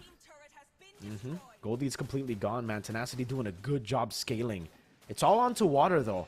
Griff is more of a utility pick at this point of the game. Again, he doesn't really have the shred to take anyone down. Cherry has got to start respecting the damage of the team. Shifting Skies, taking 2 down, or taking 2 there. Throwing a roll, the Fear of the Phoenix, though. Good CC immune as he goes to the Skies now. An all-in, but Zhao Zhao just doesn't find the shots to get onto the Sky Piercer. Doesn't get the stacks on the Sky Piercer. They've used almost all their resources, and now it's Water's turn. Jumps in over on Mimar's electrifying beats. Mimar's in the flicker route. Spectre trying to jump in, trying to go for the peel. Oh, the red tree! Oh, it was so early. Cao Cao able to recover, looking for the kill, but Arjex denies it away from him. It's a Lord, but still no Sky Piercer stacks for Cao Cao. Yeah, it's a sad Granger, I would say. Oh my goodness. A combo from Zosnap. Griff has the Mountain Shocker. Spectre now walks up. Uh-oh. Way too greedy. Oh, man. Walks against 3 with a quarter of health and gets chunked, taken out. I don't know, man. They could have defended under the tower, and now Tenacity, they get tempo, they get mid lane prio. Look at Arjex walking over the side of Solix Esports, and now Solix Esports, they need to find a reset. Wow, really good move there. Using a Traceless to get out the Fury of the Phoenix. Water, though, will get a tier 2. The Lord is up top, so someone's going to have to go over. It could be just an equal trade in the end. Still, obviously, in favor of Tenacity. No, Lord doesn't even get a charge. This is an all-out win for Tenacity. Yeah, this is, the chaos that we were looking for from game number 1. Tenacity, even though they find it hard to burst down the targets because there's so many frontliners on the side of Solix Esports. The thing is, when you get into a position where Solix has to reset, if they don't, they can just go in with, the initiation coming out from the Sora, burst down the targets because they have so much damage if you're out of position. Even Cherry earlier was caught off guard because the Baksha and, the Zedam was nowhere to be found. They weren't ready for the team fight. Oh, Water's doing so much damage. Oh, a mistake by Water, though. Throwing a ruin, lands on Water. Cao Cao gonna get the pick. Oh, he just barely gets away. Griff now with a dive on Cao Cao. Gets the pick off the Fury of the Phoenix. Not enough. A Mimark shuts him down as he walks forward, but he's out of position. Now Song Jin Woo into the skies with a killing spree. Man, Tenacity, they broke this game wide open. Now they have the farm that they need. They can burst down any target that they want. And I cannot imagine playing a Granger in this game, honestly. Earlier on, he was being protected by the Baksha. Now that Tenacity gets the farm that they need to have, they now have the damage to take down almost anybody on the side of Solix. 4 heroes jumping on the Granger. It's so crazy for Cao Cao. Like, again, I cannot imagine playing the Granger in this game because how do you play? Like, there's vision coming out from Griff. They're gonna know where the Baksha and the Alice is. If they're out of position, if they're nowhere in range of this Granger, Water, Song Jin Woo, Arjex, Zosnap, they can just jump in. That's what I'm saying, man. When you play the Granger, usually you want to be the executioner with a team that plays purely around you. But with this composition, it almost feels like they're playing for Moss to be the executioner, right? The Granger's just there for damage. And that's why in Dewa United's case, when they pulled off this composition, it was with a claw just to deal damage. Sherry, though, pops in to throw in a ruin for the Phoenix. The combo lands, but Moss goes over to Terrify. Not enough, though. Not enough damage at all. That's a flicker out from Mimark. Cao Cao still there. Raging Stance on the flicker. Griffin now jumps in with a Traceless, but gets caught by a few of those shots by Mimarks. 2 for 0 in the end, right as the Lord spawns. This is a free Lord to Tenacity. Yeah, it's going to be hard to contest. Even if the Baksha rolls around, he doesn't have Red Tree. And look at this. Good protection, good zoning, good bush control coming out from Tenacity, playing the map right. And out of this lore, they're going to be able to maybe clean up the base of Solix. They have so much damage. They have so much dive. And this Baksha Alice is going to be non-existent to them because they have the bypass to do it. They have the tools and the skills to be able to reach, the Granger on the back line. They can just suicide for it, matter of fact. Because if they delete the Granger, the only damage needed on the side of Solix is the Hellcurt. But given the farm that they have right now, even the Yi Shin can just stand toe-to-toe with the remaining heroes of Solix. And I guess it's really tough. We were expecting Tenacity to not really have the damage to shred through. And that was the case for sure in the early game. But now that we get into the late game, it gets really tough for Solix to pick a target. They see Arjex, but I don't think that's the right target. If they see Sung Jin Woo as well, they can't even get him. If they jump on Griff, he just traces out of the way. That's a burst down on Cherry. Oh, wait, they still get the kill there. South on the back, the Waters looking for electrifying beats. We'll be able to get it. In the end, it's a double with Sao and Cherry taken out, and they just don't have enough damage now as Griff walks up with the Traceless, almost taking Me Marks down. Spectre against 2. Moss with the rotation, Terrify coming down, but it's only just the Roamer who gets taken out as Me Marks now needs the help of Moss to clear out the Lord in the bottom lane. It's another base turret targeted down by Tenacity. And they get the far lane, they get another one. They might be looking for all 3 with the first Lord of the game, or second Lord of the game rather. Mountain Shocker again. Waters looking for the stacks. He gets the stacks. Can they go for the end? They have the waves. Oh, Griff missed out on the Mountain Shocker. They're going for the hits. Cherry's already back up, so no. No end just yet. But Tenacity have gotten all 3 base turrets. Yeah, as I mentioned, they're going to be able to clean up the base because there's so much jump from this lineup. And they layered it perfectly as well. Zosnap coming in with the Umbrella. Even though the damage wasn't enough to kill down Cherry, it allowed Tenacity to have the second layer of engage on the back line. They tried helping the Alice, but the Thunder, the Cloud Form came through from Sung Jin Woo. They just have no damage. Look at Water in the flanks already. Electrifying beats! So gets melted! It's a killing spree for Water. Sung Jin Woo gets a double. Water's looking for more though. Cherry. Taken out by Griff, who's unstoppable. Water with a double on both of the carries. Buys the immortality to win a crown, but no one's taking out the turret for him. Water, okay, just accepts his fate, and it is a win for Tenacity in game number 1. Beautiful game, beautiful performance from Tenacity. They didn't need the formation, they just needed damage, and after a couple of sloppy moves coming out from Solix Esports, they found their footing, they found the layers of engaging. It was just a beautiful execution of teamfight tactics from Tenacity, I would say. Water, Sung Jin Woo, all these jumps coming out from them forced a lot of reactions from Solix Esports, and it left the targets on the back line without any protection whatsoever. Man, that back line got dismantled. Water showing that experience, showing that skill that he's brought over from the M7 wildcard, man. And it just goes to show you, players who've made it to the biggest stage in the world, man, they got something different about them, right? And it's the understanding. It's also just the way that Water targets in this fight. Yeah. Beautiful execution, honestly. And they understood how the team fight works as well. They're not throwing skills blindly. Like every team fight execution, there's always one layer first. Force out reaction from the Baksha and the Alice. Once the Throne of Ruin has been used, or just even the dash alone, they know they can engage on the backside. Could have been the Kagura, could have been the Sora, but after the Fury of the Phoenix, everything was just chaos, and they were able to brute force their entry towards that Granger on the backside. It was too much, man. Definitely too much for them to handle. They're gonna have to figure out another way, man, because at this point, they need someone that's more independent in the gold lane. Because with the Granger, right, you have to play with him. You have to feed him those stacks. You got to get him those kills. If you're just going for solo plays around the map, you need someone that can just play solo. So I'd rather have a Moskov. I'd rather have a Claude. Someone that can just hold his own in the gold lane and also hold his own in the team fights, right? Make it difficult for Water to pick a target. Make it difficult for the rest of the team to deal with the front line. I think that they already got. But then the back line being too vulnerable to Water and them not really being able to push the lead further was the biggest problem. They got the perfect turtle. They secured all the neutral objectives, but they couldn't get any structural objectives because Water had the read on Moss 90% of the game.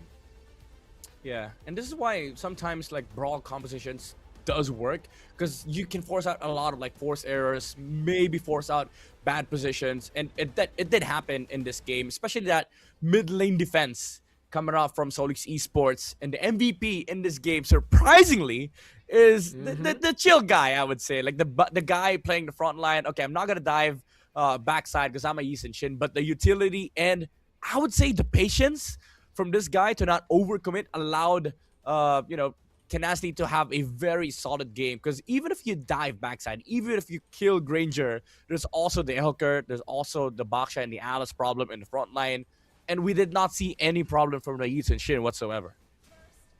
I gotta say though, big shout outs to Water. I think he's my personal MVP for the game. The way he played on the Joy, just scaling into the late game, playing around the no CC composition, or no lockdown composition rather, was just beautiful to watch, right? Look at the cleanup a lot of times here. The understanding of how to really execute this play on the Joy.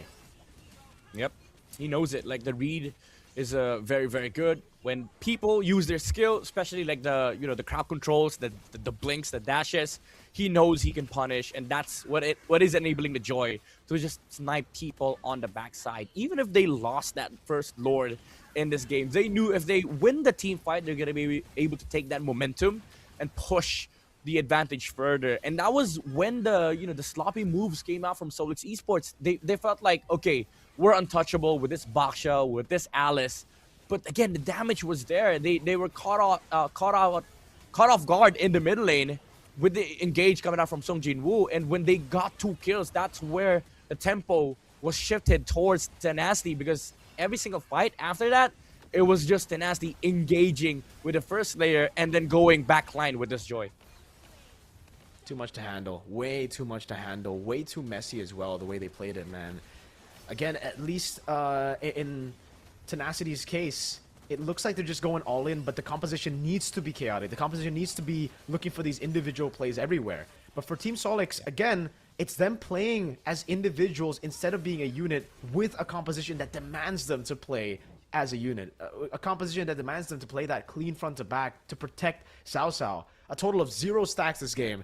That is an unfortunate stat for someone with a Sky Piercer, but it is the reality of going up against so much dive, such a chaotic composition. We doubted the Kagura pick, but it ended up being kind of like the first distraction for Water to come in, and then Song Jin Woo as well. So at the end of the day, it was just a diversion from Tenacity with that Kagura. Yeah, which is why I think in this matchup, like, we go back to the discussion earlier, Tenacity, they can execute. It's just sometimes they pick up weird heroes, and it feels like the composition doesn't really scream team identity. But when it comes down to like bringing chaos to the game, this composition is able to do it well. And Solix Esports, it feels like they lack some important aspects in their gameplay, especially execution. Because again, as you've mentioned, it's quite weird having having a Granger with no stacks. They're essentially playing for the split push coming out from Moss, but with this execute, that was where it fell apart. Like the Hellguard wasn't safe against the Joy. Tenacity was just able to play the map as well, find trades against the Hellguard, and in the mid game they didn't really play. It didn't feel like they were playing for the Granger. It didn't even feel like they were playing with the Granger. There was just so many distractions in the front line, and most of the time the Alice and the Baksha, even though they're playing the frontline tactics, it felt like they weren't really looking where the Granger is, because Water was just all over the place. He was able to find the weird angles to snipe the Granger, and then you see the Alice and the Baksha trying to tank front lines. There was no peel. There was no like actual formation from Solix, which I feel like was the main issue for this game. Yep, the carrying the rich guy here going to Water. Amazing farming pattern, great pathing to get a lead against a Baksha while getting no turtles. That is a very, very impressive, a very impressive performance by him, man. Because usually when you're up against a Baksha on the Joy, if you lose on the first 3 turtles, usually it's just you completely falling out of the game, not being able to really match up against the tankiness of an Alice, of a Baksha as well, still getting locked down and gunned down by the rest of the team, and even maybe losing out in those side lanes against Moss. But hey, he pathed really well, he stayed level, and then he got those kills on Moss, played in the side lanes, just asked the team for all the resources. The team funneled to him, and he was able to get a level lead despite the 3 turtles, which is very, very impressive. Yeah, which is why I actually commend Grift on his Shin. He basically was just the utility marksman. Like, okay, I'm gonna give you vision. Let me tell you where the Granger is. Give this man the entry towards that goal. And he was chill. He was just playing the front line. He was dodging the jumps coming out from the Alice, also from the Helker. Didn't die at all this game, which also helped the team play overall, because Water didn't have to worry about his teammates dying. So I feel like it was a valiant team effort for both sides, but the chaos was definitely favorable for Tenacity.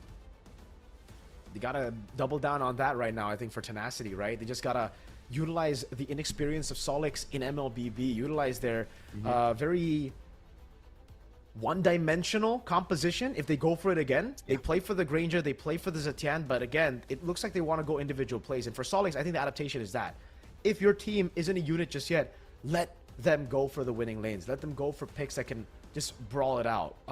Let the mechanics shine instead of going for these systematic composition without them having the synergy. Yeah, which is funny because if this was played yesterday, you would have thought that the draft was flipped around. Tenacity would have played the composition for the blue side because they know how to execute. It's just a matter of finding identity. Now you give them heroes like this who don't require specific comp gameplay, but just plays chaotically.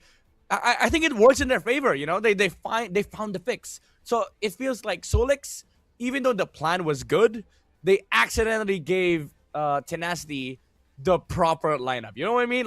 Okay, let me steal your heroes. And then Tenacity was like, okay, let's roll around with a bunch of chaotic heroes who just wants to play solo, and let's just execute. I think that fits them so perfectly. So I feel like if you're Team Solix right now, you have to rewrite the whole plan, man, because it didn't work the first time. You guys tried stealing some of the heroes, but now you find out, okay, this team can execute. And that's why it's so frustrating for newer teams like Solix, man, because I understand what they were trying to do against KOG yesterday. They saw this kind of playstyle. They saw front to back. They saw a systematic playstyle, and they were like, all right, why don't we try it out, right? We were trying to go for those individual plays yesterday with the Claude, with the Harley, and then they try it out, but it just doesn't work as they expect. And then it gets really, really bad for them now, because now it seems like they just don't know what to go for. They've tried 2 different styles. They've tried to lean into the mechanics. It didn't work. They've tried to now adapt to the systematic playstyle. And clearly, I think yesterday with the mechanics, it was still better. So if it were up to me, I would still go for their strength. And clearly, their strength is not team play. It's not chemistry. It's not like a composition that is reliant heavily on chemistry and synergy just yet. Yeah. So if you're Solix Esports right now, you revert back to what happened yesterday. I feel like game number 2, we might see a literal 180 shift in the draft. Both teams play each other's comp, but I feel like for Tenacity, that's not even something that they have to consider. They can play whatever they want. They just played a good game, even though the early game was it's still a bit hard. Let's just say the Hellcat kill wasn't part of their gameplay, but the Baksha and Alice was proven to be a problem. But coming into next game, I feel like they can just go whatever. They can play mechanics, they can utilize the Suyo, or they can even go back to the Baksha pickup for Tenacity. But for Solix, you're gonna go with the same bans: Valentina, Fanny, and then Sora ban. Literally, they're attacking Song Jin Woo, which is quite weird. Blue sides, they don't usually do this. They don't ban Valentina with the Sora, which tells me that right now they're a bit frustrated with what happened in game number 1. Yeah, a bit frustrated, or it might actually be a sign of just the hero mastery not being there, right? Maybe they just don't play the Sora. Maybe Cherry is just better on those safer picks, on the less mechanically challenged picks. Again, we've seen the Uranus, we've seen the Alice here for Solix. So we'll see again if they just decide to go for Uranus Alice. It seems like that's just his comfort right now. But first pick with no juice in, what do you think is going to be here? Do they just go for the same pick? Did they go Baksha again? We're going to go Harley. Okay. Wait, was this different like tactic, I'd say. I forgot. I think it was banned. I think it was Val and Fanny, and then Guinevere. Oh no, it was completely left open last game, actually, in game 1. Oh really? So interesting. Yeah, hey, we get to see the Guinevere. Okay, Tenacity.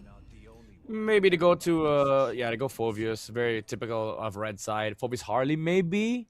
Phobius Leomord. Phobius Suyo. Okay, they're gonna give Grift the comfort utility marksman, and I like this honestly. Like again, just get the vision for mid game. They have a lot of strong early game heroes on their arsenal, especially with the Phobius getting picked up. So now Solix, they have a big problem with this Phobius. You know, usually when you see Phobius, you react with like Uranus, Alice, Lapu. Those three are like the hot commodities in the EXP right now. But if you don't pick it up, I feel like you're gonna lose out on XP heroes come second phase. Yeah, agreed. It gets really tough. I think the Phobius pick is just a masterclass here. You know, we've seen the combos for the Guinevere a lot of times with the Arlet, and it just kind of denies it away. They get another combo, though, with the Zetian, and it's the classic Uranus for Cherry. I hope this isn't the two heroes that he's just the best at, right? Because it gets really easy to read. It's now 4 games where he's just been playing 2 different heroes. He only has 2 unique heroes in his pool right now. Yeah, it's quite alarming, honestly, for Solix Esports. Oh my goodness. Oh, Tenacity, how dirty can you get? I like this glue pickup. Like the Uranus, yeah, sure, stand in the front line.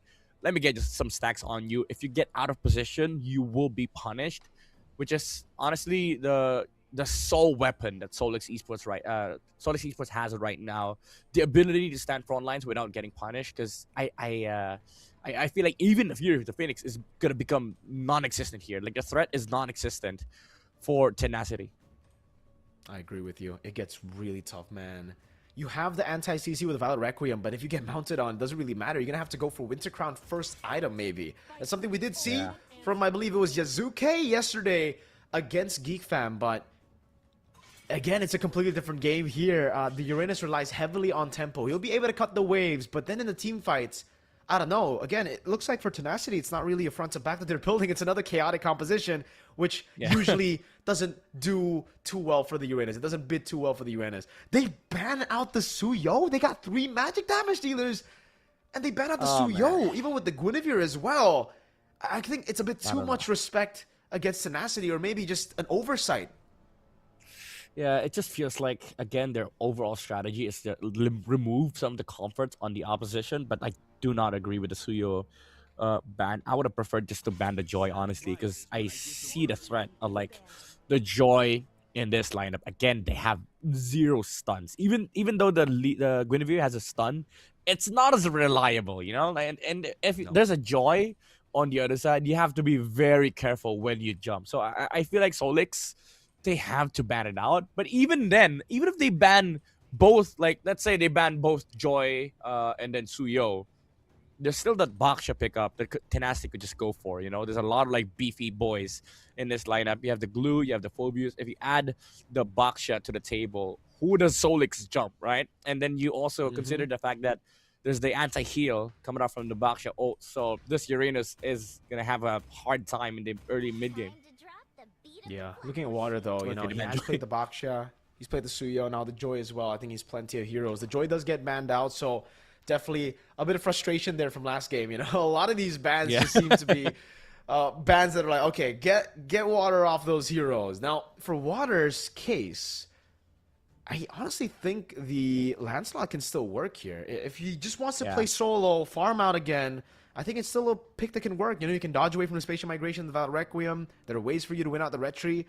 You don't really need to care about the Uranus, and you can just dive towards the Zetian. Ooh. But they'll stick with the Kagura. Wow. Okay. Zosnap really likes this pick. We didn't get to see any of this yesterday. It was just a normal Kimmy and a Zetian pick. Yeah. So, hey, I love it. I love the flair coming in for Team Tenacity. Yeah, again, I feel like this team relies heavily on comfort, and this die just sent a message to the whole world. Our counter to Zetian is Kagura. I think that's the entire message out of this Kagura 4th pick. Because honestly, they could have flexed the mage for last, picked up the jungler here, but maybe they're waiting for the roam pickup from Solix Esports because they can go Baksha or the Lancelot route. I like the Lancelot because of the fact that it's a jungler that can force out the passive from the Zetian. And also a hero that can, you know, move around the Guinevere. So it is an option for them to get last pick. But now Solix Esports, they get the carry, they get the Kalea, very typical combo, which I feel like is going to be answered with the Baksha. Damage reduction all across the board with the Tortoise Poissons, I feel like is going to be very useful against the Kalea carry combo, because what you need is more front line. You need to add more beefy boys to this lineup. But again, there's a merit to picking up a Lancelot here, because you can move around the team fight, you can dash around, maybe dodge a couple of like stuns from Solix Esports. So I feel like those two heroes are very important, unless they want to go typical Leo mode route, which I don't really like, because the Kalea could just use the title strike. Oh, okay. They go the Nolan route. Personally, I don't like Nolan into Kalea, but I get the idea here. You basically just waste Solix's time, trying to look for pickoffs, especially with his glue, right? Like, the glue can just be the annoying hero in the front line, maybe soak up the initiation from Solix Esports, waste the jumps from both the Kalea and the Gwyn, and then Nolan just tries to find a trade on the map, do macro things, play for resources. I feel like Tenacity, again, they're going back to comfort. I would have preferred the Basha or the Lancelot, but I get the idea behind this Nolan pick. I agree with you, man. I think hey, it's just, trying to out-farm him again. He's doing the same thing, just on a different hero, right? It's a physical joy, in a way. In the way he plays, it's all about pathing. It's all about moving faster than the Guinevere, getting that level lead, going for the resources, going for trades around the map, and then later, just taking the fights out of the systematic control of Team Solix. So we'll see if they'll be able to do the same thing, exactly the same as they did in game number 1, because I'd say Solix, this is a good chance for them to win. They've got a really good composition, counter picks across the board, a combo everywhere as well with the Guinevere, Zetian, Kalea, and Carry. I like Team Solix's draft right now, but Zosnap is just so oppressive on the Kagura. Another winning lane here, despite, again, it being a Zetian. You don't expect this early on for them to be able to trade as well. And there you go. That's the healing coming down. Zosnap, remember, he has Flame Shot. He might just be killed here. RJX pops out the passive. Good timing as well from Moss. He knew that RJX was going to go for that last minion wave when he jumped in. So Zosnap missed one and didn't hit level 2. Solix, again, they have good footing in this game. Similar to game number 1, they have clear conditions on how they're going to be playing this game. But look at Water. Look at the pathing, man. He went for the orange buff first. They have no idea of what's happening right now. Oh, man. He's going in already. Team Tenacity. They're already getting that level lead, man. Spectre won't be 4 by the time the turtle spawns in. They might be able to just brawl it out here, Team Tenacity. Oh, purple buff gonna be taken. Now he goes to his own orange buff. That is a 3 buff start. Oh my goodness. Water. He's really flowing like water. Oh my. You know what's funny, Mirko? They still have no idea of what just happened. They didn't even see the orange buff. Now they're gonna find out. Spectre, once he goes back to his side of the jungle. Okay, he's level 4 because he took the XP crab, but he has no idea Water's about to reach level 5. Yep. Slams down the pass. A combo with the fracture as well. Cherry able to get away, but they bait out the spatial migration and the Viola Requiem.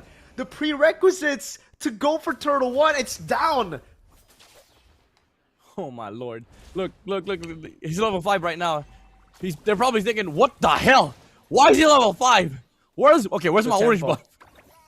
The orange. It probably only figures it out now, and it might not be a purple buff for the Guinevere, man. Moss needs to flicker out. Water still hasn't used a retribution, and now they'll go all in. It's just full out tempo. Retreat from Water. Oh, it's Spectre retreat early. It's a good one there. Fear the Phoenix coming down. They go all in, but Song Jin Woo, he's a bit too strong. And Zosnap picks him off Spectre. Oh my lord, a flame shot from Zosnap. So clean with it, accurate. And RJX can go for the mount here if they go all in on him. Yeah, it's just being very annoying. Look at Water. He doesn't care about the fights. All he cares about is stealing these greens. Couldn't go for the orange buff earlier because he had no retreat. But the main idea for this composition, as you mentioned earlier, is just to farm your way towards mid to late game, get the items up on the Nolan, and burst anybody that tries to stand front line. Because again, RJX can soak up a lot with his glue, even forcing out the flicker from Memharks because of the stacks from the glue. Oh my lord, they're losing map, they're losing the battles, and they're losing resources against this scaling lineup from Tenacity.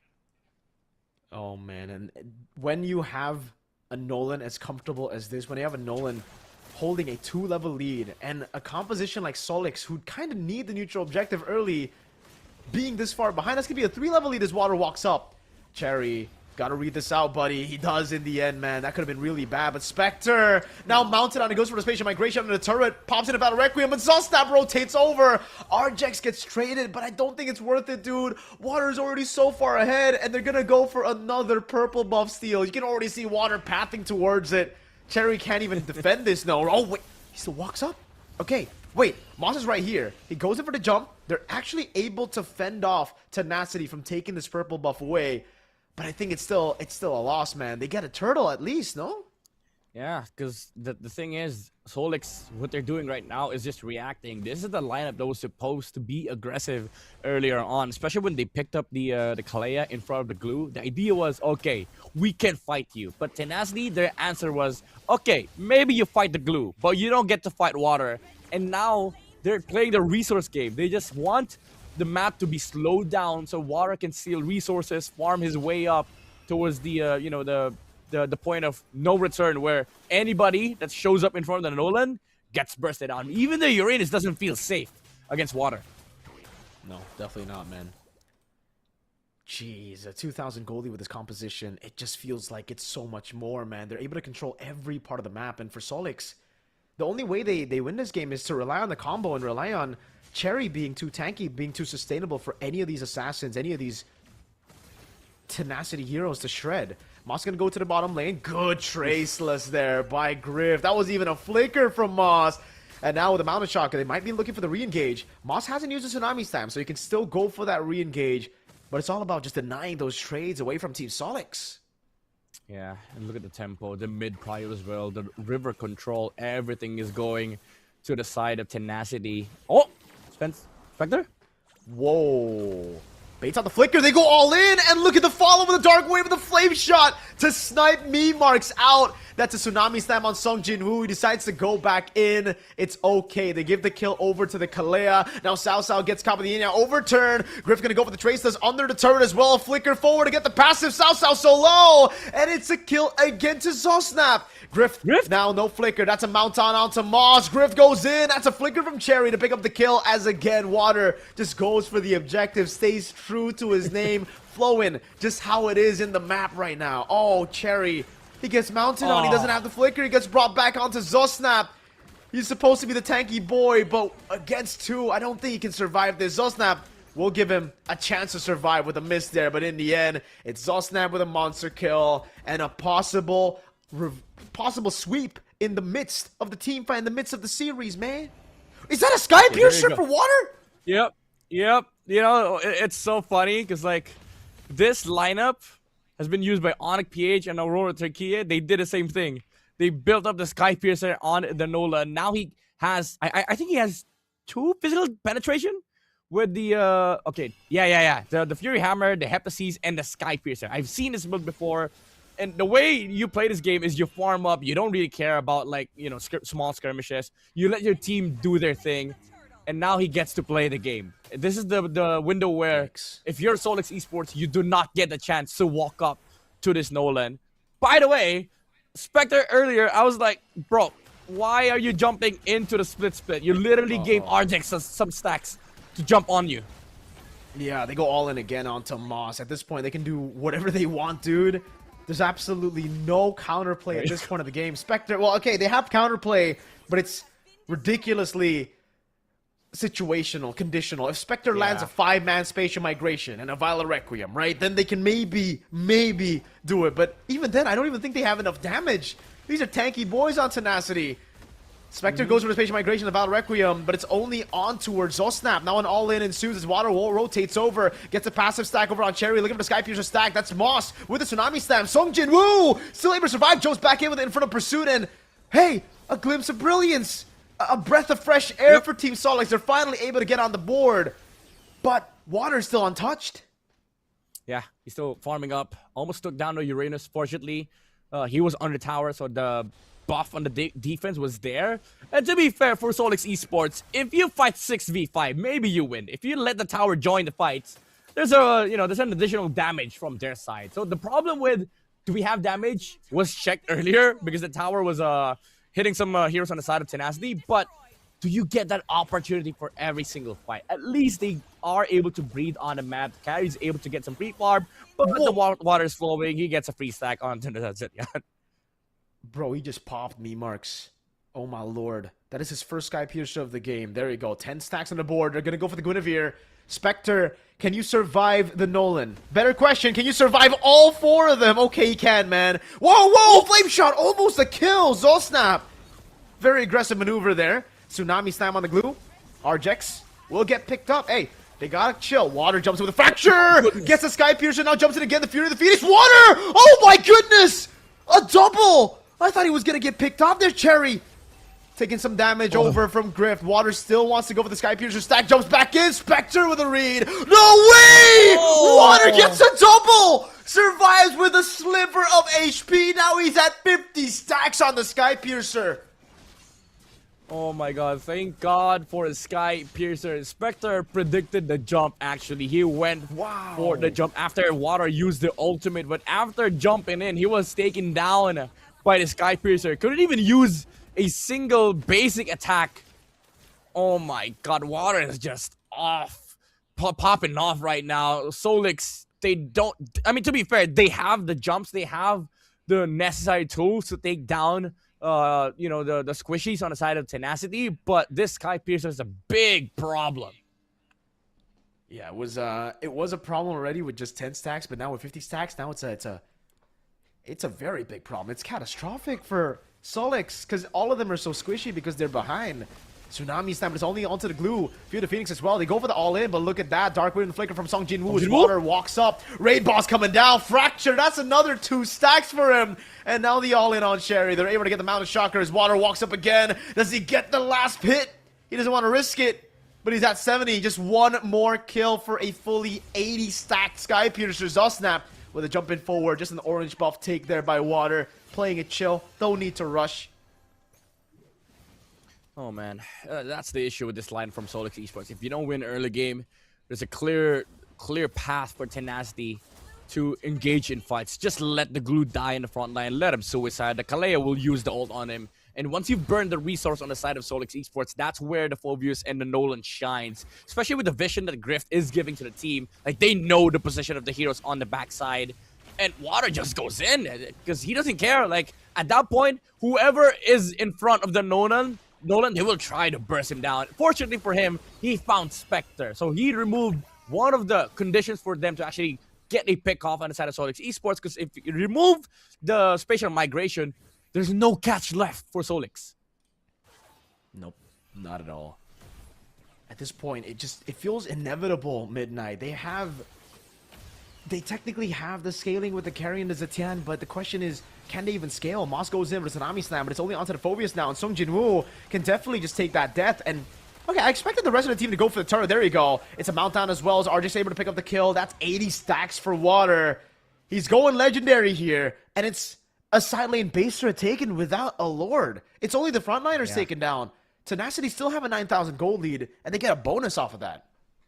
Yeah, at this point, if you're Solix, even though you're defending, even though the carry's farming, the big problem right now is they have to find Nolan before the Phobius and the glue is able to set up on the front line. The biggest issue is that Song Jinwoo and Arjex, they're willing to commit. Even Arjex earlier, when Song Jinwoo was caught off guard by the Tsunami Slam, the glue was immediately running towards the carry, trying to look for the damage dealers and just delay the team fight here for Solix. And even though they both died, the carry got a double kill. They got the tower for Tenacity. And it's just giving so much farm for this Nolan. And the main issue is that for Solix, yes, you have a fed carry. The carry is getting items. But there's a lot of ways for Tenacity to delay the carry from actually bursting down targets. Oh, man. Whoa, Arjex, very aggressive move there. Try to go for the pass flicker. And no flicker response. Water. I don't know about going for Cherry there. He gets caught by the Fear of the Phoenix. They still gotta be very careful. Zosnap! Oh! The flame shot! If only he angled it properly, that would have been a double on me marks and Zhao Zhao. Okay, the timing was alright because the Lord just spawned in now. But that was kind of dangerous. That was a risky play to take if you're Tenacity. Yeah, especially the glue from the flicker from the glue. Arjex was so adamant about like forcing a fight there, Oh, maybe yeah. force a flicker, but he wasted it. But it's fine. Like again, his job in this game is to die. But Water with a risky move following it up, that was again quite risky from Tenacity. Fortunately for them, there was nobody that died on their side, no casualty, and they still get to play the Lord. Let's see if they can manage the waves properly. So far it does look, all in on Griff, he gets away! The fadeaway doesn't get him, Yin Yang overturn! Oh, beautifully done by Zaw snapping the combo with Water. Now, I mean, it's already a fully stacked Sky Piercer, he just got all the executes there, and it's the front line left to go up against a fully alive composition of Tenacity. Water's gonna do it again. He's gonna tank up the base turret. He buys the immortality. It's a clean 2-0 sweep for Tenacity. So far, Midnight, it's been double stomps. Buriram and now Tenacity. Yep. A dominant showing from Tenacity. They didn't need the composition. All they needed was the path to success, the pathing from Water. Imagine stealing that orange buff. I'm sure Solix is gonna watch the review later, watch the VOD, and they're gonna be like, oh, this is what screwed us. Like the steal on the orange buff, stealing the greens away as well. When the Nolan showed up, he was already a full level ahead of the Guinevere, and Water didn't care about the skirmishes. He was like, all right, guys, let me farm up, let me carry this game. I'm gonna finish this game with 8 stacks on my Sky Piercer. Hey man, yesterday we were able to get just one series going all the way. I think today might be a day of sweeps. Look at the teams, they've improved so much, and again, for Tenacity, they've improved a lot, right? They showed glimpses of brilliance yesterday, and now they play with such a different style of MLBB. It was a Baksha yesterday, and Asuyo. It was very objective-centered. Now Water's like, all right, sir, maybe playing the objectives isn't too good. Let me just do my own thing, right? And man, he's so much better when he does his own thing. Yeah. I think the issue yesterday was again team identity, right? Now they find it for themselves. ค่ะนะคะขอแสดงความยินดีด้วยนะคะสำหรับ1แต้มนะคะในเกมเมื่อสักครู่นี้นะคะอยากจะให้ทั้ง2คนแนะนำตัวกันนิดนึงค่ะแล้วก็ตำแหน่งด้วยค่ะได้ครับสวัสดีครับผมซอสแนปนะครับมิดเลนจากเทนาซิตี้ครับ เย้ สวัสดีครับผมวอเตอร์นะครับจังเกิลจากทีมเทนนิสซิตี้ครับค่ะนะคะแล้วก็ได้ข่าวว่าวอเตอร์นี่มาจากสปปลาวด้วยใช่ไหมคะใช่ครับทักทายชาวสปปลาวเลยค่ะสบายดีน่ารักเนาะนะคะเดี๋ยวช่วงนี้นะคะขออนุญาตสอบถามนะคะความรู้สึกกันก่อนเลยดีกว่านะคะว่าชนะในแมตช์เมื่อสักครู่นี้ตอนนี้เรารู้สึกเป็นไงบ้างคะก็เมื่อกี้ก็ตื่นเต้นมากๆเลยครับก็เมื่อวานทำผลงานได้ไม่ดีเนาะวันนี้ก็ถือเป็นการเปลี่ยนแปลงนะคะแล้วก็วันนี้ถือว่าพอใจไหมคะพอใจครับพอใจเนาะแล้วทางวอเตอร์ค่ะรู้สึกดีใจครับค่ะพูดกว่านี้ได้นะพูดเยอะๆได้นะ โอเครู้สึกดีใจอาจจะเป็นคนพูดไม่เก่งใช่ไหมแต่เล่นนี่เก่งมากนะคะพูดไม่ค่อยเก่งแต่เล่นเก่งมากนั่นเองนะคะแล้วก็เกมเมื่อสักครู่นี้เนี่ยเราจะมีจังหวะสำคัญนะคะหลายครั้งมากเลยนะคะโดยเฉพาะในช่วงของการคอทีมไฟต์ต่างๆนะคะหรือว่าจะเป็นพวกอ็อบเจกต์ต่างๆนะคะอยากจะทราบว่าในการคอนะคะเราใช้วิธีหรือว่าแนวทางยังไงในการคอเกมกันไหมคะมีเทคนิคยังไงอัดเลยพี่ตอบเลยเอาแย่นะคะอัดเลยพี่อันนี้คือการคอเกมแล้วใช่ไหมคะเอาตอบไซเราเอาไม้อย่าลืมไม้ด้วยอย่างก็จะพยายามคอสเปลตัวสำคัญของฝั่งนู้นนะครับค่ะใช่แบบเดชหรือว่า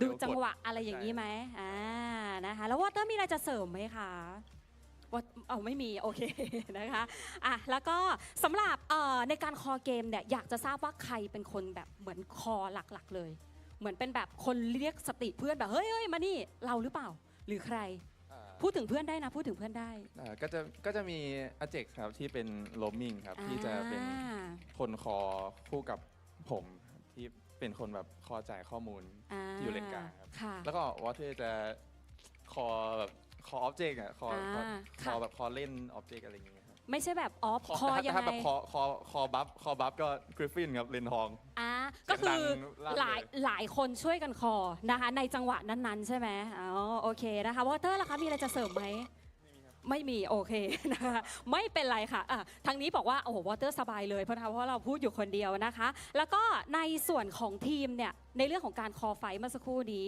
ได้ยินแล้วล่ะนะคะอยากจะทราบว่าใครในทีมที่แบบส่งเสียงดังที่สุดเลยกริฟฟินโกเลนครับนะคะทำไมเขาถึงคอเสียงดังขนาดนั้นคะเรารู้ไหมเก็บกดเมื่อวานมาครับเก็บกดวันนี้เลยเอาเลยเต็มที่ใส่เต็มที่เลยนะคะแล้ววอเตอร์คิดเหมือนกันไหมคะครับผมโอเคนะคะวอเตอร์มาเพื่อพูดครับผมใช่ครับถูกต้องครับ โอเคไม่เป็นไรนะคะแล้วก็ในทีมของเราเนี่ยนอกจากนี้นะคะเรามีตัวแบบว่าทีเด็ดของทีมไหมคะตัวทีเด็ดของทีมอย่างเช่นแบบวันนี้ก็ได้ที่เล่นหรือว่าจริงๆแล้วเรามีตัวไหนไหมคะตัวทีเด็ดอาจจะเป็นตัวละครหรือว่าผู้เล่นก็ได้ค่ะยกให้ใครเป็นทีเด็ดของทีมดีใครตอบก่อนก็ได้หรือจะให้ตอบกันทั้งสองคนเลยเอาแบบผู้เล่นในทีมก็ได้คิดว่าใครเป็นคนแบบว่าเดินเกมเลยทีเด็ดเลยคือขาดเขาไม่ได้เลยคนนี้วอเตอร์ครับขาดวอเตอร์ไม่ได้เลย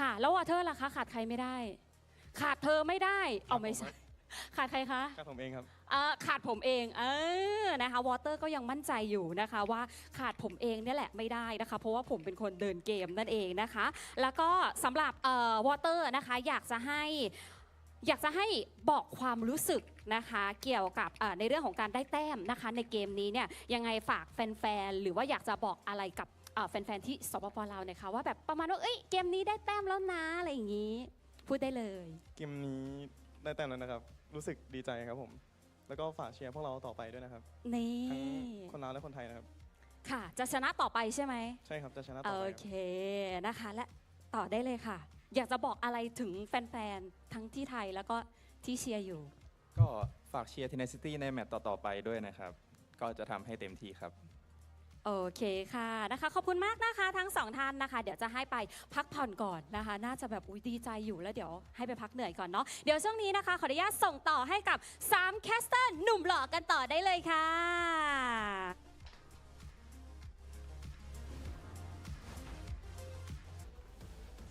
Hey, there you have it, man. The interview with the players there. I believe we got Water on stage. Water, Cambodian import, right? He's doing a good job there. Oh, is it actually? Wait, Laos. I think he's Laos. He's from Laos, actually. Leon. Yes. Sorry, my bad. But yeah, Laotian. Is it Laotian? Laotian import. Laotian import. Yeah. Hey, he's doing a good job. We've been seeing a lot of the Leon esports players do well. Agi did a phenomenal job. I believe Water deserves the match MVP and the game MVP here. So 2 Leon esports players getting MVP, or sorry, ex-Leon esports players getting MVPs here today, I believe. Yeah, I'm so happy to see like these players finding success. You know, definitely a treat for MLBB fans out there, especially for like Laotian fans, the Thai fans. You know, that's why like important tournaments like this are very, very important, and we get to see like these players shine in that game. Specifically, Water, again, the experience from playing in the international stage really showed in this game. Just the fact that he knows, okay, maybe this team will play mid prio. They have a Gwyn, they have Kalea, and they have Zetyan. He gets to punish, he gets to do the Grand Theft Orange, steal some resource, and then just play the overall farm game. He did such a good job at that, man. Oh my lord, that pathing again. I mean, we saw the pathing in game number 1 with a Joy, but the pathing on the Nolan, it's just so much faster. You clear so much faster in the early game, and man, did he go fast. Oh, there was nothing they could do. By the time they found out the orange buff was gone, the turtle was also gone, and then by the time they found out about the turtle, they've invaded the purple. Yep. Bro, you know how like fast this is? Because in this patch, no one has come close to the 1000 GPM. Even in the Philippines, the highest we got was 967. Hey, 67. Oh. But this guy, Yazuke got 995. Oh my god. Now this is the record for the current patch. 1001 GPM on the Nolan farm is everything. And it yielded results here for Tenacity as full stack Skypiercer as well to boot. Water did get to enjoy playing MLBB this game for sure, honestly. Like anybody, as I mentioned earlier, anybody that stands in front of him just gets shut down, shredded down by the full combo, the fracture as well. And this was the moment where they almost took down the Nolan, honestly, with the jump, the spatial migration from the Guinevere. There you go. He was able to land the knockoff, but the Dark Wave was there from Song Jinwoo to stop the Guinevere, and after that, the damage was enough for Water to close out a kill with the Sky Piercer. So well played, man. The 80 stacks on the Nolan. It's just a dream. It's a Nolan's dream game to have here. And no wonder they banned out the Suyo, you know? I think the Suyo would have given them similar problems. Yeah, they would have a lot of magic damage to deal with him, but if it's a snowballing Suyo with 8 kills and a Sky Piercer, I think we've seen from PH as well, you know? James Panks up against a Harley, don't matter if he's got the stacks already. And what a combo here from Zosnap and Song Jinwoo, and then the finisher being Water. Yeah, dude, it's amazing to see. Like, the level of synergy. Yesterday, again, the issue was, okay, maybe they don't have identity.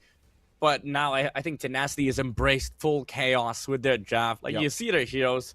The idea is solid, but there's a lot of ways to be creative about it, especially with this kind of composition where people just suicide in the front line, and then you can play weird angles, similar to how, like, Alter Ego plays from Indonesia. They play a lot of weird angles. It's the same thing with Tenacity, where you get to distract your enemies in the front line, especially with this Glue, Kagura, and then Water just, finds farm on the map, does a lot of cross-map plays. And Solix, especially with this Uranus pickup, right? Like, it's just so weird for them when the enemy is not playing proper skirmish. Like, when people are not committing to fights, because your game gets slowed down. And the thing about this kind of composition, when your game gets slowed down, you don't get to play proper skirmish. You lose out on resource. That's why I think a lot of the teams prefer damage junglers over utility heroes like Baksha, Fredrin.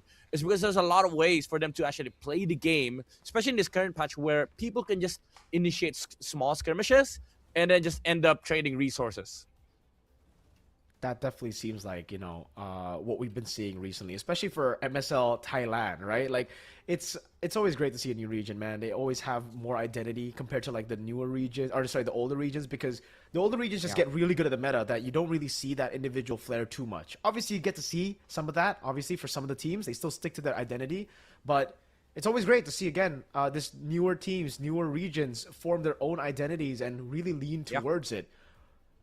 The thing that I don't like, though, there's obviously some negatives to it, is the fact that Cherry has only played 2 heroes, right? This is a big concern now for Solix. I think they're going to get read out quite a bit if it's just these 2 heroes, Alice and Uranus. They're basically the same hero. It's just Alice is a better version of Uranus, I feel.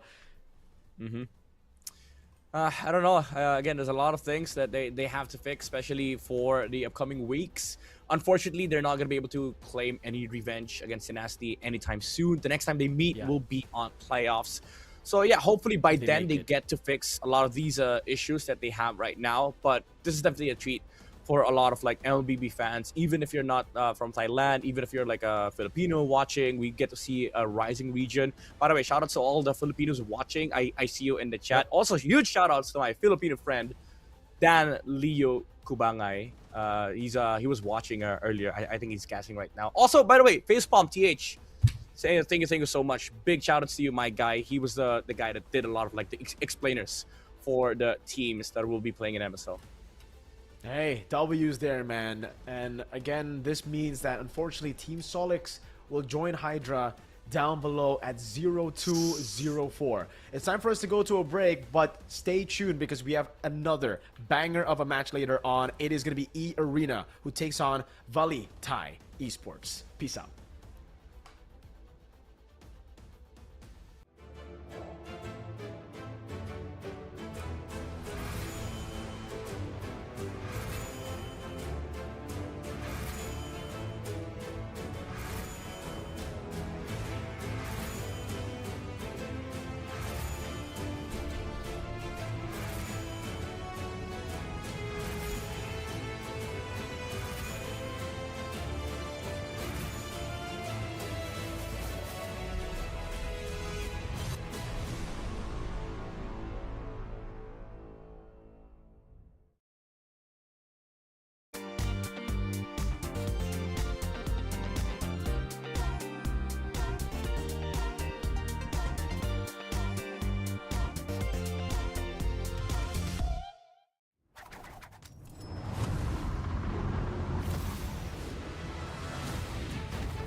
Richman Shop No 1เรื่องเติมเกมเหนือกว่าทุกการเติมผู้สนับสนุนหลักอย่างเป็นทางการ League MSL Thailand เติมได้นับร้อยเกมพร้อมบัตรเติมเกมและบัตรกำนันอีกมากมายเติมถูกเติมไวผ่อนได้มีเงินคืนจ่ายสะดวกไม่ว่าจะโอนหรือผ่อนชำระและใหม่ล่าสุดรองรับการแบ่งจ่ายผ่าน SPayLater ดูแลทั้งก่อนและหลังการขายทุกช่องทางบริการ 24 ชั่วโมงร้านเติมเกมที่สตรีมเมอร์ส่วนใหญ่ไว้วางใจนึกจะเติมเกมต้อง Richman Shop เท่านั้นแล้วมาเติมกันเยอะๆนะみんな渦巻きナルトが帰ってきたぞ飛来神の術俺ってば父ちゃんを越す火影になる愚かなる大振りと子供騙しかお待てろふっ行くぜこれが俺たちの力だってばよ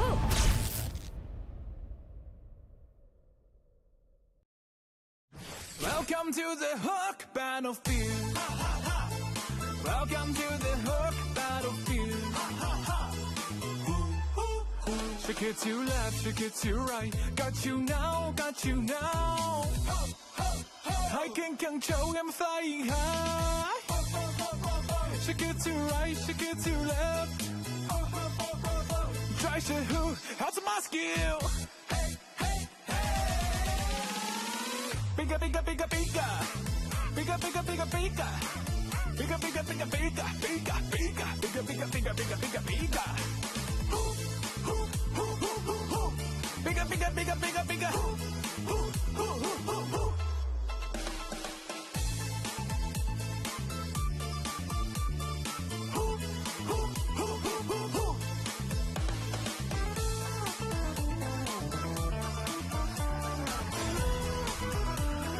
Welcome to the Hook Battlefield. Welcome to the Hook Battlefield.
Richman Shop No 1เรื่องเติมเกมเหนือกว่าทุกการเติมผู้สนับสนุนหลักอย่างเป็นทางการ League MSL Thailand เติมได้นับร้อยเกมพร้อมบัตรเติมเกมและบัตรกำนันอีกมากมายเติมถูกเติมไวผ่อนได้มีเงินคืนจ่ายสะดวกไม่ว่าจะโอนหรือผ่อนชำระและใหม่ล่าสุดรองรับการแบ่งจ่ายผ่าน SPayLater ดูแลทั้งก่อนและหลังการขายทุกช่องทางบริการ 24 ชั่วโมงร้านเติมเกมที่สตรีมเมอร์ส่วนใหญ่ไว้วางใจนึกจะเติมเกมต้อง Richman Shop เท่านั้นแล้วมาเติมกันเยอะๆนะみんな渦巻きナルトが帰ってきたぞ飛来神の術俺ってば父ちゃんを越す火影になる愚かなる大振りと子供騙しかお待てろふっ行くぜこれが俺たちの力だってばよ。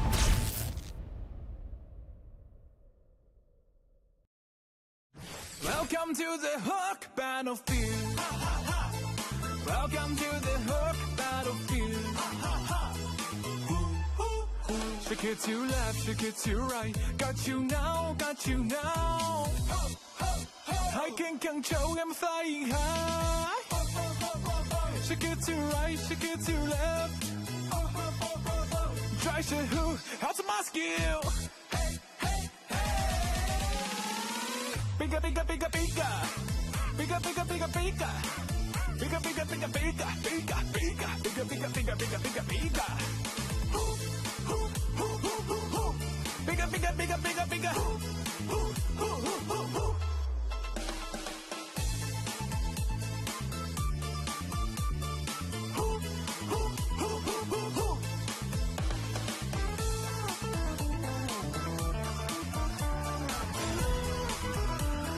Welcome to the Hook Battlefield.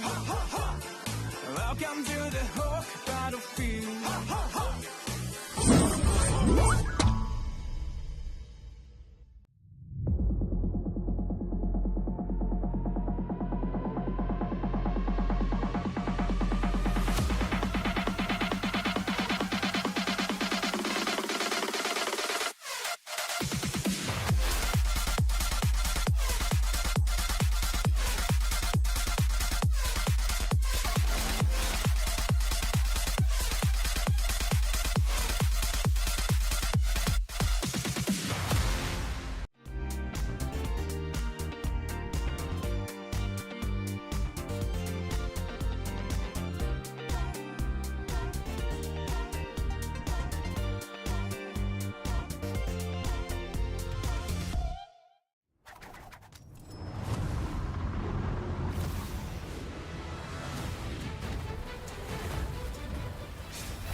Richman Shop No 1เรื่องเติมเกมเหนือกว่าทุกการเติมผู้สนับสนุนหลักอย่างเป็นทางการ League MSL Thailand เติมได้นับร้อยเกมพร้อมบัตรเติมเกมและบัตรกำนันอีกมากมายเติมถูกเติมไวผ่อนได้มีเงินคืนจ่ายสะดวกไม่ว่าจะโอนหรือผ่อนชำระและใหม่ล่าสุดรองรับการแบ่งจ่ายผ่าน SPayLater ดูแลทั้งก่อนและหลังการขายทุกช่องทางบริการ 24 ชั่วโมงร้านเติมเกมที่สตรีมเมอร์ส่วนใหญ่ไว้วางใจนึกจะเติมเกมต้อง Richman Shop เท่านั้นแล้วมาเติมกันเยอะๆนะみんな渦巻きナルトが帰ってきたぞ。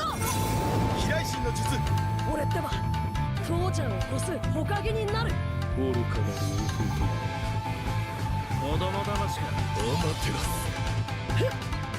行くぜ。これが俺たちの力だってばよ。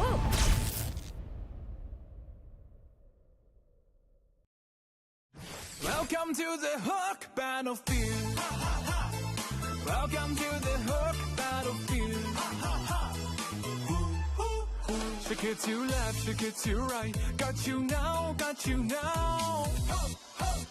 I can control, I'm flying high. Shake it to right, shake it to left. Try to who, how's my skill? Bigger, bigger, bigger, bigger.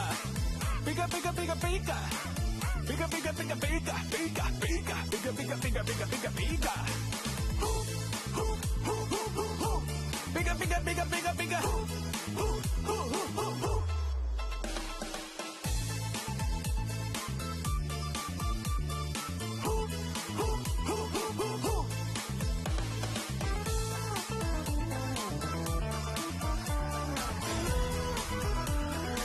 Welcome to the hook battlefield.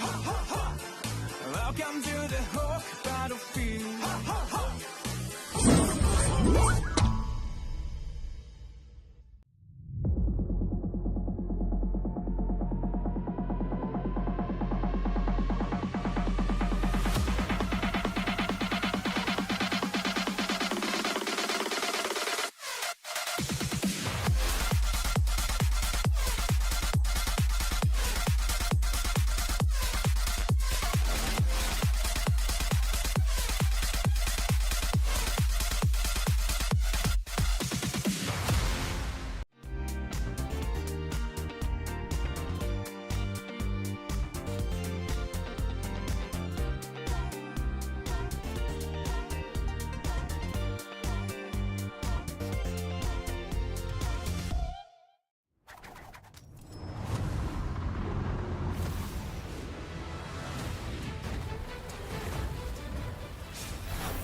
Richman Shop No 1เรื่องเติมเกมเหนือกว่าทุกการเติมผู้สนับสนุนหลักอย่างเป็นทางการลีก MSL Thailand เติมได้นับร้อยเกมพร้อมบัตรเติมเกมและบัตรกำนันอีกมากมายเติมถูกเติมไวผ่อนได้มีเงินคืนจ่ายสะดวกไม่ว่าจะโอนหรือผ่อนชำระและใหม่ล่าสุดรองรับการแบ่งจ่ายผ่าน SPayLater ดูแลทั้งก่อนและหลังการขายทุกช่องทางบริการ 24 ชั่วโมงร้านเติมเกมที่สตรีมเมอร์ส่วนใหญ่ไว้วางใจนึกจะเติมเกมต้อง Richman Shop เท่านั้นแล้วมาเติมกันเยอะๆนะみんな渦巻きナルトが帰ってきたぞ飛来神の術俺ってば父ちゃんを越す火影になる愚かなる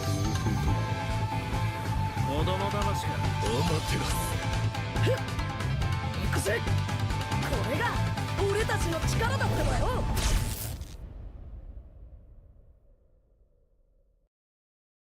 Welcome to the hook battlefield. Welcome to the hook battlefield. Shake it to left, shake it to right. Got you now, got you now. I can control, I'm flying high. Shake it to right, shake it to left. Try to who? How's my skill? Bigger, bigger, bigger, bigger. Bigger, bigger, bigger, bigger. Bigger, bigger, bigger, bigger, bigger, bigger, bigger, bigger, bigger, bigger, bigger, bigger. Bigger, bigger, bigger, bigger, bigger.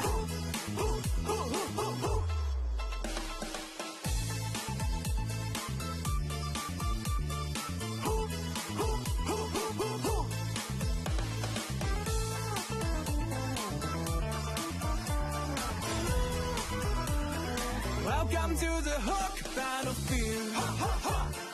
Welcome to the hook battlefield.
Richman Shop No 1เรื่องเติมเกมเหนือกว่าทุกการเติมผู้สนับสนุนหลักอย่างเป็นทางการ League MSL Thailand เติมได้นับร้อยเกมพร้อมบัตรเติมเกมและบัตรกำนันอีกมากมายเติมถูกเติมไวผ่อนได้มีเงินคืนจ่ายสะดวกไม่ว่าจะโอนหรือผ่อนชำระและใหม่ล่าสุดรองรับการแบ่งจ่ายผ่าน SPayLater ดูแลทั้งก่อนและหลังการขายทุกช่องทางบริการ 24 ชั่วโมงร้านเติมเกมที่สตรีมเมอร์ส่วนใหญ่ไว้วางใจนึกจะเติมเกมต้อง Richman Shop เท่านั้นแล้วมาเติมกันเยอะๆนะみんな渦巻きナルトが帰ってきたぞ飛来神の術俺ってば父ちゃんを越す火影になる愚かな老夫婦子供騙しかお待てろ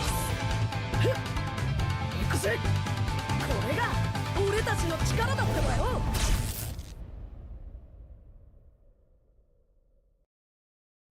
Welcome to the Hook Battlefield. Welcome to the Hook Battlefield. Shake it to left, shake it to right. Got you now, got you now. I can control, I'm flying high. Shake it to right, shake it to left. Try to who? How's my skill? Bigger, bigger, bigger, bigger. Bigger, bigger, bigger, bigger. Bigger, bigger, bigger, bigger. Bigger, bigger, bigger, bigger, bigger, bigger, bigger, bigger. Bigger, bigger, bigger, bigger, bigger.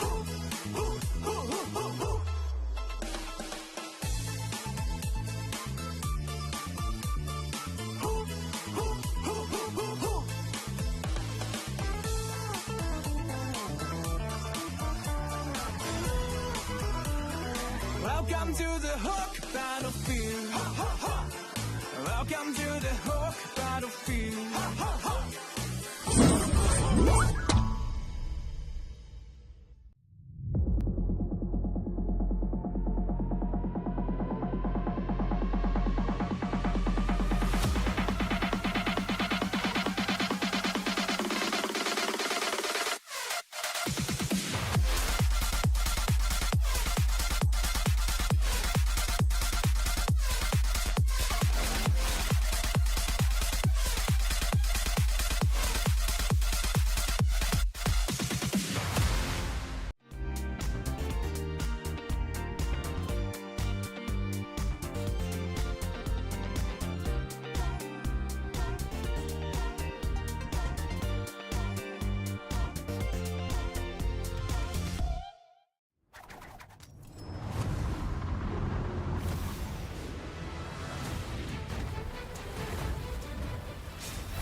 Richman Shop No 1เรื่องเติมเกมเหนือกว่าทุกการเติมผู้สนับสนุนหลักอย่างเป็นทางการ League MSL Thailand เติมได้นับร้อยเกมพร้อมบัตรเติมเกมและบัตรกำนันอีกมากมายเติมถูกเติมไวผ่อนได้มีเงินคืนจ่ายสะดวกไม่ว่าจะโอนหรือผ่อนชำระและใหม่ล่าสุดรองรับการแบ่งจ่ายผ่าน SPayLater ดูแลทั้งก่อนและหลังการขายทุกช่องทางบริการ 24 ชั่วโมงร้านเติมเกมที่สตรีมเมอร์ส่วนใหญ่ไว้วางใจนึกจะเติมเกมต้อง Richman Shop เท่านั้นแล้วมาเติมกันเยอะๆนะみんな渦巻きナルトが帰ってきたぞ飛来神の術俺ってば父ちゃんを越す火影になる愚かな老夫婦子供騙しかお待てろ行くぜこれが俺たちの力だってばよ。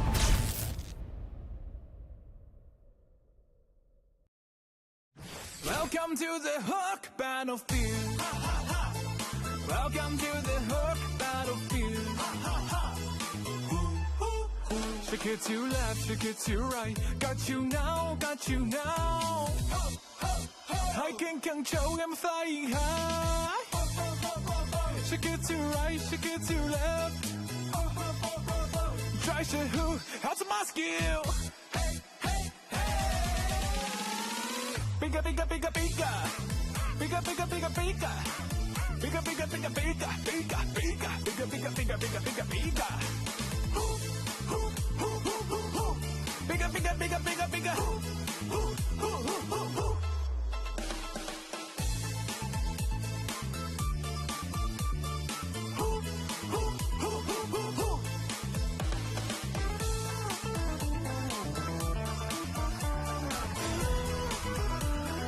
Welcome to the Hook Battlefield. Welcome to the Hook Battlefield.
Richman Shop No 1 เรื่องเติมเกมเหนือกว่าทุกการเติมผู้สนับสนุนหลักอย่างเป็นทางการ League MSL Thailand เติมได้นับร้อยเกมพร้อมบัตรเติมเกมและบัตรกำนันอีกมากมายเติมถูกเติมไวผ่อนได้มีเงินคืนจ่ายสะดวกไม่ว่าจะโอนหรือผ่อนชำระและใหม่ล่าสุดรองรับการแบ่งจ่ายผ่าน SPayLater ดูแลทั้งก่อนและหลังการขายทุกช่องทางบริการ 24 ชั่วโมงร้านเติมเกมที่สตรีมเมอร์ส่วนใหญ่ไว้วางใจนึกจะเติมเกมต้อง Richman Shop เท่านั้นแล้วมาเติมกันเยอะๆนะみんな渦巻きナルトが帰ってきたぞ。飛来神の術俺ってば父ちゃんを越す火影になる。愚かなる王子供騙しかお待ってふっ行くぜ。これが俺たちの力だってばよ。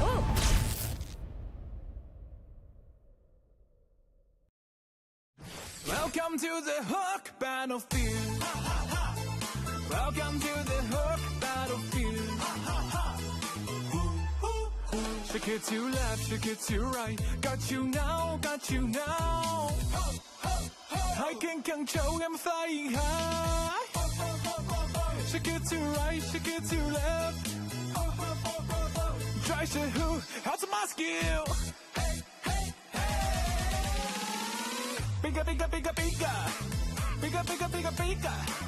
Bigger, bigger, bigger, bigger, bigger, bigger, bigger, bigger, bigger, bigger, bigger, bigger. Bigger, bigger, bigger, bigger, bigger.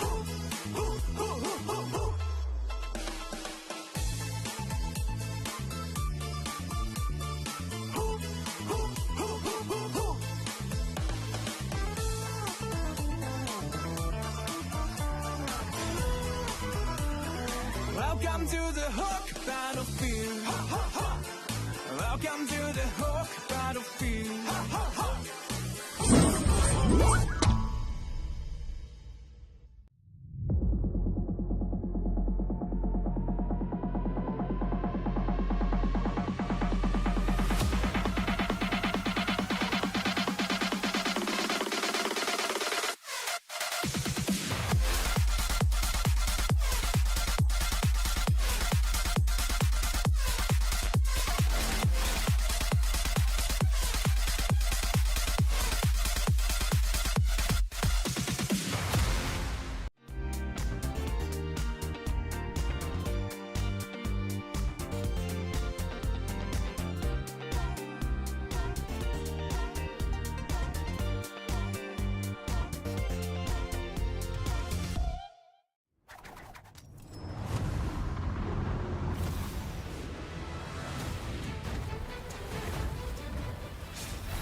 Richman Shop No 1 เรื่องเติมเกมเหนือกว่าทุกการเติมผู้สนับสนุนหลักอย่างเป็นทางการ League MSL Thailand เติมได้นับร้อยเกมพร้อมบัตรเติมเกมและบัตรกำนันอีกมากมายเติมถูกเติมไวผ่อนได้มีเงินคืนจ่ายสะดวกไม่ว่าจะโอนหรือผ่อนชำระและใหม่ล่าสุดรองรับการแบ่งจ่ายผ่าน SPay Later ดูแลทั้งก่อนและหลังการขายทุกช่องทางบริการ 24 ชั่วโมงร้านเติมเกมที่สตรีมเมอร์ส่วนใหญ่ไว้วางใจนึกจะเติมเกมต้อง Richman Shop เท่านั้นแล้วมาเติมกันเยอะๆนะみんな渦巻きナルトが帰ってきたぞ飛来神の術俺ってば父ちゃんを越す火影になる愚かなる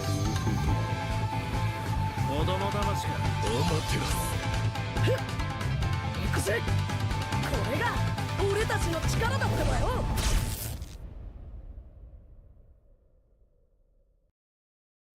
Welcome to the Hook battlefield.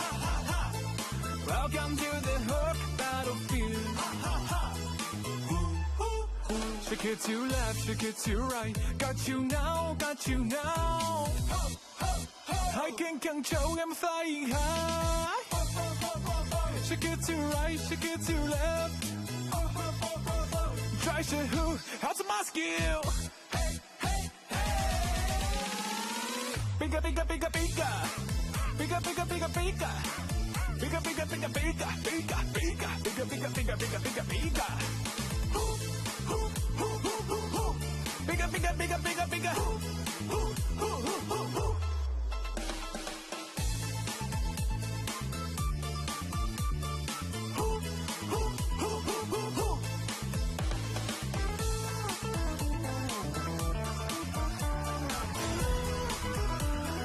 Welcome to the Hook battlefield. Welcome to the Hook battlefield.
การแข่งขัน MSL Thailand Season 1 Powered by Moonton Official Telecommunication Partner True 5G Official Gaming Phone by Infinix Official Sponsor by Richman Shop Official Gaming Chair Partner DX Racer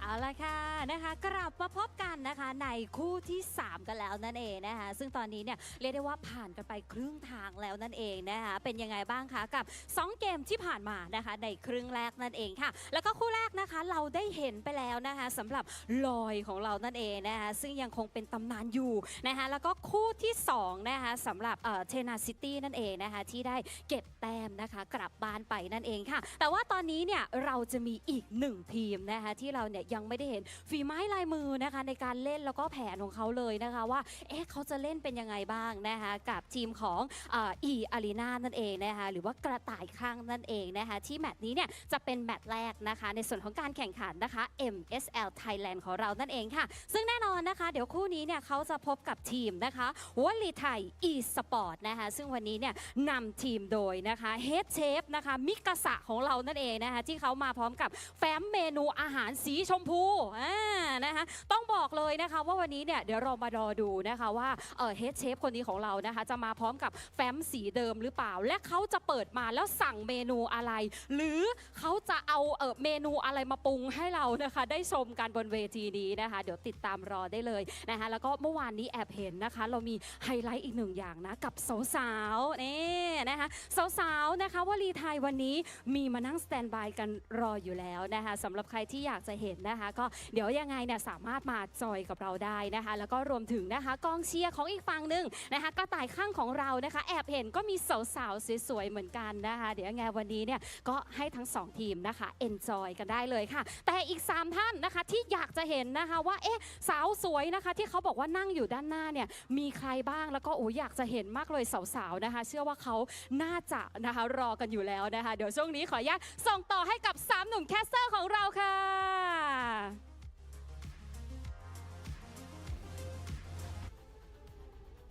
Thank you for the wonderful intro. Now we're back to the second half of the matches today. Welcome back to MSL Thailand.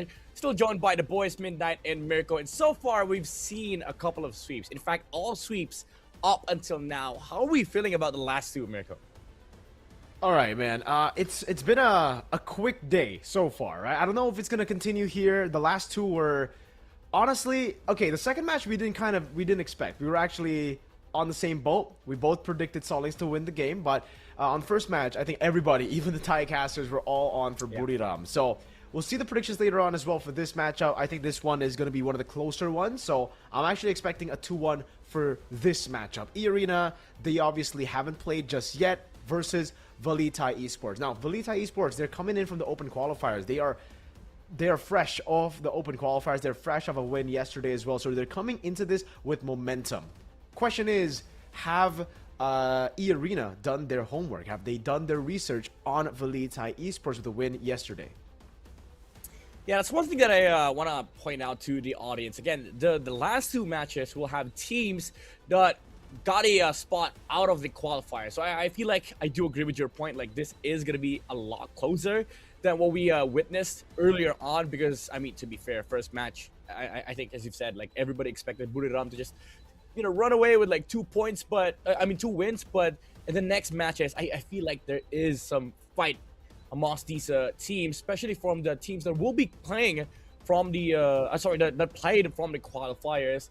E-Arena versus VLTH Esports. I feel like this is a close matchup, and I do want to see like the first 3 games of today, because, you know, like, watching MLBB, it's fun. Like, you don't really see a lot of like you know, close matches lately, even with MPLPH, MPLID. I know MPLID is very competitive, but there's a lot of like stomps in there, you know? So I just want to see like a close game. I don't care if it doesn't go to game 3, at least a 20-minute match, you know?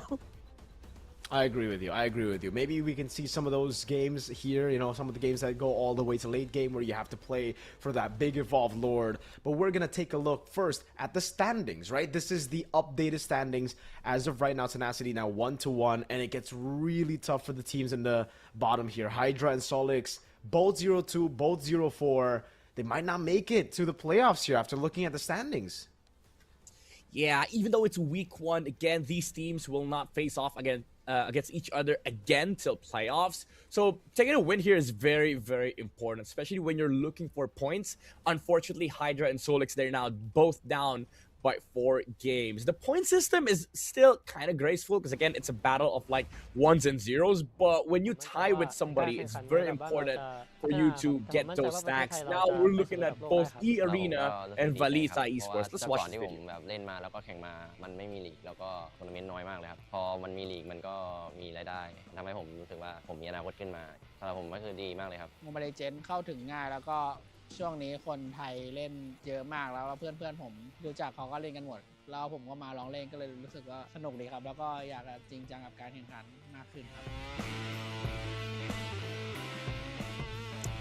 So yeah, I think the teams were talking about MLBB, and some of the players actually came from other game titles, which is why I think they're talking about like their moves to MLBB, which is honestly surprising for me because at first when MSL got announced, I didn't expect a lot of like like local talents to switch games. Now we're seeing experienced veterans, even on the side of E Arena. I feel like this has got to be a factor, you know, like being coming from a different game title, being a professional player. What about you, Miko? What are your thoughts on like other players from different titles coming to MLBB?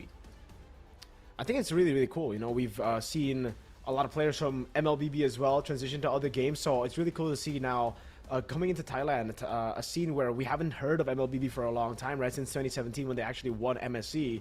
It's kind of been limbo. We have Mekong qualifiers here and there. We were able to see some Thai teams here and there, but we haven't been able to finally see like the best, the cream of the crop players. And with a lot of the players from other esport titles coming over here, that means we got a whole new talent pool to see. And this is E Arena that we're getting to see right now with their roster walking up on stage. So let's welcome E Arena. Again, E Arena Esports walking towards the stage. You see them all waving the flag, waving the logo of their, the banner of their logo. And I feel like this team is very, very proud. A lot of these players are very well known in the amateur scene, even from other game titles. So there's definitely going to be support for E Arena Esports. But one team that we also will be supporting will be Valita Esports, coming hot from the qualifier, being present in the regular season. I love seeing these new lineups, man. Again, this is the first season for MSL Thailand. We get to see so many new teams, and it's still the open qualifier format, you know? It's still kind of that relegation format that we haven't seen in our leagues for a while now since we franchised. And it's always a breath of fresh air to see teams always compete for the top spot, always compete to stay out of the red zone, because you never know. When will you have another shot at glory? If you go down, if you get knocked out of MSL. And for Valita Esports, they're riding off the momentum of the open qualifiers and that win just yesterday, where they got a win against Hydra, who we just saw today, who showed a lot of pretty good MLBB. Yeah, and they're definitely not wasting their shot here, even outclassing their opponents yesterday. We got to witness the first Savage of MSL Thailand with KO on that Granger, on that victory against Hydra Esports, backed with amazing coaches. Now they will be able to duke it out in the battlefield, especially with, you know, a lot of experience on both sides. Even with Valita Esports, we're talking about E Arena having experience from multiple game titles. The coach, in fact, of Valita Esports, now I've known this guy for quite a while now. He's coming from a game that I know really, really well. This guy will be able to lead this team and give them the knowledge that they need to be able to perform in this stage. Welcome, Valita Esports. You have Nicholas, Kaninaru, Lingxi, Keo, and Chajame. I know a lot of these players were also like ex-teammates, and they're now able to reunite under the banner of Valita Esports. But here you are, E Arena Esports. Yeah, E-Arena, this is going to be their debut game. We have not seen anything from E-Arena, so they're coming out of here with maybe an advantage. It really depends, right? Playing or not playing before your opponents is a double-edged sword. Maybe it could be good for you because, again, maybe for VLTH Esports, they don't know how to read E-Arena, but could also be the case of VLTH Esports having that warm-up game, having a warm-up series, and especially with a win, it comes with momentum. So for E-Arena, a lot to read. They've definitely done the research on VLTH Esports, but I don't know what's there to read midnight. Let's first go to this video and let's see or hear from some of the players. ตำแหน่งมิดเลนมาจากทีม E-Arena ครับรู้สึกกดดันครับเพราะว่าเป็นแมตช์แรกด้วยอยากทำผลงานให้ดีครับสวัสดีครับผมแคตตี้นะรู้จากทีมวดีไทยครับตั้งใจทำตามแผนที่ซ้อมไว้แล้วก็มาเพื่อเป็นแชมป์อย่างเดียวเลยครับก็ฝากถึงชาเจมนะครับเดินตรงแม่น้ำก็ระวังโดนผมโป๊กนะครับทีมพวกผมเตรียมกรงไว้ดักกระต่ายไว้แล้วครับ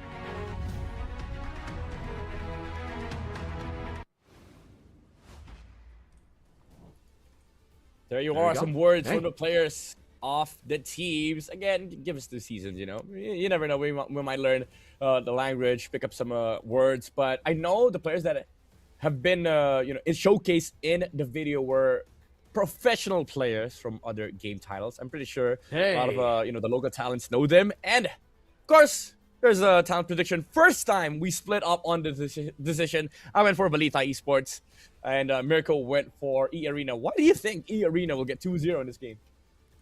I don't know, man. E-Arena, I mean, just look at the roster. It feels very, very promising. You know, they've gone all in this season. They've gone and taken Wraith and Midjeezy as well, 2 Filipino imports. And I really feel like these Filipino imports can really make the difference. I mean, coming from Indonesia, you know, I've seen the impact of Filipino imports firsthand. They've done amazing for the team. They've led the team really well. They've added a lot of macro to the team. And I think in this current meta, especially when you're up against a team as bombastic, as chaotic as VLTH Esports, some stability, some slower tempo players will actually do well for the whole team.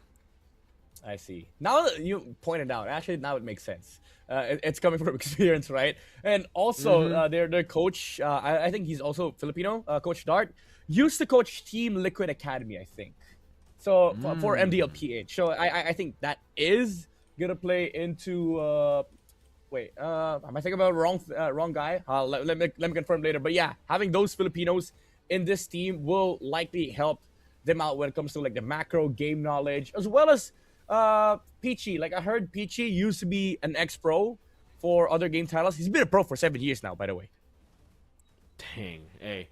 A lot of that competitive experience, right? But he's technically still new here. So we're going to have to see whether he's able to show up in the MLBB scene. This is the drafting phase. Obviously, it all starts here. We've seen a lot of teams just win out straight from the draft. And I think for VLTH Esports, it's been that case. The way they were able to win against Hydra. They just completely outdrafted Hydra. They got the picks that they needed. They got that early tempo. And let's see if VLTH can do the same thing here against E-Arena. Yeah, it's always something to consider in the draft. Like, especially with the meta game right now, there's a lot of like flexible stuff that's going on. But now here we are, first game with the drafting phase ongoing. Fanny first ban against E-Arena. I mean, it's perfectly understandable. They might have no data whatsoever against E-Arena, and it's just a safe ban, honestly, for blue side to remove it, especially if you haven't showcased it yourselves. And I feel like for VLTH Esports, I think that the style of this team honestly is dependent on like early game aggressors, especially with their picks like Harley, you know, the Khalids, but they haven't showcased the Fanny yet. So I think it's just a safe ban against a team that you have no idea what they're capable of. Absolutely, man. You just always have to play the safe game, man. You never know.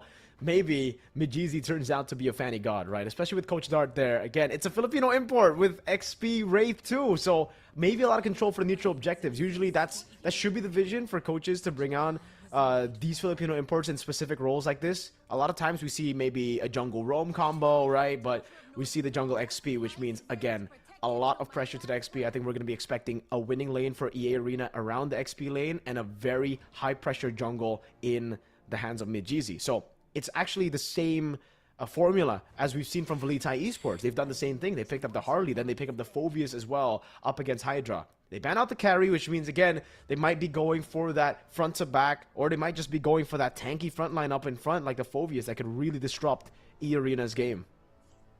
Yeah, all it comes down to is the openers for these two teams, especially with E-Arena having that last ban. They might just consider, there you go, banning out the Phobius. But again, the Harley is open for VLTH Esports to take. It's something that we saw yesterday. And I feel like it is just a powerful pick to get, because if you think about it, there's not really much of a counter against Harley in the current patch. The one very well-known counter is the Kalea, because you get the instant jump and also the instant crowd control. Maybe with a flex on off-meta picks like Kaja, but it's such a good first phase hero, honestly, because you're not really pressured to play the game, because there's not a lot of existing counters in the current draft. So for VLTH Esports, I think it's just safe to go for that route, unless they want to go utility, because carries off the table. They go Marcel instead. All right. The Marcel first pick, we've seen this a lot, obviously. Marcel is a very, very high priority pick, but it's always a big question whenever we see the Marcel, right? Like, how good is it going to be for the team? Because for Marcel, it could really make or break a team. It could really stop the whole team from getting those big combos. So they got to be careful with that E-Arena now. How do they play around it? You usually don't want to go for that fast tempo composition when you're up against the Marcel, just because the Marcel can really stop those tempo. And that's why E-Arena, instead of going for the big ultimates that could really be delayed by the Marcel, they go for, I guess, consistent damage here. They also take away the Harley from VLTH Esports, a hero that was crucial in their 2-0 win against Hydra. Yeah, and I honestly think that this is a bigger win for E-Arena. They got the Harley, not really care about Marcel that much, and then they can also steal the golden hour with the Valentina IMU ultimate. So now VLTH Esports in a very weird position right now, because it's kind of awkward to pick up the fighters. It's kind of awkward to give off the fighters, but even then, if you pick up those fighters, you're giving so many valuable ults to the Valentina. So I don't know, man. Maybe they go back to picking up the Alice, heroes that you don't really care about giving ults to. But instead, they go for the Baksha route, and then the Kimi. Very typical, I would say, when you're locked in a position where you don't have a lot of good options. Baksha is just a solid pick, honestly, especially for blue side. You have a lot of defensive capability against Harley, but gets immediately countered by E-Arena with a glue pickup. Dang. I like it, dude. I like where it's going right now for E-Arena. You know what? This looks very similar to the composition VLTH Esports went for just yesterday. So, hey, maybe taking a page out of their book, really trying to put them into an uncomfortable spot, and I think that's a very, very good move to go for. Knowing that VLTH Esports, this is their style of play. This is how they've been able to get games. This is how they've been able to win or get the momentum at the start. It could really derail that momentum train for them. It was a Harley, Valentina, and a Glue yesterday with a Phobius and Claude. So they've taken 3 out of those picks. They banned out the Claude and the Phobius. So all 5 of the picks that VLTH Esports used to beat Hydra in Game 1 yesterday have been taken out. E-Arena, they really have done their homework. Yeah, honestly, at this point, I am very much concerned for VLTH Esports, because I see the Claude getting stolen. The Granger getting stolen as well on Red 4. Okay, never mind. They ban it. So, what do you play for VLTH Esports? Who is there to protect? For the Marcel, yes, you're protecting the Kimi, you're protecting the Baksha, but there's a glue problem for VLTH Esports already, and then there's also the Harley problem. They don't have the range against these heroes. And one glaring weakness that I've noticed with Marcel games is that if you don't hold down the long range heroes, especially heroes like Harley, you don't get to play the game. And for E-Arena, it's so much easier for them to actually set up plays, because VLTH Esports will always be playing defensively. So let's see it right now. With the front-to-back comp for VLTH Esports, they ban out the Uranus. They've obviously banned out the Kimi, so they don't want to go up against another frontliner that could really disrupt their game plan of front to back. But E-Arena could very easily still pick up, I think, the Alice, even though there's a Baksha on the other team. I think it's a good takeaway, right? Because VLTH Esports, they might be setting their sights on the Alice here. That could be really, really good for them. Could stop a lot of what E-Arena have. Ooh. It's still the Yisun Chin pickup here. They banned out the Claude, banned out the Granger. They've almost guaranteed a winning matchup. unless the Harith comes through here, then it gets a little bit more 50-50. So for VLTH Esports, do they want to go for another magic damage hero is the question right now, right? Yeah, I'm thinking about, honestly, just the Harith. It's a risk. It's a risky move, honestly, for VLTH Esports. But if you consider the heroes on the side of E Arena, there's only one guy that buys the Radiant Armor unless they pick up another like frontline tank for E Arena. So VLTH Esports, they have a lot of things to consider here. Where's the damage coming from? Because the Kimmy, she has to scale. You know, she needs time, and they need somebody that can apply damage. So there goes a Yuzong. I like this Yuzong for the sole purpose of it deals damage in the mid game, right? Like you're not solely reliant on the Harith, on the Kimmy. They do have decent damage profile, but now E Arena, they get to choose where to flex this glue. Could be glue roam, could be glue XP. Horrible matchup though. I think it's gonna go to the roam, and then you pick up the Alice. Very good draft, honestly, for E Arena. I think, for my personal judgment, Mirko, I don't know about you, but this is a clear victory for E Arena. I agree with you, man. They even snatched away the Alice. I think it was a missed opportunity for VLTH Esports not to pick up the Alice against the glue. So much sustain, a way to deal with the Harley as well. And again, for E Arena, they have those winning lanes. They have, well, not winning lanes, but strong lanes that the Harley could really get into to force out at least a battle spell, maybe even a kill. So I agree with you, man. It's very, very good for E Arena. I think they've got everything down. They've even done their homework on top of this good draft, right? They've taken all the comfort picks. VLTH Esports, let's see what they can do. Execution matters a whole lot too, right? We know the draft looks good for E Arena, but VLTH Esports, there's a reason they came out of that open qualifiers, a very brutal open qualifier, single elimination to make it here. Let's see if they can prove their worth in MSL Thailand Season 1 on the main stage. Here we go. First game between E Arena and VLTH Esports. Momentum is everything. E Arena hasn't played a game yet, while VLTH Esports has won yesterday. Question is, can they bring that momentum against E Arena? I do like the fact that we pointed out it's a clear victory for E Arena in this draft, because quite obviously so, it should translate in the game. But again, as you've said, execution is also something that they need to consider. And I feel like that's something that VLTH Esports has proven yesterday, that they are able to execute, especially in this mid lane. Like the Kimmy and the MSL can provide a lot of pressure in the river alongside the Baksha. And we see that almost immediately, Baksha invading the green camps. Let's see it with the mid prio. I actually thought, you know, they would be. Oh, we have a lot of mixed opinions, by the way. This is the first time that the Thai broadcast is mixed as well. Wawa going the other way with VLTH Esports, and Bird 5-star with Dr. Marks. They're coming with me. They're on the E Arena hype train. Not looking too good. Hanaga's, he's gonna get ganked as well with the shield unity. Doesn't have the flicker. Goes in with the slam pass, and gets punished. Kill early to Katinaru.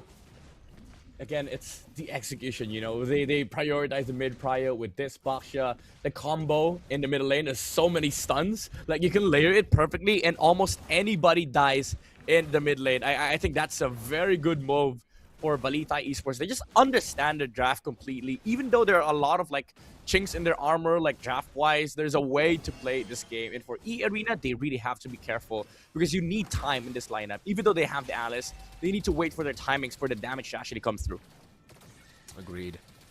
I think for Hanagas, he's got to really respect this, man. I think he's gotten too comfortable on the glue, made some really bombastic moves, had to use the flicker very, very early, and got punished for it after that. No level 4 for Hanagas for sure, but mid-GZ is already helping out Peachy here to get that mid-prio. Still, it's the Kimmy who clears out way quicker. mid-GZ is going to have to look for a very creative angle to walk up, and against the Yuzong, this should be still VLTH Esports with a free turtle. It's good tempo, honestly, for VLTH Esports, but they're not done yet! Yeah, double golden hour coming down. Peachy doing a good job to save Hanagas for now, but he doesn't have the flicker, and he's caught in the midst of it all. That's a free kill to Linksy. Wow, the aggression. Again, VLTH Esports, we saw this yesterday, the execution, the ability to, play their draft. And I feel like they are playing into the strengths of their draft. They're very good at controlling people, controlling first objective, because they have this Yuzong. Usually when we see a Yuzong, it automatically equates to free turtles. And with this Baksha, they can be aggressive as they want in the early games. We see Glue going down here. E Arena, no answers whatsoever. VLTH Esports look incredible, dude. We were talking about how they might not be on their comfort picks. They proved us wrong real quick. right off the bat. Hanagas caught on the glue, and now he's been caught 3 times in 3 minutes. That's a death per game or death per minute. Wraith in the bottom lane going for the throw. Ruin Katinaru! An invade ensues. Mijizi gets caught. Nicholas winning out of that matchup as well. A solo kill up in the gold lane. Nuzen! That's finally something for Arena to celebrate.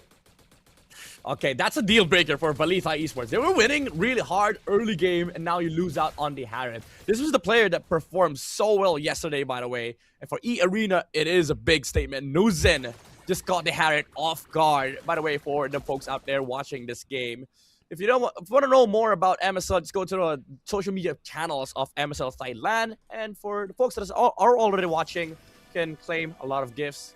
You just use the redeem code you're seeing on your screens. Check it out, man. You don't want to miss any MSL Thailand action, especially with games going this crazy early on, man. 4 minutes, 5 kills. Reminds me a whole lot of the Brawl server.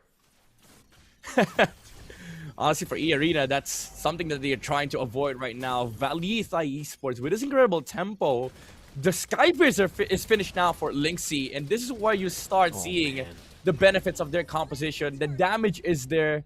It's just that for E-Arena, even though they have a lot of like skirmishing potential, the Baksha moving around on the map is just giving so much space for Valitha Esports. And it's just a trio mid right now. Imagine when the Harith comes to the fights, it's going to be a lot more difficult for E-Arena to fight.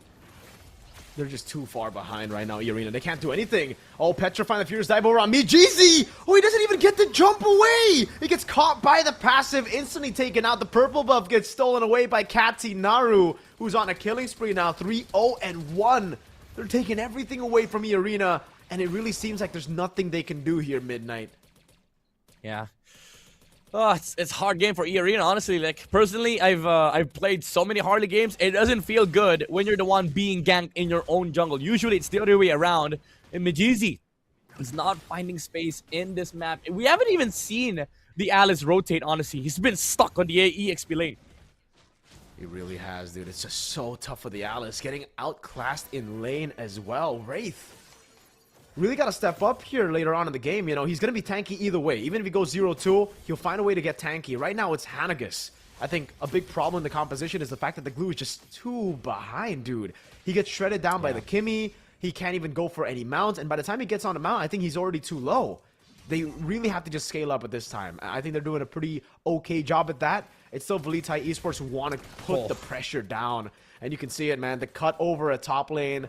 Valitha Esports, they're looking really good, dude. The rotations on the map, the way they're able to stop the farming pattern of Nuzen as well. And now the rotation straight around the turtle. 12 seconds it is until the turtle spawns in.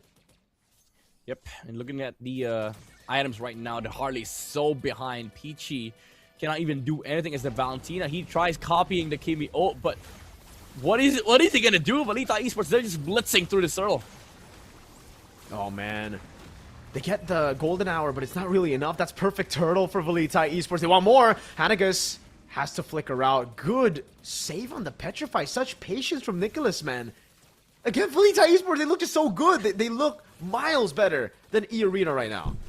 Yeah, dude, it's a solid gameplay. You know, there's no unnecessary resources being burned. They're just doing their job. They know the timings as well. After the rotation towards the top lane, they got a tower. The pressure was there from both Lingxi and Chajame on the Marcel. Immediately went straight towards that turtle. And they know E-Arena couldn't fight. That's why they blitzed the turtle. And then Nicholas just used the ult for safety reasons. Just use the Black Dragon form. It has a cooldown, but you get to use it in turtles. And it's going to give so much space for Valitha Esports. And the problem is, even if E-Arena finds a way to scale with the Harley, with the East and shit, even if they get damage, there's also heroes on the side of Valitha Esports that are scaling. Tajame, though, gets caught out by the Harley. Hey, finally something on the board for Mijizi. You know, he's been doing a good job staying away from these fights, farming, and he's actually just... He's equal. He's level with Katinaru, which is pretty impressive considering Katinaru is 3-0-1. He's been farming up a storm. He's gone 3 turtles. So, oh, wait. This is way too aggressive. Katinaru, all alone against everybody. Still, it gets out. Doesn't matter. Traction pulse comes around. Hanagas, though. No flicker. He gets on the mount, but it doesn't matter. Lingxi picks up the kill. It's a Sky Piercer over to him. 10 stacks on that Sky Piercer. Looks like they want to cut here. They're able to get the shield unity. Comboed in with a Furious Dive. Golden Hour comes around by Peachy there as KO goes and works on the turret. Nicholas and Katinaru just keeping them at bay to take that turret for free. Marceau in the mid lane. On the other hand, Chajame stopping the turret take by Nuzin in the mid lane. Good job by him, utilizing the Golden Hour himself as the purple buff still is secured by Miyajizi. Dude, 1v4 on this Baksha and only receiving 20% of your health as damage. That's gotta be like, you know, a message to E-Arena. You don't have the damage. And Hanago's, even though he's a glue, usually glues against Bakshas, they get so tanky. They're annoying in the front line. But because of the fact that he's so poor, he doesn't even have the Radiant armor right now. That's why the damage from KO hurt him so much. The Harith came through, the Kimi came through, and he got deleted 2 seconds after mounting on the Baksha. E-Arena right now, I don't think they have enough answers against this tanky front line of Valita Esports. It just looks so tough right now. Despite those little wins from the arena, the stacks are going to build up, and Katinaru, all he needs to do is really just frontline with Chajame. That's exactly what they're doing already. The traction pulls a bit too early, but with Miyajizi up top, this looks like a free turtle, or sorry, free lord rather, in the hands of Valita Esports. Wraith looking for the angle to go in, but it should just be a retry for free. Katinaru secures the lord, the first lord of the game, and they go straight into the mid lane. E-Arena have done a good job at stabilizing the game, but the lead is very much still in favor of Valita Esports. They're going to be able to push this to, what, 5-6K, I think, with this lord. Yeah. And the bigger problem for E-Arena right now is not just, you know, finding enough damage to take down this box shot. You also have to consider the fact that the Kimi is just scaling. And remember, he has a Sky Piercer. So it's already hard enough to bypass the box shot. The question is, do you have enough damage or resource to actually find the Kimi on the back line? Oh, Chajame? Yeah, that is very interesting move by Chajame there. He wanted to try to like isolate some of the members with the Golden Hour. What? Nicholas gets caught by Miyajizi, way too aggressive. Luckily, they still were able to get some compensation on the top side of the map. KO picking up a turret there, tier 2. A bottom lane tier 2 will fall as well. E-Arena putting a lot of emphasis in defending that tier 1 in the mid lane, but it'll still fall in the end. Good zoning coming down there. It's still a mount over to Katinaru, but again, it doesn't matter on the Baksha. They go all in on Hanagas with his Amon Force already used up, but Miyajizi pops into Deadly Magic, keeps KO at bay. Still a lord in the bottom lane to play with for Valita Esports. Oh! They jump back on Wraith. Holy Shield gets him down. Huh? Throne of Ruin. All alone though, Wraith. Yeah, they just used to defend bot side. In E-Arena, again, they cannot find anything on the map. Look at Katinaru right now on the box. He's trying to find where the Harley is. He doesn't want Miyajizi to be able to farm up. And Likchi being very aggressive on this Kimi. Again, the problem is for E-Arena, it's not the Baksha that is the bigger problem right now. It's the damage coming from Lingxi on the Kimi, the setups as well. Even the Golden Hour. It was interesting that both the Valentina and the Marcel used ult on the mid lane. I think both teams understand that this mid lane is very, very important. But for E-Arena, it's important for a reason because they need Miyajizi to farm up. Uh-oh, there you go. Golden Hour isolates the glue. That's a flicker out as well. Chajame doing a good job there. Black Dragon form coming down, but they just don't know who to target. They're so off. E-Arena. An awkward team fight that should actually go in favor of them. Never mind. There was a flicker used by Nuzin. Yeah. I would say they equalize, I guess, because they forced out the Black Dragon form. But the problem is, even then, by the time the Lord spawns, it's gonna be off cooldown. So E-Arena, they effectively lost the trade there because they lost the flicker. But at least they're delaying. They're delaying Valita Esports from doing anything aggressive in their side of the map. Oh, Miyajizi though, very, very risky move. Honestly, if somebody finds that hat, Bog's just gonna roll around. For sure, that's a very, very risky move to take, man. And hey, Nicholas, he's gone for the damage build. Usually, I think it's a Fury Hammer, just stab, but he goes for the Hunter Strike and the War Axe, right? So he's gonna deal a lot of damage, but he's also gonna be somewhat squishy. Like E-Arena can look for an angle there to just go for front to back. Yep, I think the idea is again the damage profile thing. Like they have a lot of magic damage with the Baksha, the Kimi, the Harith. I think he just wants to be able to supplement and offset some of the damage reduction that E-Arena is going to be able to get with these items, especially the Radiant armor, right? A retry battle there. Oh, the Golden Hour actually stops it. This is a very awkward fight, but the Golden Hour comes around as well for VLTH Esports. They're going to go for the fight right there, but the winner crown gets used up. A little bit of a delay as Wraith gets caught very low. Still able to flicker out, but the follow-through from Kale. He flickers in forward, finds the kill. Hanagas now running for the hills as Chajame gets those pictures on him. Lord number 2 to VLTH Esports. Oh man, the understanding on this team is next level. After the Golden Hour, both junglers were already looking at the Lord HP. It was 3.7k, somebody was gonna get that anyway, but VLTH Esports focused on jumping on the Harley. Mijizi was stunned when Katinaro was able to use the Retribution onto the Lord, and it got awkward real fast for E Arena because they were out of position after the Golden Hour. No Holy Shield to help them right now, and they're clear. You know, it's pretty bad with this composition. It's kind of a team fight composition that they need to win with. KO looking for the siege onto the turret. They still have another wave coming down to the mid lane and the top lane with the Lord as well. Chajame gonna go up top there, getting the Golden Hour, putting them in an awkward spot. Just a few more hits there. Golden Hour lands as well by Peachy.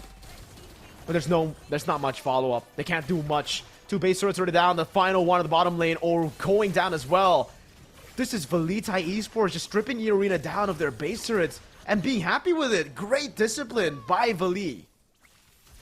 Again, they cannot do anything. Even if they try walking up, there's a boxer rolling around, keeping, you know, a safe distance from the Kimi, the Harith, and essentially blocking E Arena from doing anything. And he's just too tanky at this point. Like, even if we argue there's a lot of magic damage on the side of VLTH Esports, that's also true for E Arena. Like, 4 heroes are dealing magic damage. He has Radiant Armor on Katinaro, and they only have 1 physical. And even if the YSS gets fed, it's a hero that doesn't really attack heroes in the front line. He waits for stunts to connect, because he's not like a Claude who can just freely basic attack a boxer rolling around. He has to proc his passive, which is a lot awkward for Nuzen when there's a boxer rolling around.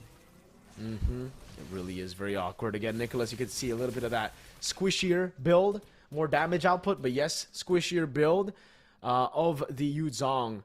And you get to see how they're able to just walk up forward, how they're able to sneak away or snatch away a lot of the jungle camps from E Arena, even in this position.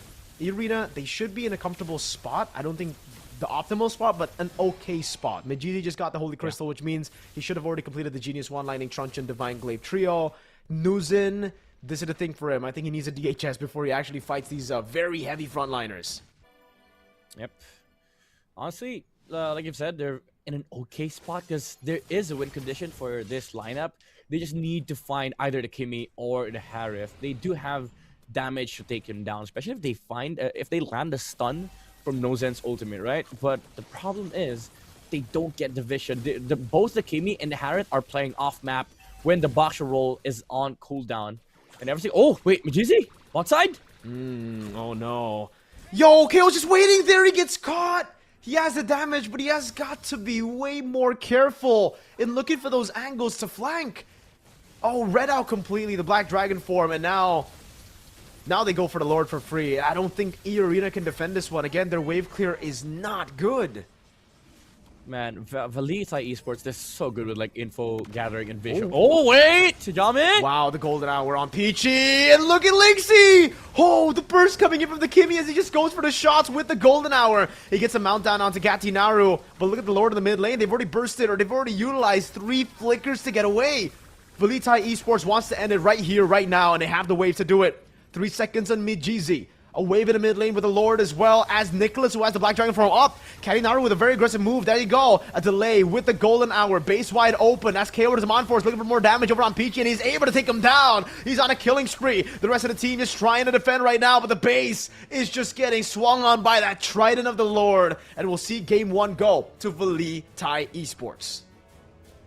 Stripped down indeed. The first game debut for E Arena is spoiled by VLTH Esports. What a controlled game from them. The macro, the discipline, the aggression as well in the early game. Full control all over the place. It felt like E Arena had no chance in game number 1, Mirko.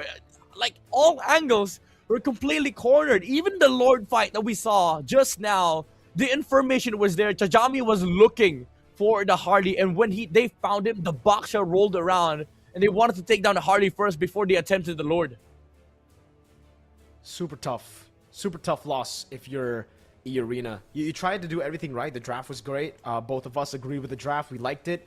Both of us thought, they would have enough comfort while also taking a lot of comfort away from VLTH Esports. But I guess when you're in the lead team, everything is a comfort pick. Everything's good for VLTH Esports. Again, a replay on this crucial moment of Mejizi completely misreading the situation, getting caught off guard, outplayed rather by VLTH Esports, who were scouting before the Lord take. They knew there was a chance for E Arena to come back, and it was through Mejizi. If you got a cheeky Lord Seal, if you got a cheeky little pick off on one of these carries, it could have been troublesome, but they did their homework really, really well. And hey, housekeeping, that's what you need to have when you're up against an assassin as creative as a Harley. Yeah, you basically have to be disciplined enough and go through the proper checklist. And it felt like they were just constantly looking, But the weird thing is, who does that, right? Like you're already set up in the Lord pit. Who expects Marcel to go on the opposite side to go looking for a Harley? I feel like they're going through a bunch of things in the game. They're going through the list. And Chijame was like, guys, hold off. We don't have Baksha roll yet. Let me go to the other side. Once you get rolled, let me find Harley. Kimmy and Harry, you go play off map, right? And when they found a Harley, they were like, okay, let's go. Let's go do this. And it speaks of like the mental capacity of the team. They don't really pull off unnecessary stuff, unnecessary moves. They play accordingly. They go through the checklist. And it was just, this is what I call proper game, honestly. It's a proper and clean game from VLTH Esports. Great discipline, calculations on point, a draft that really suits their style of play of just going for that early game, controlling neutral objectives. And unlike the teams who've gone Baksha today in MSL Thailand, they know how to push the lead forward, right? We saw almost the same thing there, where the Harley was able to match the farming pattern, was able to match the level of the Baksha despite the perfect turtle from the Baksha. But what was different is they weren't afraid to make moves around the map. They weren't afraid to be proactive while they have the lead, right? They got the proactive moves. They got the Sky Piercer on the Kimmy. They fed Linksy here on the Kimmy with the Sky Piercer, and it just became so difficult. But I think it was all down to the start of the game, Midnight. They shut down the glue way too early, and with the glue taken out of the game, 0-3 at 3 minutes, it just gets really tough because even when you go and get the mount, you don't have enough damage, you don't have enough HP to really be a threat. Yeah, it really comes down to like the overall game understanding for VLTH Esports. Like they knew they had a stronger trio mid prio, especially with the Baksha coming to to gank and pressure the glue. They actually found a lot of kills onto Hanakus on this glue, which allowed them to not care about the presence of this guy. In fact, Katinaru was willing to be mounted on by the glue, just providing a lot of access in the fights. And this moment right here, it showcased the lead of VLTH Esports. They didn't deal enough damage against Katinaru on this Baksha because a lot of the players were scared to fight into the Baksha because they know reinforcements were coming. Chijame was also an issue in the fights because when E Arena tried to go for the re-engage, right? Marcel would just go backline, take some pictures of the players of E Arena with a platinum staff, and he's just gonna be able to like flicker out or maybe even use a tracking shot to get out. And it just allowed the damage dealers on the side of VLTH Esports to do their thing. The Kimmy hitting the right targets, KO being active on the map. I actually think the Harriet was just a filler in this game. Like, honestly, it didn't really come down to the better Golden matchup. It came down to timings, which I do think where the Harriet came through because they were just so much more active in the mid game compared to E Arena. Definitely. Let's take a look at the itemization of both these teams. Hey, you said it, right? They really wanted some more physical damage. This is a pure magic damage composition like we expected coming into the draft. And the Utah was able to do it. Hey, Nicholas, there were a few misplays here and there, but overall, it was a solid performance by Nicholas. Again, the read on Mejizi a couple of times, and the winning lane against Wraith. Wraith was held down by the Yuzong for the majority of this game, and that led to, again, VLTH Esports able to get those 3 turtles, taking 3 lords out of 0 as well. E Arena was shut down, right? They tried, and thankfully they did. They were able to get a few good positions, good moments in the team fights, but it was just not enough to get them back in the game. Yeah, and honestly, even though E Arena, to be fair, they got themselves some farm, but the problem was their heroes don't naturally they don't want to fight into the composition of VLTH Esports, especially with this YSS pickup, which is honestly for me it was quite weird when they picked up the YSS first and then picked up the the Alice. It could have been the other way around. I would have liked the Alice to be there first, but because of the fact that they banned the Claw, they removed essentially the only remaining good hero against the composition of VLTH Esports. Because again, when the Baksha is rolling around, nobody wants to come close. They don't even want to touch the Baksha. So even if Hanagos finds the mount onto Katinaru, who goes in? Like only the Harley can actually use the space escape, maybe exhaust all the damage that they have with the deadly magic. But even at that point, they're not bursting down the frontliner of VLTH Esports. So it felt like there were no answers coming out from E-Arena, not because of the player decisions, but because their lineup literally couldn't. GPM there, it's KO in the gold lane with the Harith. Really good farming. This is one of the lowest GPMs we've seen today. You know, a lot of the stomps have gotten us to expect the higher GPMs. We even got 1,000, something that broke 1,000 there. Shoutouts to Water again with that Nolan performance. Phenomenal stuff. What, 80 Sky Future stacks, 11-0 performance on the Nolan. E-Arena. Yeah. Man, I don't know. What is it that they need to change? Because I think the draft is already good. If they don't go for those kind of drafts, then it just leaves those picks open for VLTH Esports. And we saw just how much more dominant VLTH Esports can be with those picks just yesterday. They dominated Hydra Esports yesterday. So, again, I think it's going back to the drawing board. It's them having to understand their composition a lot better and them having to play around the win conditions instead of just giving it over. Glue gotta stay chill. He went for the brawl way too early against Akimi. You need to respect some of the heroes. I know you got a better draft, but it doesn't mean you can just throw your body ahead and just expect to win every single time. Yeah, and also just overall maybe map read, because again, aside from the brawl factor, you also have to factor in when the Baksha rolls around. Like you have to be very, very careful. Play defensive under the tower, because you know it's gonna come. Like Bakshas don't roll around in level 4. Sometimes they even roll around after taking the first buff. And I feel like that was the starting point for the downfall of E-Arena's draft. Like even if they have timings, if they screw up those early game engagements, then they're gonna delay their game. It might come to a point where they don't even get to capitalize on the fact that they have a better draft, which we did see in this game. Like we didn't see the glue factor, we didn't even see the Alice factor because he just lost the lane against the Yuzong. It wasn't just a 1v1 loss against the Yuzong. It's more about like map movements as well from VLTH Esports. Yeah. The Alice could literally move around the map because mid lane's lost, Majisi's getting invaded. What do I do as an Alice, right? Like what am I supposed to do as an Alice? I mean, I'm already in the losing matchup, and I lose my my mid lane. So I think it was just overall hard for E-Arena. Definitely a lot of things that they need to adjust. Maybe lesser conditions next time, especially for game number 2, because there were a lot of conditions that they needed to check for the draft here on the side of E-Arena. Wherein on the other side, VLTH Esports, all they cared about was just the scaling of the Kimi, being aggressive on the Baksha, and just playing with the mid-game timing with the Harriet. So maybe if they utilize more of that kind of strategy, they're going to be able to have a much cleaner game on the side of E-Arena. Yep. So let's see it. Let's see in the drafts. Will they make an adjustment? Because again, me and Midnight, I think we're sticking on the fact that we like the drafts. We don't want to see too many things change. We still want to see the same picks, maybe a few tweaks, but hopefully no major changes coming in for the side of E-Arena.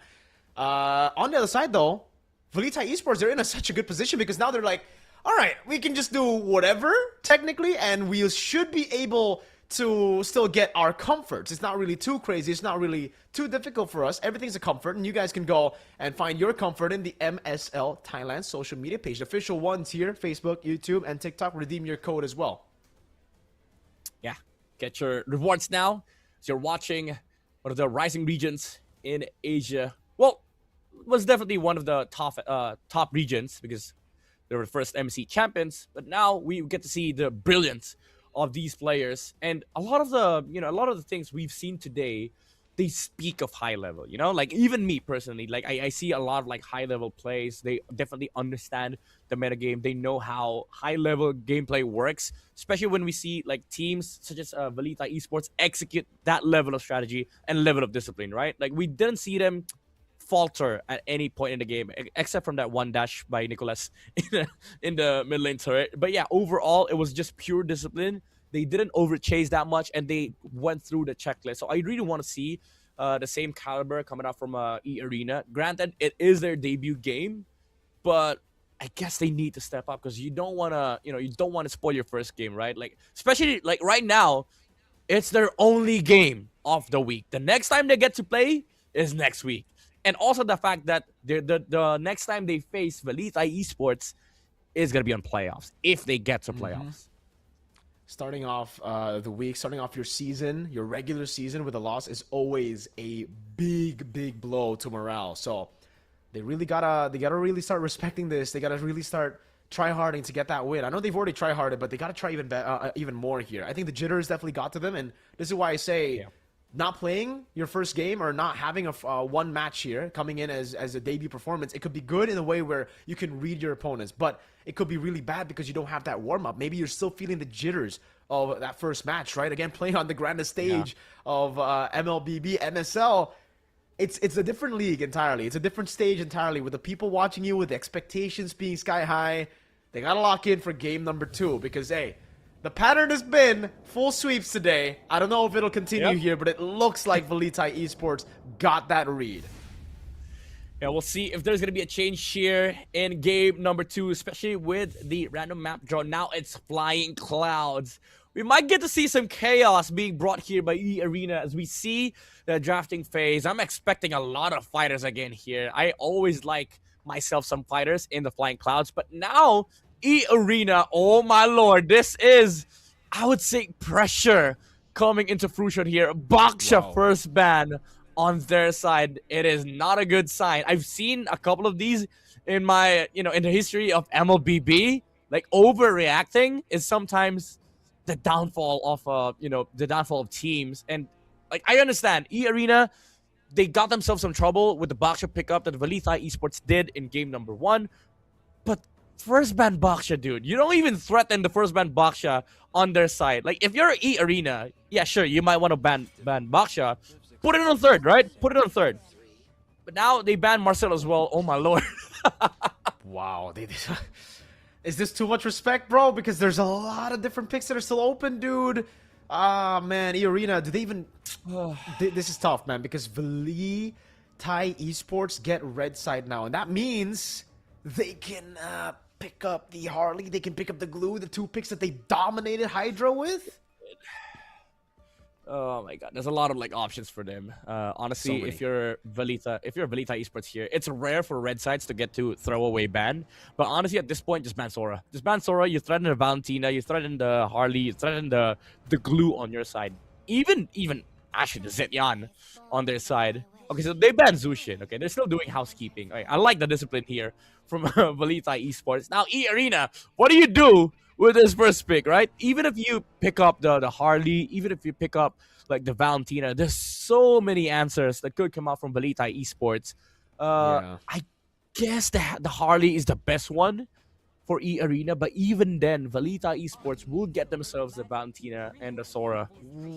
Yeah, there you go. E Arena, they strike first with the Harley. This means that Velita Esports, I mean, they can go Guinevere. That's still up in the air as well. If they still want a utility jungler for Katinaru, if they really just want to play around those neutral objectives. If not, then, yeah, like you said, Valensora is up for grabs. They can go for... yeah, I mean, anything at this point. There's so many picks still open. So it's just up for Velita Esports. What do you want to build your composition around, right? Let's find out. Yeah. So many good options. Valen Glue, Valen Sora, Valen Khalid even. I always like myself some Valen Khalid. Especially against Harley, right? Like, you get the oppressive duo mid already, and then you also have that Khalid versus Harley matchup where you don't really care about the deadly magic. And instead of Khalid, I mean, it works the same. Like, it's essentially like a second version of Khalid in this patch. Khalid and Hilda has always been like one of the, I'd say, like normal openers for Roam And then Marcel took over, but because Marcel's banned out here, they pick up the Hilda. And the beauty of this Hilda pickup, I guess, would be the ability to flex Hilda up until the very last pick, because you could put it on the XP if need be. Yeah. So, Arena, Cho, they try to match the mid prio and they pick up the Farsa as well. Ooh. Okay, I see it. But also, now Vali can get a free Sora, right? That's a free dive into the back. They've got a lot of ways to deal with it. CC immune against the Cho as well. I think, yeah. And then they just... Huh. Yeah, they should pick up the Sora, right? It should just be the Sora pickup here. Yeah. I'm thinking, like, if they want to flex, Kalea's okay here. Put Hilda on XP. Because the thing is, you can protect the Hilda with these second phase bans. I just like the Kalea here because you essentially counter the 3 openers that E-Arena has brought to this draft, right? And honestly, with jungle pickups, I still like Leo and Gwyn. Okay, they pick up the Gwyn. They're gonna flex this Hilda. Actually, you know what? Like, there's triple flex going on here for Valita Esports. All of them have multiple roles. The Valentina could still go XP if he wants to. That's a threat of, like, you know, the Valentina against Sora, maybe even the Valentina against a lot of, like, the XP heroes that have good ults. That's also the same thing for Hilda and the Guinevere. The Gwyn could just go roam against the Cho. It's good against Farza as well. Also decent against Harley because you have that escape with the, you know, the clone on the spatial migration. Hilda's just, you know, annoying overall, especially against Farza, right? Like, he can just run to you and cancel the Feather Airstrike. So Arena really needs to get rid of the Arlet right now. That combo has been nasty across different MPLs as well. The Uranus gets banned out. They're already trying to go for it again. The Phobia's has already been banned. If Arena do not read into that, it could be a disaster, right? The Arlet against the Harley and the Farsa. Oh man, double kill. It's 2 birds, 1 stone. Then they can finish it up with a Claude, someone that's just safe in the gold lane. If not a Claude, maybe a Moskov could work as well. So yeah, for Vali, so many different options. But for Arena, their XPs are already getting limited down right now. They don't ban the... Oh, wait. It has to be a last ban Arlet, right? Maybe. Maybe they're baiting Valita Esports into thinking that they don't know about the upcoming Arlet pickup. But even then, like, Valita Esports probably doesn't care, right? Like, even if you ban Arlet, there's still that option that they can just flex the Hilda into the EXP. But yeah, I do agree, like, Arlet's such a high commodity here for Valita Esports. It's something that warrants a ban on the side of E-Arena. But at least they removed the Claude. But the problem is there's still the Moskov that could come out for, you know, for KO. Even Granger, honestly. I don't mind a Granger here. They banned Kyrie. Are they going to go with Harith again? Hey, they can, right? I mean, there's not going to be a lot of physical damage, but... I guess if the Arlet goes for a similar build path, War Axe, Hunterstrike, sure. Sure. Arena, please let it be an Arlet. This would be a very, very big mistake if they let go of the Arlet. Unless they have, like, a crazy counter to it, but they've already banned the Phobius, so the natural counter is gone. And they're taking their time, which means I think there's a bit better chance of it being a Harith ban than it is an Arlet ban, dude. Because if it's... it's a Moskov. Okay. Valita Esports, they should just be the Arlet unless they want to flex the Hilda to XP. Nah. At this point, you lose the flex. You just get the best XP you can get here. I think it is the best XP here. Like, you essentially don't care about the 3 heroes on the side of E-Arena, and you're also essentially the counter against those 3 heroes. So if Valita Esports passes up on the opportunity, I mean, you could say that it's kind of hard to pick up the Arlet for the side of E-Arena, but they can just steal it, you know? So there's no point, like, giving out the opportunity to E-Arena to pick up the Arlet. Just pick it at this point. You reserve the gold lane for last. Yep. I think that's exactly what they should do, but, you know, E-Arena might think otherwise, might try to do something different. They go Yuzong instead. I mean, there's still a combo there with the Petrify and the Furious Dive. It's still... I mean, he did do a really good job, Nicholas, just earlier in the game. So, you know, it is what it is. They have a different angle towards it. It technically also takes the Arlet away from the hands of E-Arena, because that's a winning matchup. You don't really want to go up against the Arlet with... the Yuzong with an Arlet. They go Granger. Wow, against the Yuzong still. And the Barats. Whoa, XP against the Yuzong. right? Yeah. I mean, historically, it's been a matchup that has been stable for both sides.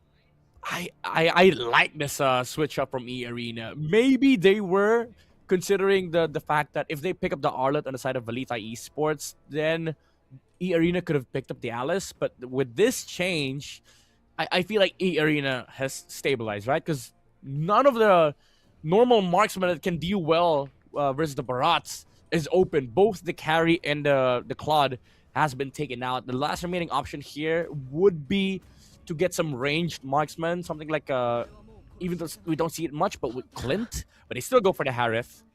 Yep. I don't know about this though. Like, I'd say E Arena has saved the draft. Yeah, but I think it's back to the same story, I'd say, for Valita Esports. We didn't want to see too many changes in the draft, right? It was forced upon them, obviously, with the Marcel and the Baksha ban, but I think they did a pretty good job to keep what they've already had in the last game, just build on it a bit more, have a little bit of a different pick in the roam and the jungle, and everything else remains the same. It's still the same Valentina pickup, actually stolen away this time around, away from E-Arena. But I agree. I think E-Arena have stabilized in the draft. It looked like it was going to be a complete win for Valita Esports, but they have something to play with. The only concern for me is how will the Barats rotate? He's a very slow hero. True. Literally. Like, the movement speed is one of the slowest in the game. So yeah, I see where E-Arena wants to go here. They just want to be able to provide like insane control in the front line, threaten the the damage from the feathered airstrike and the deadly magic combo. But one big problem that E-Arena has right now, even though they have an equal draft, I would say, is the fact that this Hilda is gonna be so annoying in this early game. It does come down to execution, as we see once again the line of dawn, the battle between E-Arena and Valita Esports, with Valita Esports already securing the first game. Will we be able to see the first game 3 for today? Let's see it, folks. Linksy on a very different pick already. This is already an improvement for Hanagus. Not too aggressive early, but it's me, Jeezy, who gets punished. Has to pop regen early. It's still the same old aggression. Oh man, really good read by Hanagus there. Yeah, he knows the Guinevere is going to be lingering. I guess it's the lesson from game number 1, right? Like, Valita Esports jungler likes rotating towards mid, giving them the mid prio, especially with the strength of the Hilda. This Hilda is going to be so annoying.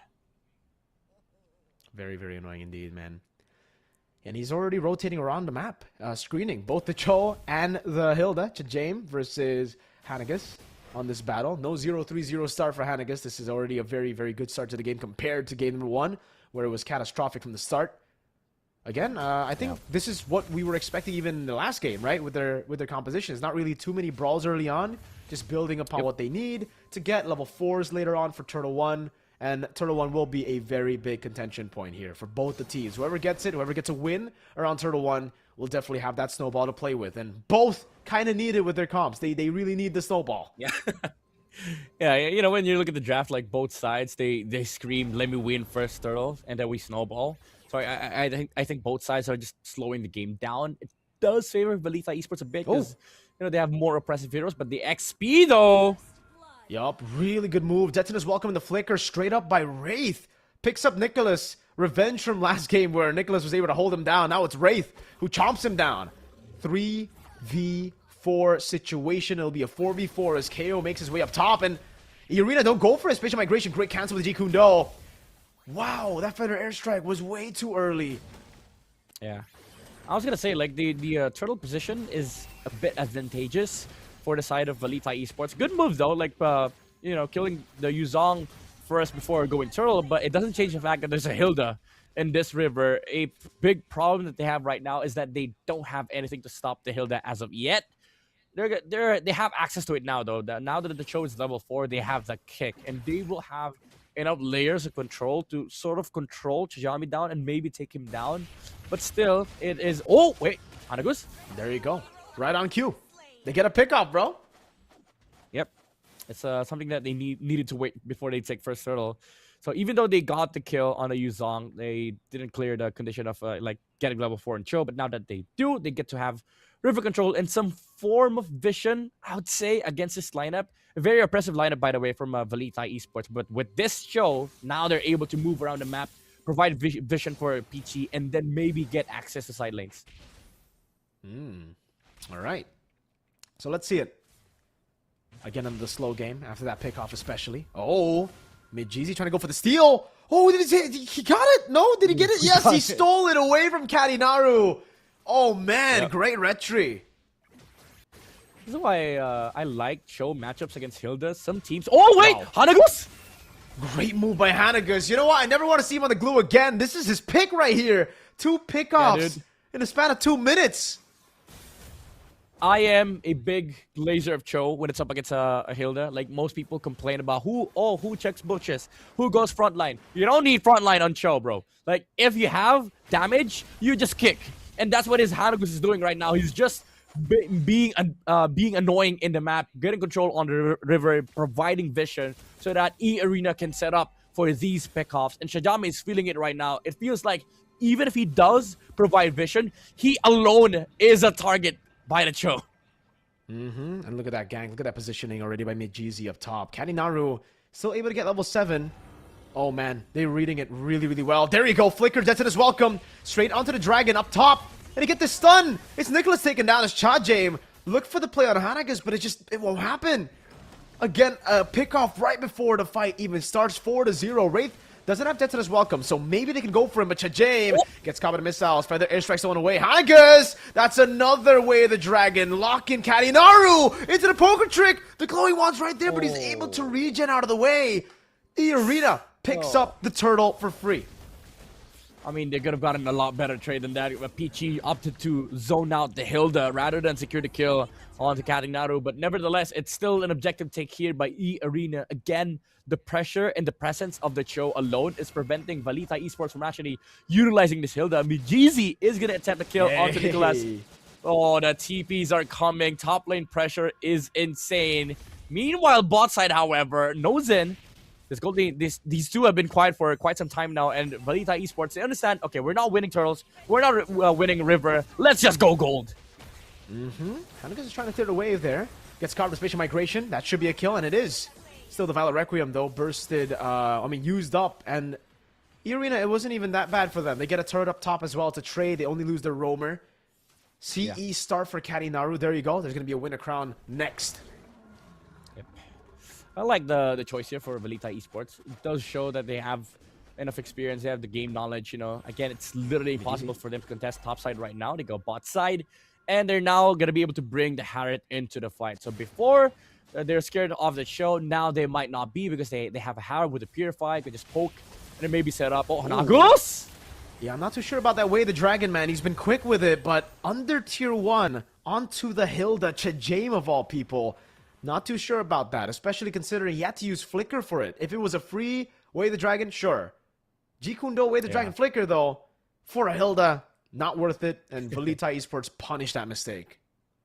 I mean, they probably thought they had enough damage, but the problem was, again, the Harith was in the mid lane. He was able to participate in the fight. So the move they made earlier is now paying off. Look at Chajame. He knows that, guys, we just need to take care of this Harith. Let me get vision on the river. Bring the Harith to mid. So it's always a 5v4 situation. All right. Still 1.5k gold lead. It was 2,000 just earlier. So Valita Esports have stabilized quite a bit. They're still going to have to rely on that combo. Hanagas, no Flicker. Needs to go for a pick. Katinaru's in the bush. If he goes and uses the Shanpu, could be really bad for them. Could be a pick off for Valita Esports instead of Hanagas. He's still waiting for the angle. There you go. That's a Shanpu. But he can't look for the angle just yet. And the turtle's already been started by E-Arena. Great move by them. Really, really good moves, man, by E-Arena this game. Yeah. I would say it's quite risky because they had no idea where the Guinevere was. But they were confident enough to just put the Barats on the the turtle pit, and if the Guinevere shows up, they have the Detona's welcome. Now Valita Esports, even though they managed to get themselves an equalizer earlier on, we still see the map pressure coming out from E-Arena, the ability to split the map with the Harley, and also just the mere fact that they have the threat of the pickoff with the choke kick. even though Hanagos didn't have the flicker earlier, Velita Esports decided to play it slow, which ended up causing them the turtle. Okay. Hey, redeem the codes, boys. We're giving y'all all the codes. Now, Arena, can they replicate what Velita Esports were able to do to them, right? They were able to secure all the turtles in game 1. Now, this game... Oh, what the heck just happened in mid? Linksy picked off. Hanagos didn't even use the dragon, so it was just pure damage that got him. Yeah, I think he got he just got deadly magic and then feathered airstrike. That was it. It was all that they needed to take down the Valentina. Couldn't even react. Couldn't even use the flicker. So I believe there was a stun there, somewhere in between, the feathered airstrike and the deadly magic. But Velita Esports skill 1 stun by Peachy, no? Maybe, yeah. And Velita Esports losing control on the map. We saw it from game number 1. They were really oppressive when it comes to, the River Prio. But now E-Arena, because of this show, it changes how they played their game. Now they're playing scared. And the reason why Linksy got punished earlier was because KO showed himself up on the top side. That's why E-Arena was able to move in the mid lane. All right. Let's see it. Majizi, this time, he's not behind in the turtles, so he's actually the one ahead by quite a bit. 3 levels. It'll be down to 2 as Kadinaru secures his own orange buff. But still, it goes to show you, again, that difference. Last game, it was 3-0 in neutral objectives early on, and it was still Majizi leveling things out. Now with the lead, it gets really tough, and they are able to push the gold lead to quite a comfortable amount. But is it enough to really just win out of the fight? Oh, good flicker! Hanagos. The deadly magic was down as well. They're going to be looking for the combo now with the Petrify and the Furious Dive. No dragon. No feather airstrike. No deadly magic. The feather airstrike comes back up though, so Peachy has a say in this fight. Yeah, and honestly, they forced out the Black Dragon. Even though the flicker was good from Tajame, I don't think it was worth it for Velita Esports because now E-Arena is the one that could play it slow. That's why you see Velita Esports hunting for this Harley. They know, guys, we messed up this Lord fight. We need to take down this Harley. Majizi, though, he's learned. He was caught just earlier in game number 1. He tried to make a risky move, got caught. Now he won't make the same mistake. He just builds that slow push up top. Oh, Kadinaru doesn't actually get that green camp, I think. Stolen away by Hanagos, not too sure. It panned away, the camera, right as that was happening. KO's up top. This could be a pickoff right here. I think Majizi has enough damage to at least bait out Zaman Force or a Purify. But KO's playing it so safe, man. Also with the help of Kadinaru in the bush, Majizi cannot make the play. Good read, Hanagos again, yeah. Always scouting. They're already on the Lord, though. They're starting things up. Yeah, this game, both sides playing it really well, playing with the information that they have. Now they see top side is pushing into the tower. Oh, they see the cards. They know Harley's here. Majizi gets out immediately because he knows there might be a punish. There might be a play coming out from Velita Esports. He's learned his lesson, bro. Oh, Hanagos? Yep, for the airstrike coming down as well with Cha Jame. Oh, doesn't have the flicker. He's going to go down. There you go. That's Majizi picking up the kills. The Black Dragon form gets used up, and there's just not enough for Velita Esports to pull out ahead. It's E-Arena with yet another pickup before the game, before the Lord even gets started up, but they're taking things super slow. They're going to go for the purple buff first. They know they have the advantage. I like it from E-Arena, the discipline. Yeah, and Tajame didn't expect that the Harley was going to be staying there on top side. I was like, he was caught off guard. And Peachy with the Feathered Airstrike Zone. Good stuff coming out from E-Arena. Full control on the map. Just a vision and information gain from Hanagos is giving them so many access to so many good plays that they can access. Even in the mid lane, Tajame is not safe because, again, they have the damage necessary. If Velita engages with the Yuzong, you could just put the the Barats on the front line, prevent any other people from actually re-engaging. In the arena, they just understand how the team fights are gonna play out. Majizi, ooh, hey, Linksy is starting to deal damage. You still gotta respect them. Oh my god, look at this flank from Hanagos. Deadly magic already on Nicholas. Just a bit of damage down. And a tier 2 down below. E-Arena have amazing siege. Just like Velita Esports in game 1 though. Just like E-Arena in game 1, Velita Esports do not have the best clear. This composition was built to team fight, not to defend. Yeah. They're gonna lose at least one base turret here. That's a Lord. Oh, at best they'll lose all 3 for E-Arena.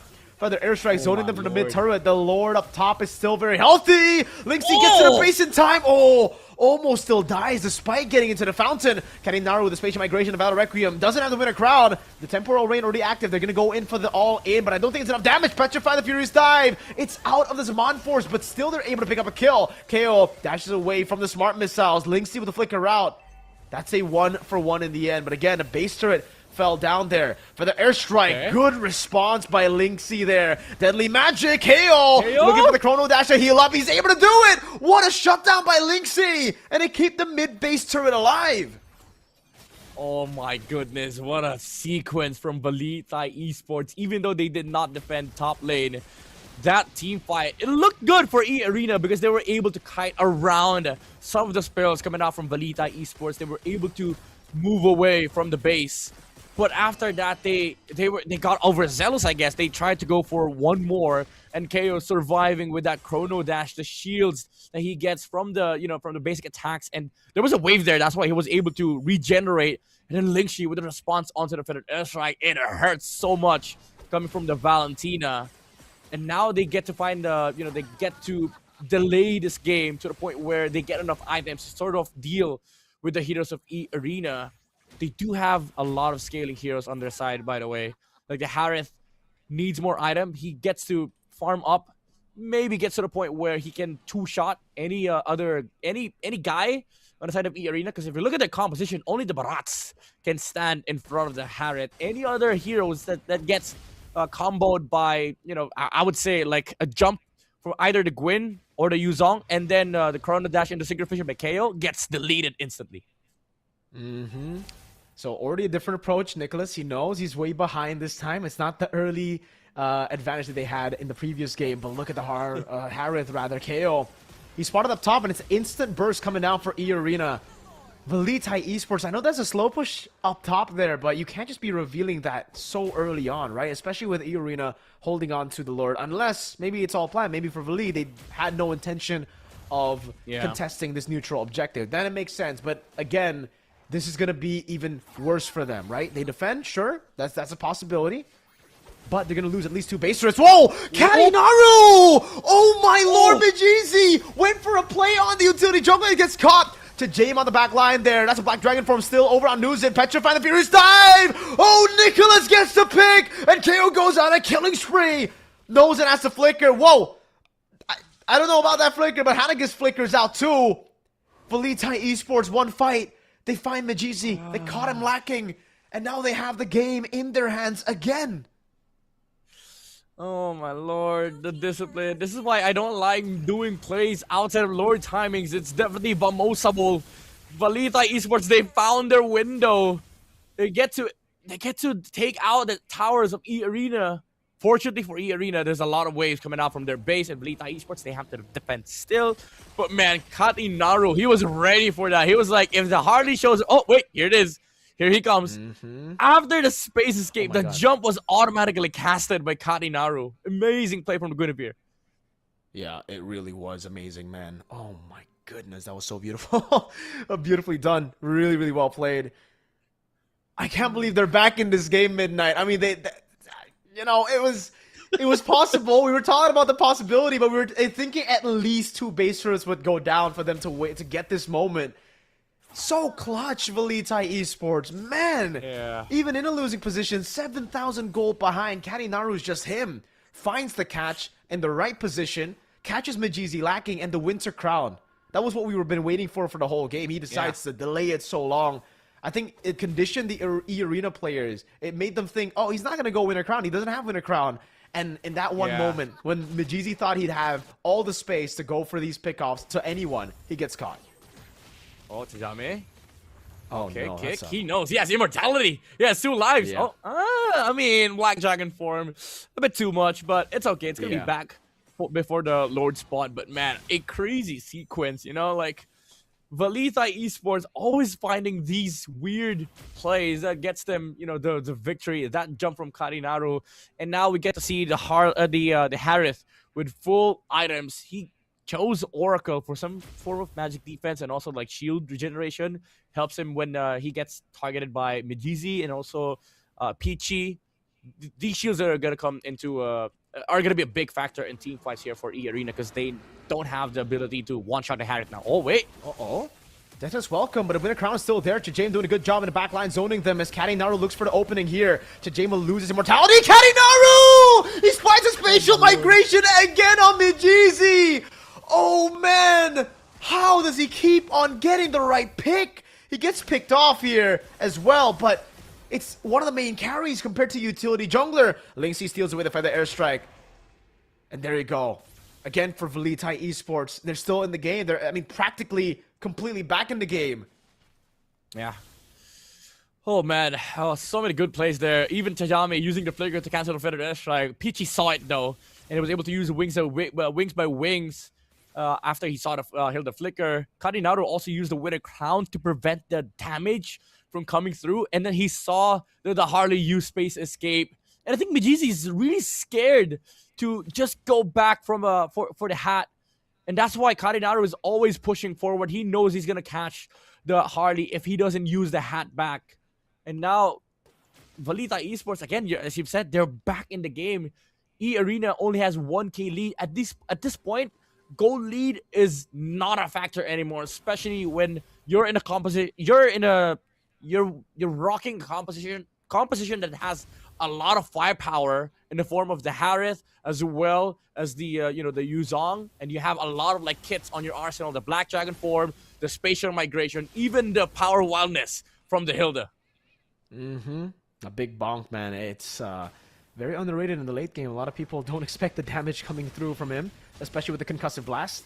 This time he doesn't have immortality though, so he's got to be a lot more careful compared to earlier against Hanagas. He can't just be opening it up. And the far lane, dude, it's controlled by E Arena. VLTH Esports haven't done a good job in clearing that out. They actually gave Mijizi just an easy route to clear that up in the bottom lane.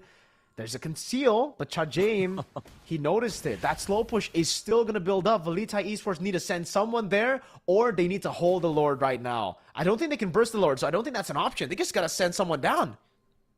Yeah, it's probably going to be the Guinevere, but the bigger concern is for E Arena.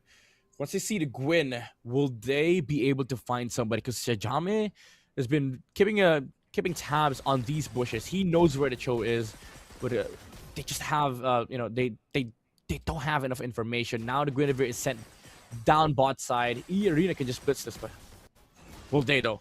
Yeah. I mean, it's an evolved Lord. Kadinaru's taking so long here. Oh! Wait. They go on the Chajame with the G-Kundo flicker. Now the feather airstrike. Petrify! Well played, Nicholas! Now it's the Guinevere who rotates over. KO already on a double kill. Kadinaru, he doesn't even need to look for the play. Mijizi gets caught again. This time by the dragon that he was able to slay, what, 2-3 times in a gank up top. This time it comes back to bite him.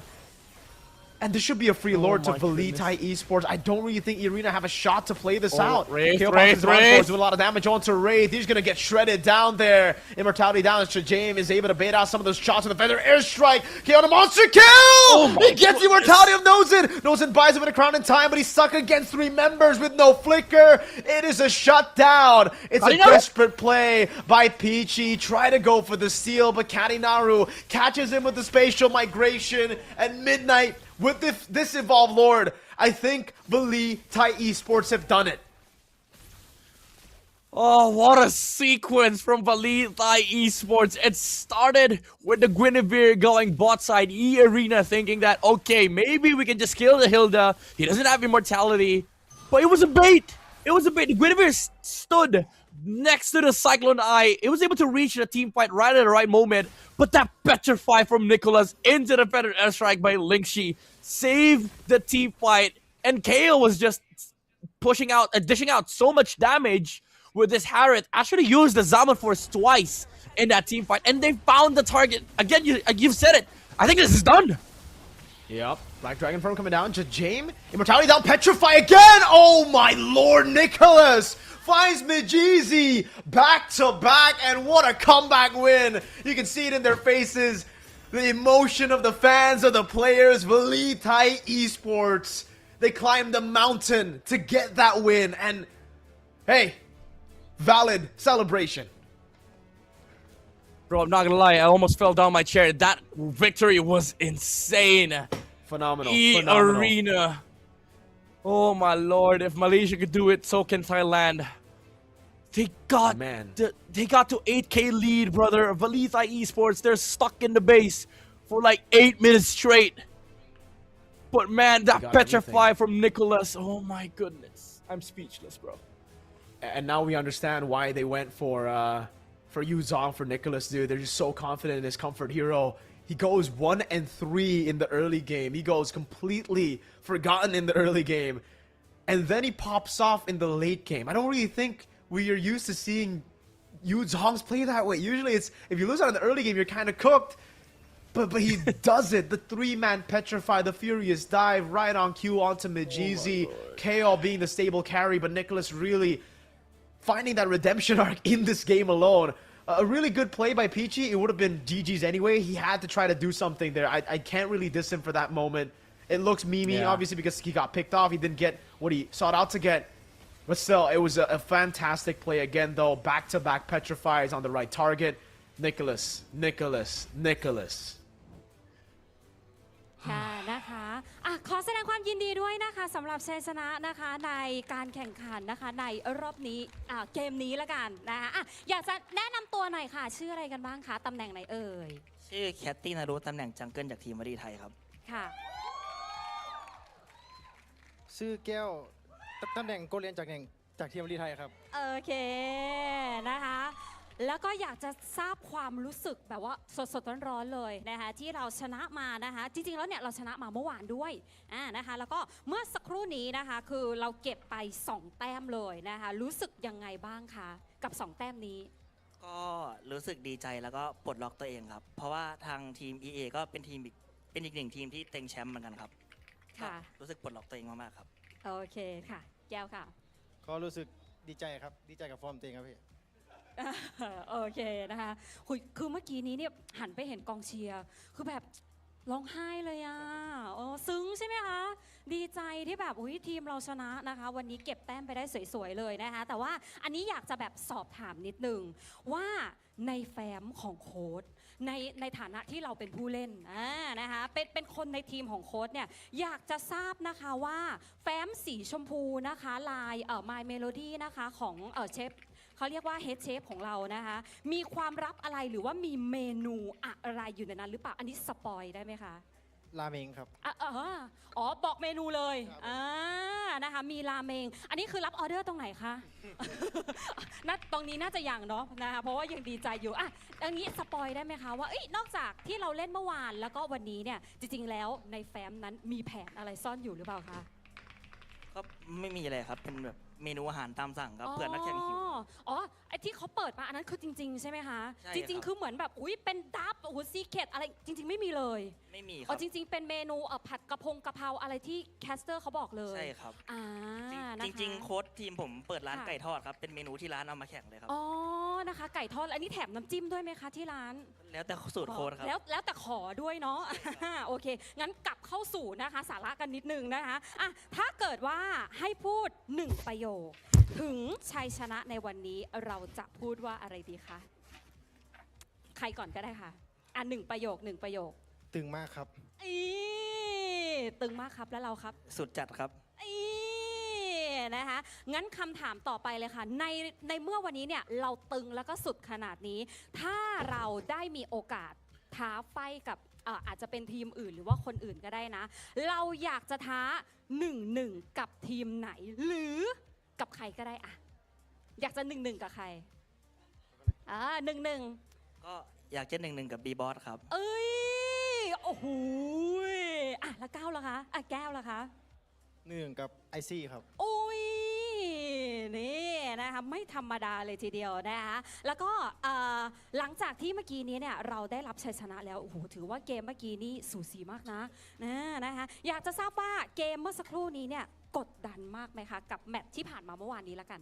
มากครับพี่มากเลยค่ะเรามีอะไรอยากเสริมไหมคะกดดันครับโอเคนะคะสั้นๆได้ใจความกดดันครับนะคะโอเคไม่เป็นไรนะคะแล้วอยากจะฝากอะไรถึงแฟนๆของเราที่มานั่งเชียร์สาวๆทั้งนั้นเลยนะเนี่ยนะคะแล้วก็เดี๋ยวจะมีแฟนๆนะคะที่ชมออนไลน์ผ่านทางบ้านด้วยนะคะฝากแฟนๆหน่อยค่ะก็ถึงจะเป็นทีมน้องใหม่ก็ขอบคุณทุกคนที่คอยเชียร์คอยติดตามด้วยนะครับฝากวดีไทยด้วยนะครับ ค่ะอ่ะเชิญเลยค่ะ เหมือนกันครับ อ๋อ อ๋อ ง่ายดีนะ อ๋อ ได้ค่ะ มีทูใช่ไหมฮะ โอเค เหมือนกัน นะคะ โอเค เอาเป็นว่าเดี๋ยวให้ทั้งสองท่านนะคะ ไปพักผ่อนก่อนละกันนะคะ ขอบคุณมากนะคะนะคะก็ขอแสดงความยินดีด้วยนะคะกับชัยชนะในวันนี้นะคะ และเดี๋ยวทั้ง 3 ท่านนะคะ แคสเตอร์หนุ่มหล่อของเรารออยู่นะคะ ไปเจอกับทั้ง 3 ท่านกันต่อเลยค่ะ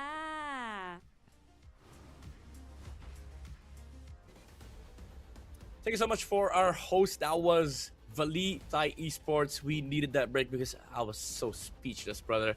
Like, this victory was so amazing to watch. I did not expect that. I was already waiting for, you know, the game to end. Maybe we do game 3, but we did get to see a close game. Finally, we were wishing for it earlier, and now we get served with a game like this.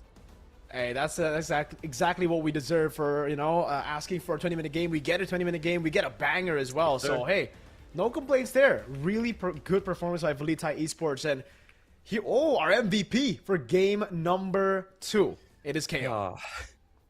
Yeah, I mean, the guy was stable. Like, from early to mid game, he did. I would say he was the equalizer for VLTH Esports, but maybe, you know, Nicholas deserves some MVP spot. Like, I would understand, you know, KO being the MVP because he was dishing out so much damage. But man, those petrifies, bro, like, it was insane.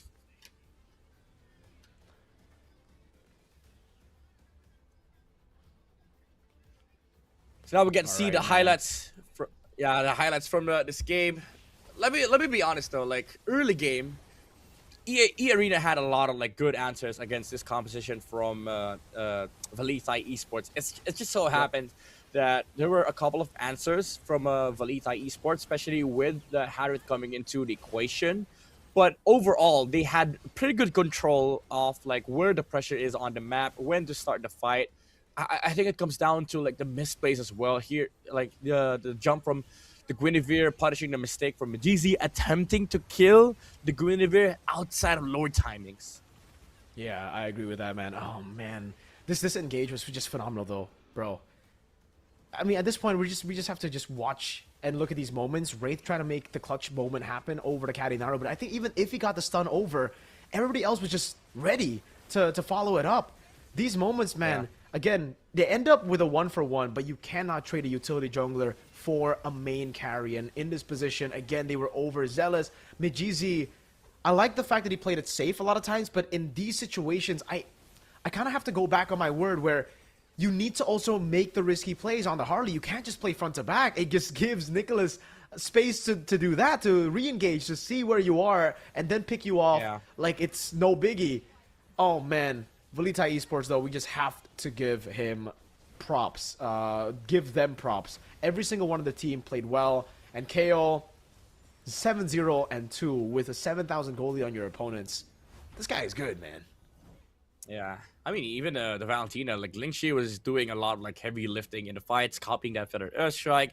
Matter of fact, there were some points in the game where he was dishing out more damage than what Peichi could have done. But also because of the fact that Chajame was always on the hunt for the Feathered Earthstrike. Every single time that they see the Farsa use the ultimate, he was always there with the flickers, you know, with the power wildness, just to stop this insane range coming up from E Arena, which did allow more players on the side of VLTH Esports to sort of play the game. And yeah, we ended up having a lot of, like, I would say, scrappy fights wherein chaotic angles are much more favorable, which is why I do agree with your point. Like, Majizi could have been coming from like off angle, sort of like how many Harley players, even in the MPLID, MPLPH, sometimes they don't come from front, they come from the back, they loop around, you know, they get weird angles, because it made it so much easier for VLTH Esports to have this like blueprint of how to start the fight. Because if you look at E Arena, the way they want to start the fight is with a choke kick.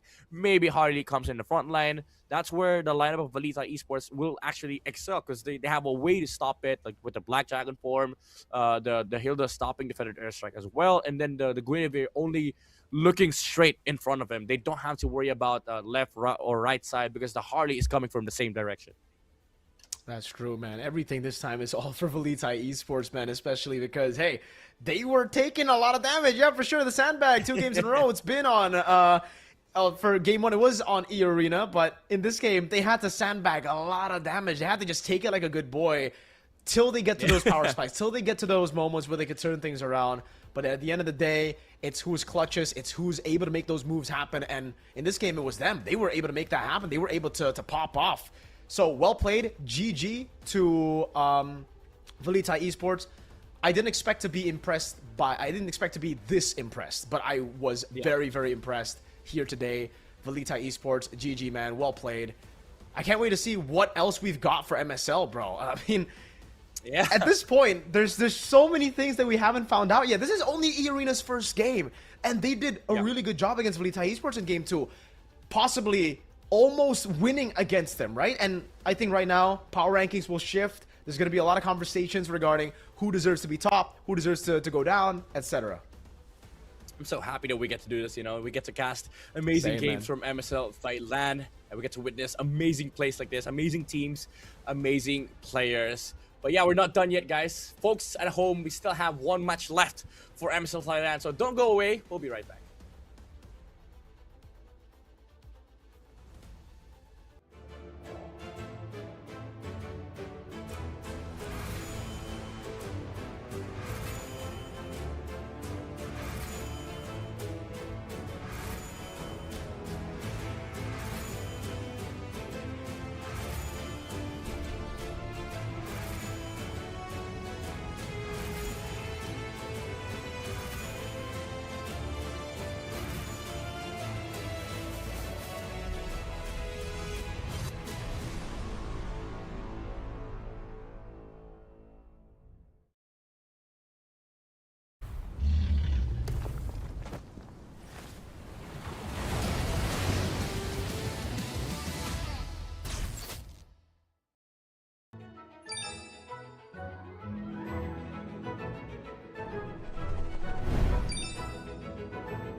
Richman Shop โน 1 เรื่องเติมเกมเหนือกว่าทุกการเติมผู้สนับสนุนหลักอย่างเป็นทางการ League MSL Thailand เติมได้นับร้อยเกมพร้อมบัตรเติมเกมและบัตรกำนันอีกมากมายเติมถูกเติมไวผ่อนได้มีเงินคืนจ่ายสะดวกไม่ว่าจะโอนหรือผ่อนชำระและใหม่ล่าสุดรองรับการแบ่งจ่ายผ่าน SPayLater ดูแลทั้งก่อนและหลังการขายทุกช่องทางบริการ 24 ชั่วโมงร้านเติมเกมที่สตรีมเมอร์ส่วนใหญ่ไว้วางใจนึกจะเติมเกมต้อง Richman Shop เท่านั้นแล้วมาเติมกันเยอะๆนะみんな渦巻きナルトが帰ってきたぞ飛来神の術俺ってば父ちゃんを越す火影になる愚かなる王子供騙しがお待ってろ行くぜこれが俺たちの力だってばよ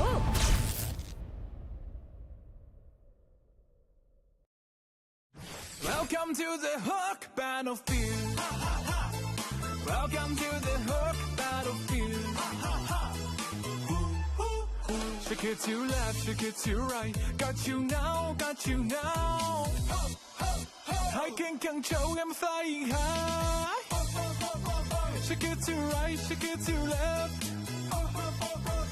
Try to who? How's my skill? Bigger, bigger, bigger, bigger. Bigger, bigger, bigger, bigger. Bigger, bigger, bigger, bigger. Bigger, bigger, bigger, bigger, bigger, bigger, bigger, bigger. Bigger, bigger, bigger, bigger, bigger.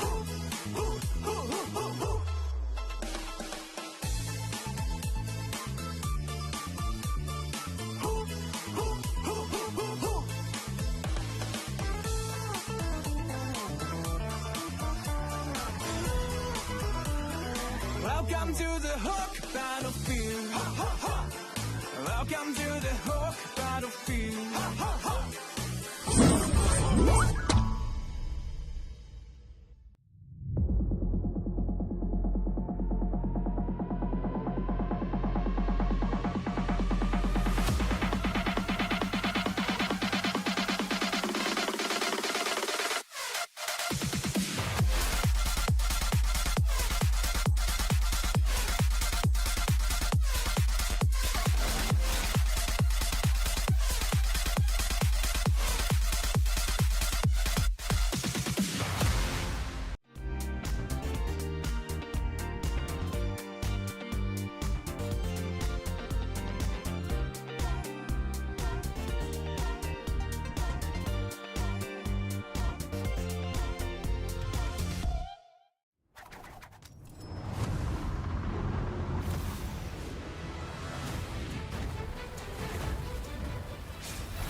Richman Shop No 1เรื่องเติมเกมเหนือกว่าทุกการเติมผู้สนับสนุนหลักอย่างเป็นทางการ League MSL Thailand เติมได้นับร้อยเกมพร้อมบัตรเติมเกมและบัตรกำนันอีกมากมายเติมถูกเติมไวผ่อนได้มีเงินคืนจ่ายสะดวกไม่ว่าจะโอนหรือผ่อนชำระและใหม่ล่าสุดรองรับการแบ่งจ่ายผ่าน SPayLater ดูแลทั้งก่อนและหลังการขายทุกช่องทางบริการ 24 ชั่วโมงร้านเติมเกมที่สตรีมเมอร์ส่วนใหญ่ไว้วางใจนึกจะเติมเกมต้อง Richman Shop เท่านั้นแล้วมาเติมกันเยอะๆนะみんな渦巻きナルトが帰ってきたぞ飛来神の術俺ってば父ちゃんを越す火影になる愚かなる弟子供騙しがお待てろふっ行くぜこれが俺たちの力だってばよ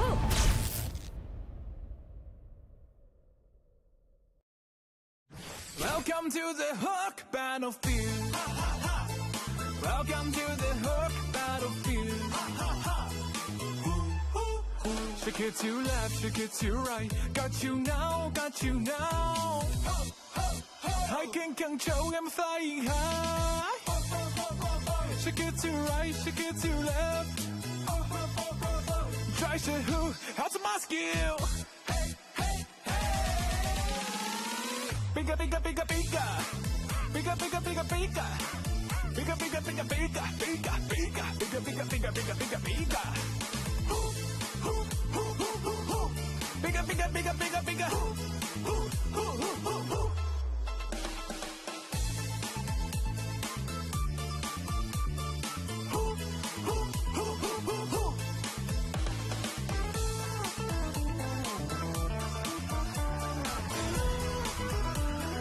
Welcome to the Hook Battlefield.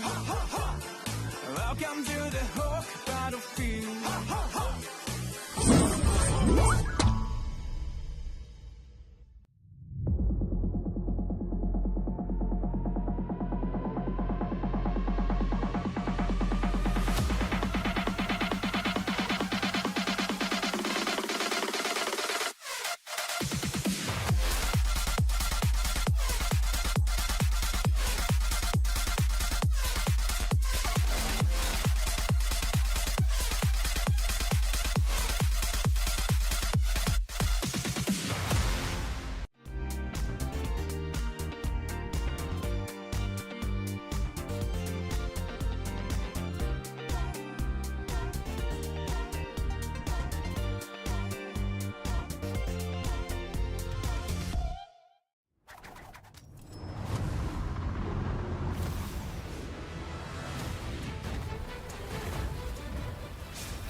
Richman Shop No 1เรื่องเติมเกมเหนือกว่าทุกการเติมผู้สนับสนุนหลักอย่างเป็นทางการ League MSL Thailand เติมได้นับร้อยเกมพร้อมบัตรเติมเกมและบัตรกำนันอีกมากมายเติมถูกเติมไวผ่อนได้มีเงินคืนจ่ายสะดวกไม่ว่าจะโอนหรือผ่อนชำระและใหม่ล่าสุดรองรับการแบ่งจ่ายผ่าน SPayLater ดูแลทั้งก่อนและหลังการขายทุกช่องทางบริการ 24 ชั่วโมงร้านเติมเกมที่สตรีมเมอร์ส่วนใหญ่ไว้วางใจนึกจะเติมเกมต้อง Richman Shop เท่านั้นแล้วมาเติมกันเยอะๆนะみんな渦巻きナルトが帰ってきたぞ飛来神の術俺ってば父ちゃんを越す火影になる愚かなる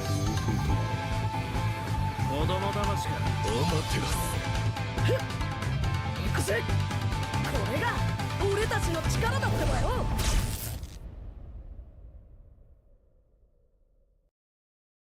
Welcome to the Hook Battlefield. Welcome to the Hook Battlefield. Shake it to left, shake it to right. Got you now, got you now. I can control, I'm flying high. Shake it to right, shake it to left. Try to who, how's my skill? Bigger, bigger, bigger, bigger. Bigger, bigger, bigger, bigger. Bigger, bigger, bigger, bigger, bigger, bigger. Bigger, bigger, bigger, bigger, bigger, bigger. Bigger, bigger, bigger, bigger, bigger.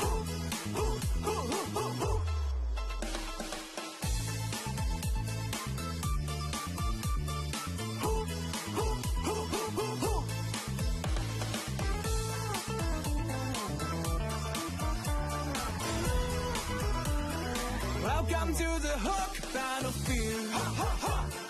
Welcome to the Hook Battlefield.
Richman Shop โนหนึ่งเรื่องเติมเกมเหนือกว่าทุกการเติมผู้สนับสนุนหลักอย่างเป็นทางการ League MSL Thailand เติมได้นับร้อยเกมพร้อมบัตรเติมเกมและบัตรกำนันอีกมากมายเติมถูกเติมไวผ่อนได้มีเงินคืนจ่ายสะดวกไม่ว่าจะโอนหรือผ่อนชำระและใหม่ล่าสุดรองรับการแบ่งจ่ายผ่าน SPay Later ดูแลทั้งก่อนและหลังการขายทุกช่องทางบริการ 24 ชั่วโมงร้านเติมเกมที่สตรีมเมอร์ส่วนใหญ่ไว้วางใจนึกจะเติมเกมต้อง Richman Shop เท่านั้นแล้วมาเติมกันเยอะๆนะみんな渦巻きナルトが帰ってきたぞ飛来神の術俺ってば父ちゃんを越す火影になる愚かなる弟ども騙しかお待てろふっ行くぜこれが俺たちの力だってばよ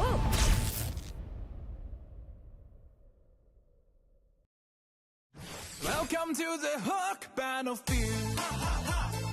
Welcome to the Hook Battlefield. Shake it to left, shake it to right. Got you now, got you now. I can control, I'm flying high. Shake it to right, shake it to left. Try to who, how's my skill? Bigger, bigger, bigger, bigger. Bigger, bigger, bigger, bigger. Bigger, bigger, bigger, bigger, bigger, bigger. Bigger, bigger, bigger, bigger, bigger, bigger. Bigger, bigger, bigger, bigger, bigger.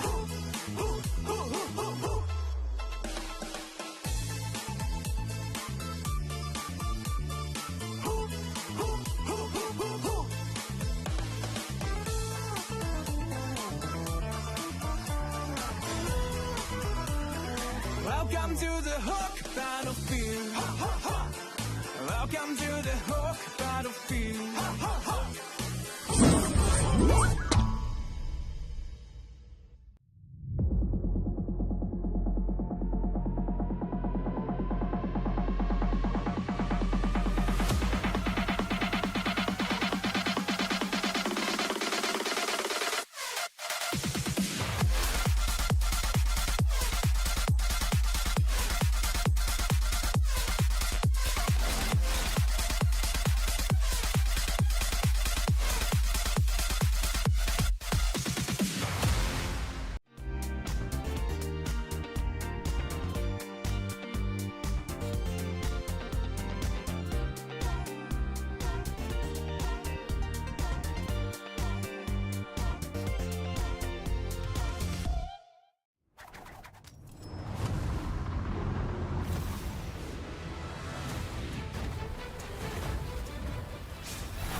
Richman Shop โน 1 เรื่องเติมเกมเหนือกว่าทุกการเติมผู้สนับสนุนหลักอย่างเป็นทางการ League MSL Thailand เติมได้นับร้อยเกมพร้อมบัตรเติมเกมและบัตรกำนันอีกมากมายเติมถูกเติมไวผ่อนได้มีเงินคืนจ่ายสะดวกไม่ว่าจะโอนหรือผ่อนชำระและใหม่ล่าสุดรองรับการแบ่งจ่ายผ่าน SPayLater ดูแลทั้งก่อนและหลังการขายทุกช่องทางบริการ 24 ชั่วโมงร้านเติมเกมที่สตรีมเมอร์ส่วนใหญ่ไว้วางใจนึกจะเติมเกมต้อง Richman Shop เท่านั้นแล้วมาเติมกันเยอะๆนะみんな渦巻きナルトが帰ってきたぞ飛来神の術俺ってば父ちゃんを越す火影になる愚かなる大振りと子供騙しがお待てろ行くぜこれが俺たちの力だってばよ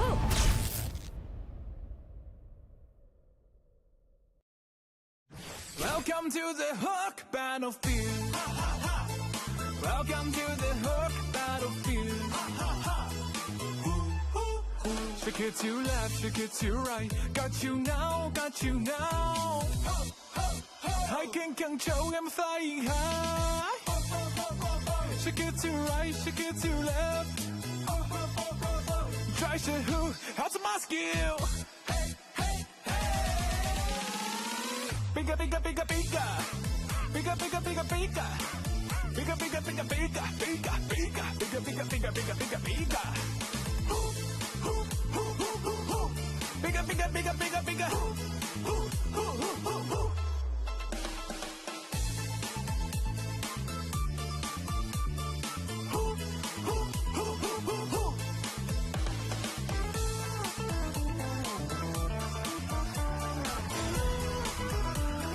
Welcome to the Hook battlefield. Welcome to the Hook battlefield.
Richman Shop No 1 เรื่องเติมเกมเหนือกว่าทุกการเติมผู้สนับสนุนหลักอย่างเป็นทางการ League MSL Thailand เติมได้นับร้อยเกมพร้อมบัตรเติมเกมและบัตรกำนันอีกมากมายเติมถูกเติมไวผ่อนได้มีเงินคืนจ่ายสะดวกไม่ว่าจะโอนหรือผ่อนชำระและใหม่ล่าสุดรองรับการแบ่งจ่ายผ่าน SPayLater ดูแลทั้งก่อนและหลังการขายทุกช่องทางบริการ 24 ชั่วโมงร้านเติมเกมที่สตรีมเมอร์ส่วนใหญ่ไว้วางใจนึกจะเติมเกมต้อง Richman Shop เท่านั้นแล้วมาเติมกันเยอะๆนะみんな渦巻きナルトが帰ってきたぞ飛来神の術俺ってば父ちゃんを越す火影になる愚かなる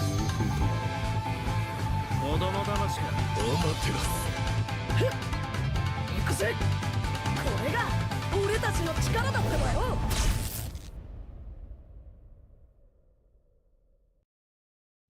Welcome to the Hook Battlefield. Welcome to the Hook Battlefield. Shake it to left, shake it to right. Got you now, got you now. I can control, I'm flying high. Shake it to right, shake it to left. Try to who? How's my skill? Big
การแข่งขัน MSL Thailand Season 1 Powered by Moonton Official Telecommunication Partner True 5G Official Gaming Phone by Infinix Official Sponsor by Richman Shop Official Gaming Chair Partner DX Racer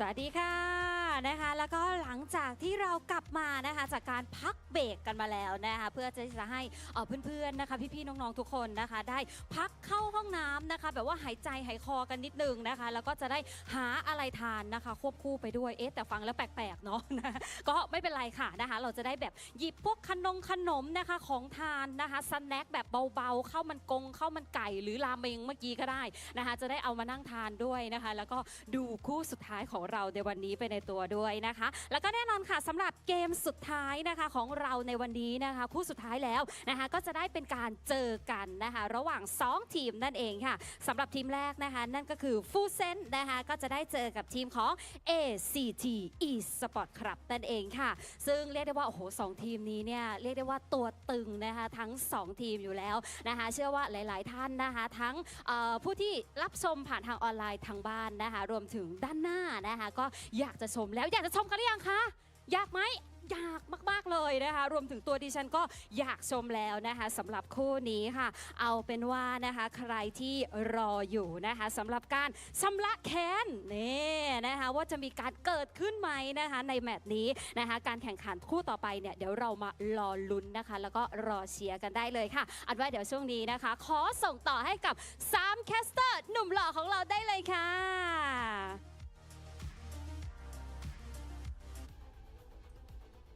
Hello, it's us again. Welcome back to MSL Thailand Season 1. Still your boys, Mirko and Midnight.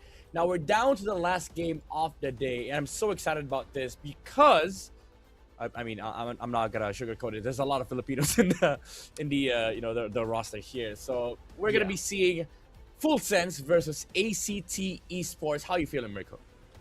Dude, I'm feeling great. I'm feeling excited for this matchup. Very, very excited for this matchup. Again, it's not just any Filipino imports, though. We were able to see 2 Filipino imports in the previous game. This time, it's a pretty well-accomplished import in the XP lane. Dominic, SEA Games gold medalist. I remember this because it was an all-star Indo team that lost to Dominic and the trio Blacklist at the time, and Owl. But hey, it is what it is. He's now in MSL Thailand, and it's really looking... Oh, honestly, yesterday they lost, but they lost to very, very good opponents. So I think we can give them a little bit of leeway. Bacon Time are up there when it comes to the power rankings. If you look at their roster, so I'm expecting Full Sense to actually get their first match win here today. Yeah, it was a very competitive match yesterday. Even though this team is jam packed with a lot of like experienced veterans from World Stage, from MDL even, and SEA Games. You have ACT Esports, who's very, I would say has been the surprise of regular season, especially coming from the qualifiers. They won 2-0 versus Tenacity yesterday, and I feel like this team has a lot of like potential. I would even call them like the dark horse of MSL Thailand. Coming from the qualifiers, there's more to expect from this team, and the expectations have been met. In fact, they went past expectation. The manner of their victory yesterday was I would call it a surprise, because again, who would expect, for a qualifier team to be that dominating from their day one debut in MSL? I agree, man. ACT looked phenomenal up against a team who went 2-0 just earlier. Tenacity, they beat SLX 2-0. It was kind of a stomp. You get to see here the standings now updated. VLTH Esports still that flawless record of theirs. It hasn't been shattered, and for the rest, I want to say everybody has a flawless record, but they're all 1-0, right? That can certainly change. Yeah. VLTH Esports have proven through very tough games today and through the 2 matches that they are still going to stay flawless. Yeah, the question is, will the qualifier teams take top 2 at the end of week number 1? Because it is an interesting, discussion, because now we see the benefits of having a qualifier, especially with teams, with players coming from different different places. We have a lot of like experienced players coming to MSL Thailand. We even have imports, but also like a lot of collegiate players coming into the league. And right now we have so many amateurs that are now competing in the pro stages that are performing really well. So I'm excited to see if that is going to be the storyline of week number 1. If ACT and VLTH Esports can actually fill those top 2 spots out of our standing. Now, ไทย let's กลั watch. บมาเล่นเยอะมากแล้วก็ทำให้การแข่งขันสูงขึ้นค่ะก็รู้สึกดีใจมากที่ลีกไทยจะพัฒนายิ่งขึ้นค่ะมันส่งผลอย่างคาดไม่ถึง ตามนั่นแหละมันลึกเกินที่จะอธิบายตอนนี้พูดตรงๆว่าอาจจะยังเป็นน้องใหม่เนาะในลีกอะไรอย่างเงี้ยค่ะเพราะว่าก็ยังมีฟิลิปปินส์กับอินโดที่เขาแข่งอยู่แล้วแต่ในอนาคตไทยอาจจะดีก็ได้เพราะตอนนี้ลีก MSL ก็มาแล้วก็ผู้เล่นก็ไทยมีเยอะมากๆอาจจะไปในทางที่ดีได้ค่ะ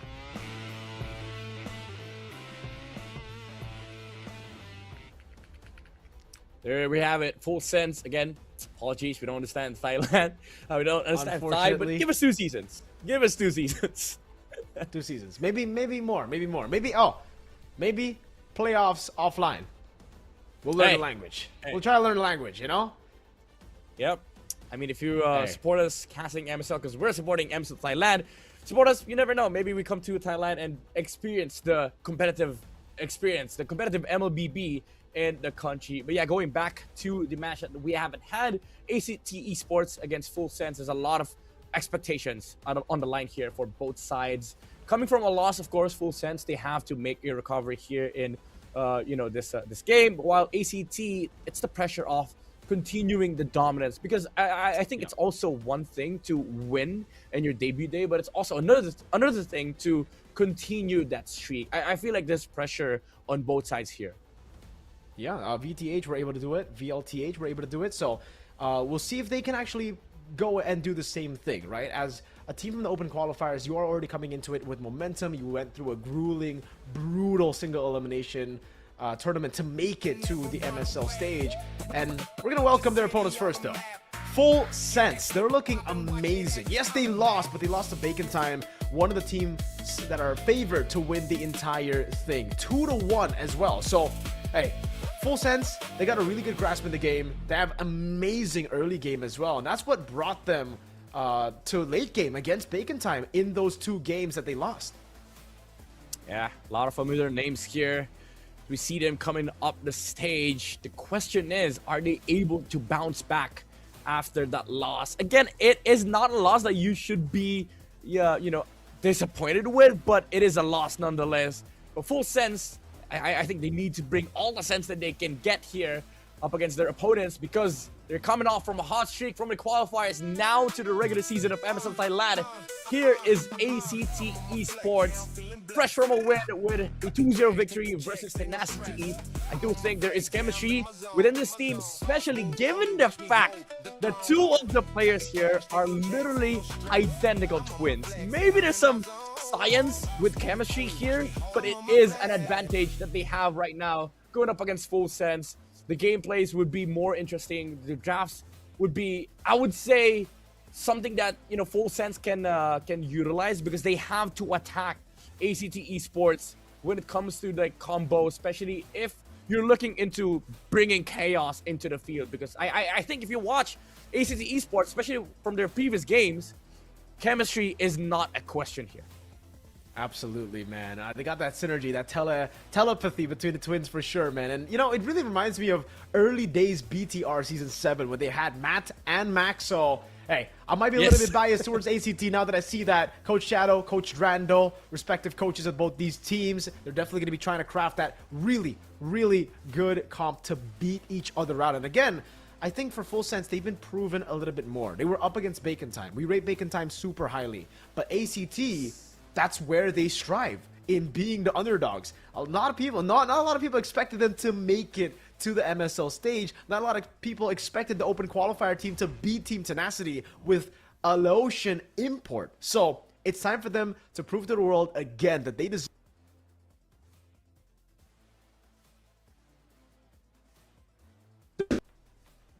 There is a lot of proof for Full Sense, given the fact that they have so many accolades on their lineup. But you can also say the same thing from ACT Esports Club. These players have a lot of semi-pro competition experience. They actually were able to win on the National Youth Development. They were in attendance in Philippines. I'm assuming they probably learned a lot, and it showed in their gameplay yesterday. There's a lot of chemistry, there's a lot of synergy, and I feel like they have more to bring to the table, especially with this hot streak victory that they had against Tenacity, a team that's proven to be a dominant force in MSL. Let's watch this video for a bit. จากทีม Full Sense ครับอาจจะเป็นเกมที่ดุเดือดความแค้นมันฝังลึก สวัสดีครับผมเซอร์รอนนะครับมาจากทีม BTT ครับเล่นตำแหน่งแชงเกิลวัดกับพี่ปอก็ผมชนะขาดอยู่แล้วเอาผมไม่ลงล้อผมชาติมือลงโดนผมหน้ามือนะครับ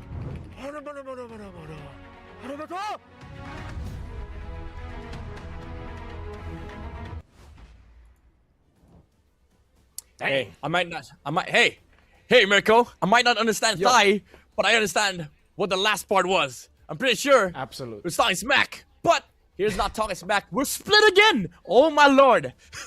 Oh, damn, you went for ACT? I thought you would 100% go for Full Sense here. Oh, man.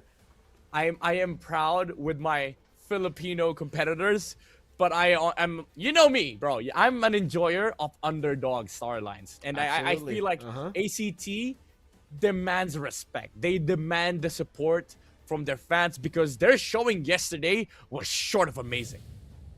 I agree, bro. Let's take it into the random map draw. Let's see what map we get here. I agree with the ACT performance yesterday. It was fantastic. So hopefully they can carry on that momentum in the Broken Walls map here as we see the map change come through. All right. Drafting phase, Full Sense on the blue side. It is ACT on the red side. Wait, I gotta check stats from yesterday.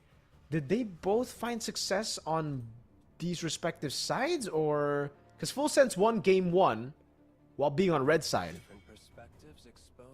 Yeah, ACT won one red side game, so I think it's both equal. Now that I think about it, I do think ACT Esports does have an advantage because they're on red side right now, and they get to I would say they get to, like, again, dictate the tempo of the draft. So let's see it. Valentina and the Freya respect coming through. Man, a lot of pressure on Valentina. Full Sense though, they ban out the Phobias, they ban out the Juicin, and the Marcel is just standard bans coming through. We'll see if they can pick up some of these prio picks. The Guinevere is open. Full Sense have picked it up, I think, 2 games, but those are the games that they lost. So again, it's pretty concerning. Yeah, I think one thing that ACT has to also consider is the fact that these mages ban don't mean anything to Full Sense, because they've shown themselves to be capable of, like, putting the mage pick on the second phase, because Angelina has been using the Kadidas or the Lunox, basically the weird heroes on on mages. Even sometimes, like, some players, especially mages, right? They don't like being second phase because you lose out on options. But Full Sense, they're not that team. You know, they're confident to go with whatever Angelina feels like playing in a game. So now we get to see a Guinevere first pick from the side of Full Sense. We've seen this twice from them yesterday. It wasn't even banned out in the last game, and I feel like it's just confidence for this team, even though they lost with it. ACT, however, they can answer up with a typical Harley and maybe Glue or Eve. Yeah, ACT got to be careful though, because the Arlet really looks like, I mean, Full Sense are looking to set up for it. They go for the Claude and the Sora instead. The Valentina's still open. The again, Arlet is a great combo together with the Guinevere. It's also a great matchup against the Sora. They can pick it up right here, and I think the Yisun Shin is a pretty good pick if you want to just get a 2 winning lanes at the start of the draft. Yeah, I like this opener from Full Sense. ACT, I don't know if they... I don't know, actually have no idea what they're going to go with on Red 3, because Claude and Sora is kind of a dead giveaway. What you wanted to do, you just want to, opt for team fights, right? The scaling, the team fights. But Full Sense Esports, they're going all out on these lanes. At this point, might as well just steal the Eve away from ACT, even though they would likely, pick mage second phase. They go for the carry. It's a decent answer against the Claude. Would have preferred the YSS though. Do you go Harley here? Not too sure. The Harley is a pick they can go for sure. It's just, do they really want to just bank on that, or do they want to go for just more of pressure in the mid lane? I don't know though. With the Eve, you did call the Eve. It's just, I'm concerned when I see the Eve here, just because of the Arlet and the Guinevere combo. He's gonna have to be very, very careful. Has to pop the RWM right on time to cancel out on the big CCs. Yeah, these jumps are gonna be a problem here for ACT, even though they have re-engaged with the Sora. I feel like first engage is always gonna be Full Sense. Now they're targeting the mage pool for Angelina. The question is, will Full Sense completely ban away the jungle pool for ACT? Because Suyo and Harley, these 2 heroes got picked up yesterday, and I think those are just comfort here for ACT. They removed the Zityan. Interesting. I thought they were gonna remove the Kadita or the Lunox, but they opted to go for the Zityan. Maybe they're looking to get Kalea on red 4, but they got weird combos though. I don't think Kalea fits their lineup. Yeah. Right now, with the Zitian Farsa banned out, Valentina, and even the Juicin banned out by Full Sense, this is actually quite a tough spot for Angelina here. I wonder what he's going to actually pick up. The Harley gets banned out by Full Sense. Last ban coming through here should be another jungler, right? And it is Suyo. Okay. Yeah, what are the mid laners up right now? The Lilia is an option if you want to go for safety, but then you would lack the range, and actually, I think it's alright to clear the wave, especially now that Khalid has been picked up, right? You can try to match that mid prio just with the Lilia. And then you go, what, Gatot Kacha? Is that it? Or would you prefer Hylos? I think either of the 2. Oh wait, Glue is still open, right? Yeah, Glue. Maybe Glue. Maybe they also get the Kadita. It's a decent Kadita game, I would say. Like, you get if they go Kalea, it's Kalea Kadita. Yeah, I agree. Maybe, yeah. Badang and okay. Okay, different approach entirely. I have a big concern though, like for mid game. Like I like the Guinevere, Arlott, Badang combo. Like these three are oppressive, especially up against the Khalid, right? But what are you gonna do if they just go full utility on ACT? Like imagine if there's a Baksha on last pick. If they don't pick up fighter jungle like a Leomord, they're more than okay running the Baksha here because there's not enough damage on the side of Full Sense. Even though there's a carry, there's a lot of ways for ACT to play around with a team fight against the carry. So I feel like Baksha is just so perfect here. So let's see it. Will it be the Baksha? They already have two very strong carries in the mid lane and the gold lane as well. They have that mid prio, so the Baksha will actually get a lot of value. But they go for the Leomord, which isn't a bad pick. But I agree with you. I think the Baksha would have been a bit faster to play around the Guinevere. The Leomord, on the other hand, very easy to catch for the Guinevere, for the Arlott as well. Those special migrations, the combos, the Valor Requiem. It looks like it's going to be quite easy to land this game. Yeah, dude. I was already concerned that they might pick up the Leomord, but this Padang just had its value increased because now he gets to stop at least 3 heroes in the river. It's not. I would say it's not an easy early game for ACT, but they do have that snowball advantage with the Leomord compared to the Baksha, because the Baksha will lose its value over time. And you also have to consider the displacement coming out from the Badang, the Arlott. So with this Leomord, at least they get damage. But my concern is if this gets shut down, this lineup is gonna get shut down immediately because there's a lot of threats coming out from Full Sense. Absolutely. So let's see it, man. Purify on the Claude. Let's just jump into the Land of Dawn for the final match of the day. The last day of week 1 here at MSL Thailand Season 1. And the people are hyped for this matchup. I'm hyped for this matchup. Let's see what they got. Nezha on the carry up against Flukeo on the Claude. Yeah. Also looking forward to the performance of Mr. Dominic on this Arlott. This used to be one of his better heroes, I would say. And against this composition, I feel like the Arlott is going to be able to do a lot because he doesn't have to worry about his own laning stage. All they have to worry about is this mid lane presence coming out from ACT. You pointed this one out earlier. Like the dominance is already there with the Eve. Like this mid lane is in favor of ACT, especially with the the pokes coming out from the Eve, right? But once the Guinevere comes into the equation, I feel like the trio mid just changes naturally. Compare that to a Leomord going to mid. He has to wait for level 4. The Guinevere's presence is just an additional stun so that they can layer their spells all together with the Badang and the Navaria. Definitely, man. Everybody has gone ACT. I'm the only Full Sense dude on the team right now. All right. Hey, I'm going to stick to it. You know, Full Sense, I think they have what it takes. Flash SR walks up and really gets cooked there by the damage. Dominic has to flicker out. This could be really bad. Zeros gets first blood. Oh, a quick shank on him. Okay, ACT. This is why I mentioned earlier the dominance though. Oh, wait, Sylvie gets punished. The jump from the Guinevere with a combo from the Badang. Nowhere to get out. So it ends up being 1-for-1, but it's still ACT who get more of the value here. Look at that. The entire jungle bottom side was taken away by Seros. He's level 4. Flash SR needs to wait a little bit before he gets level 4. And I think that means this is a free turtle. Should be to ACT. Yeah, I don't know, man. Full Sense didn't even utilize their trio mid. Now the Leomord gets to play. And I think this is the value of picking up the Leomord, right? If your enemy doesn't want to play trio mid, then you get the value of the Leomord having that level 4 with the Phantom Steed. He gets to play the oppressive game. Oof. Wow. Okay, nice attempt. Oh, solo kill Piper! Oh my lord, that's a solo. He saw that Dominic didn't have the flicker, was still level 3, went all in and got the kill. These open qualifier teams are crazy. Yeah, dude. Okay. We did mention during the draft with this Leomord, there's that snow potential. I think that's it. Full Sense, they have to wait for the carry to pop up. Unless Angelina is going to be able to like find good snipes in this game.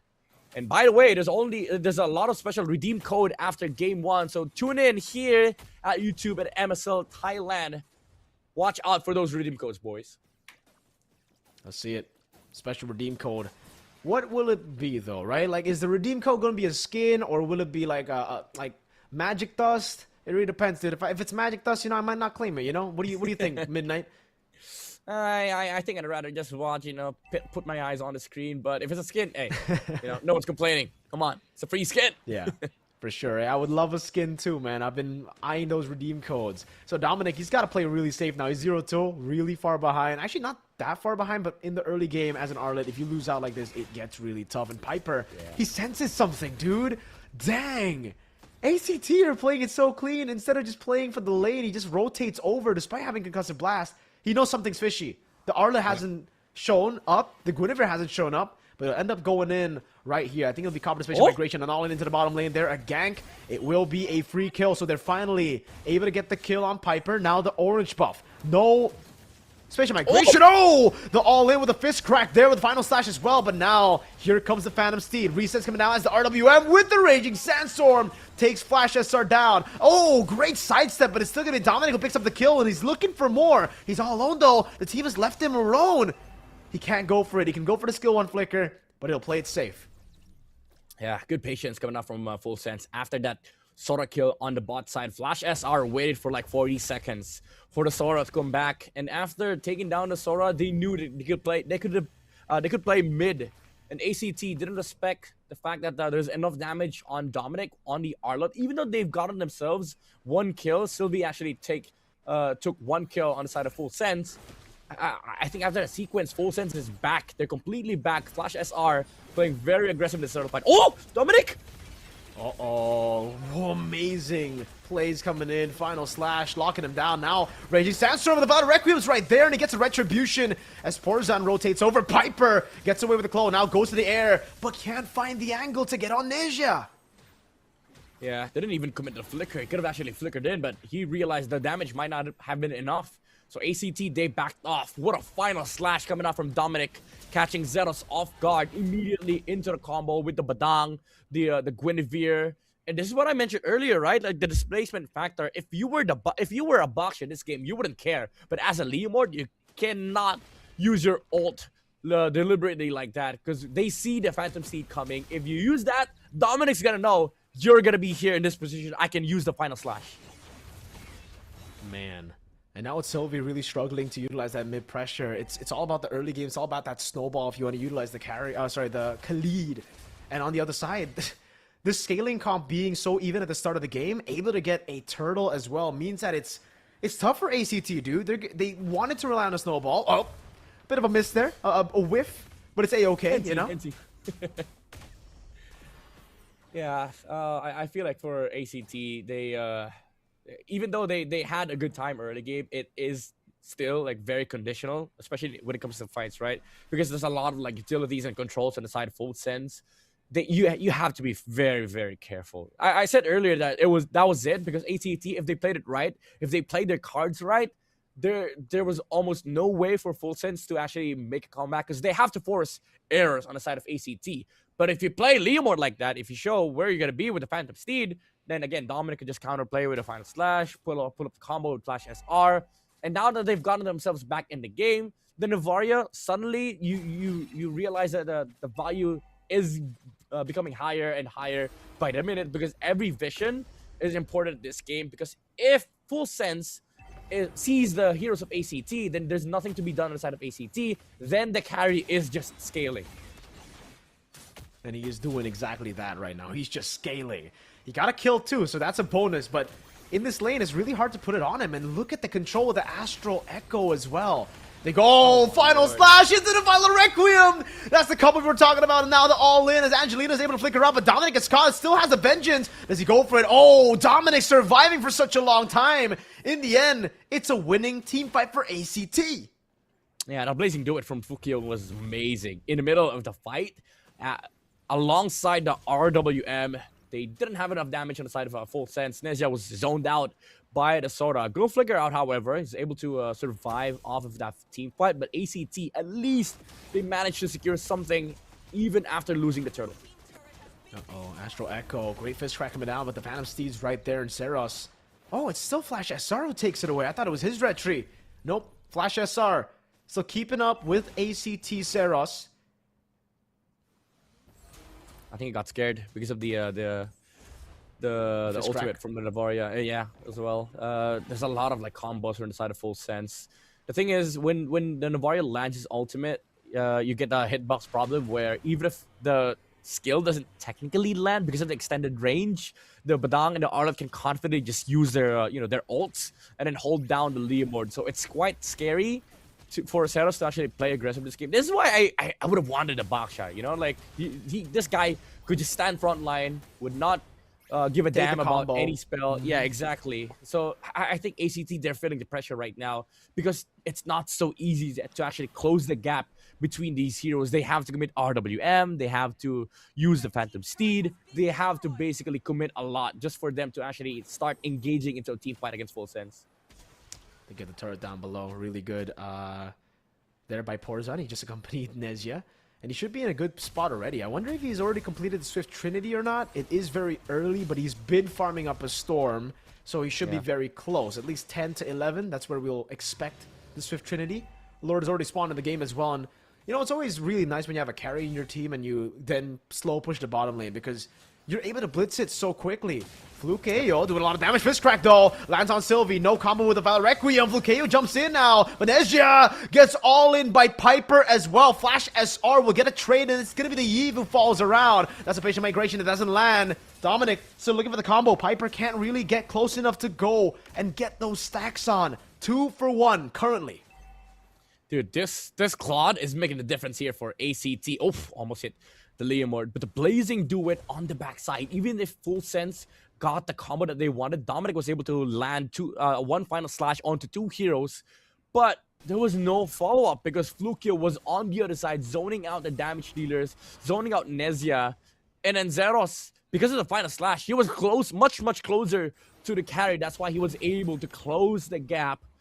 And now, Full Sense, they're feeling the pressure right now. Flukio on this Claude has been phenomenal, but as you've said earlier, Nezia could just burst this Lord down.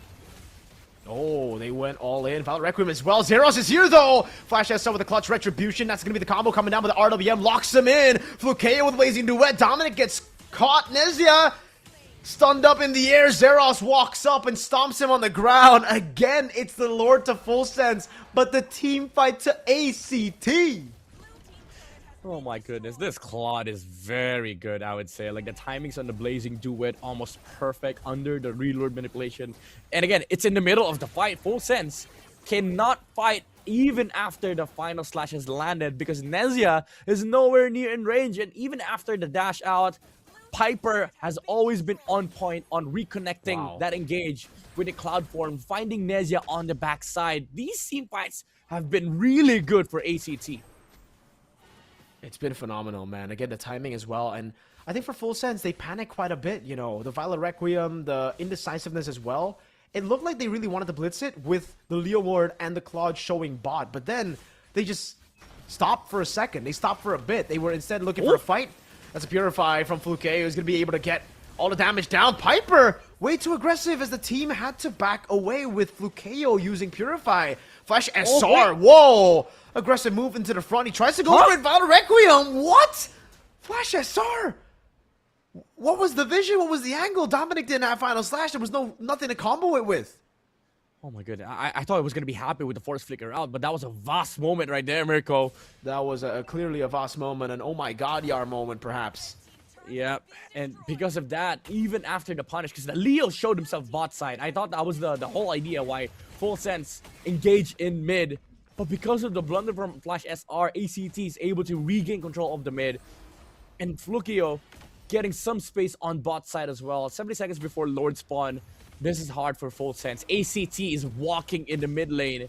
And they're not giving up this prio. Even if you get vision on the Navaria, they're not going to care. They have the Claude in the mid that can just fight again with the Blazing Duet, split the fight.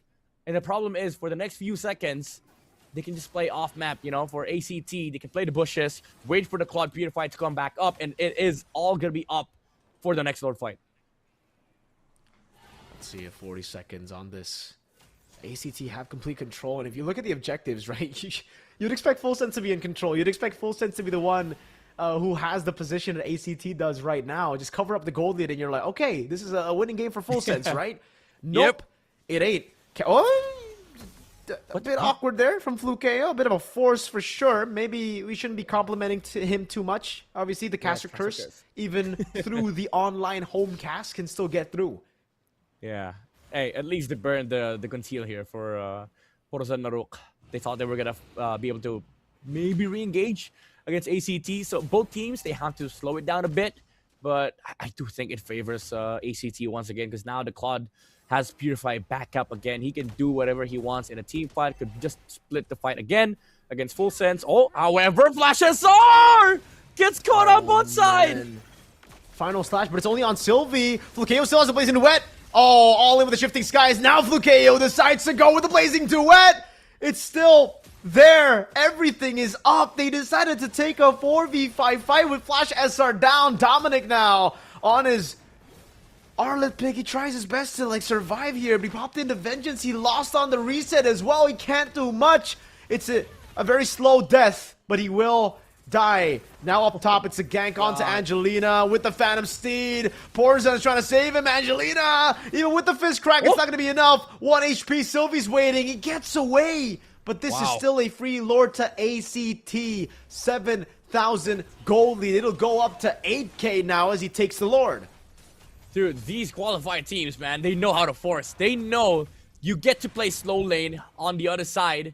But Full Sense, they didn't have the full squad on bot side. Only the Gwyn was there. And unfortunately, some heroes showed up in the mid lane. That's why ACT went full force on taking down this Guinevere. Once you take down a Guinevere, Lord is naturally gonna be free.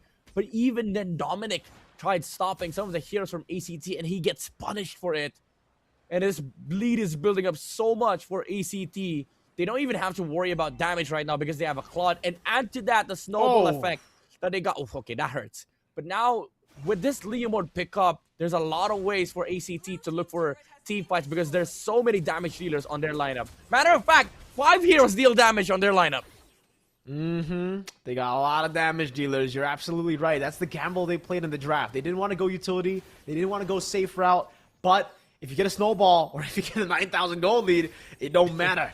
You're still going to make it work. Now, Dominic, can he get that big set into the Violet Requiem? Because I think that's the only way they can go for a comeback here. RWM on Angelina. Catches him. There he goes. Patient Migration, the Violet Requiem. Dominic with Final Slash as well. Zeros in the base, but there's not enough there as the Fist Track comes around. And that's the Yeet going down. The Flukeo is still alive. Pops in the Blazing Duet, and the Wind of Nature buys the Immortality as well. Quick moves, but that's the fadeaway now. And a great read by Flash SR. Now walks up against Piper.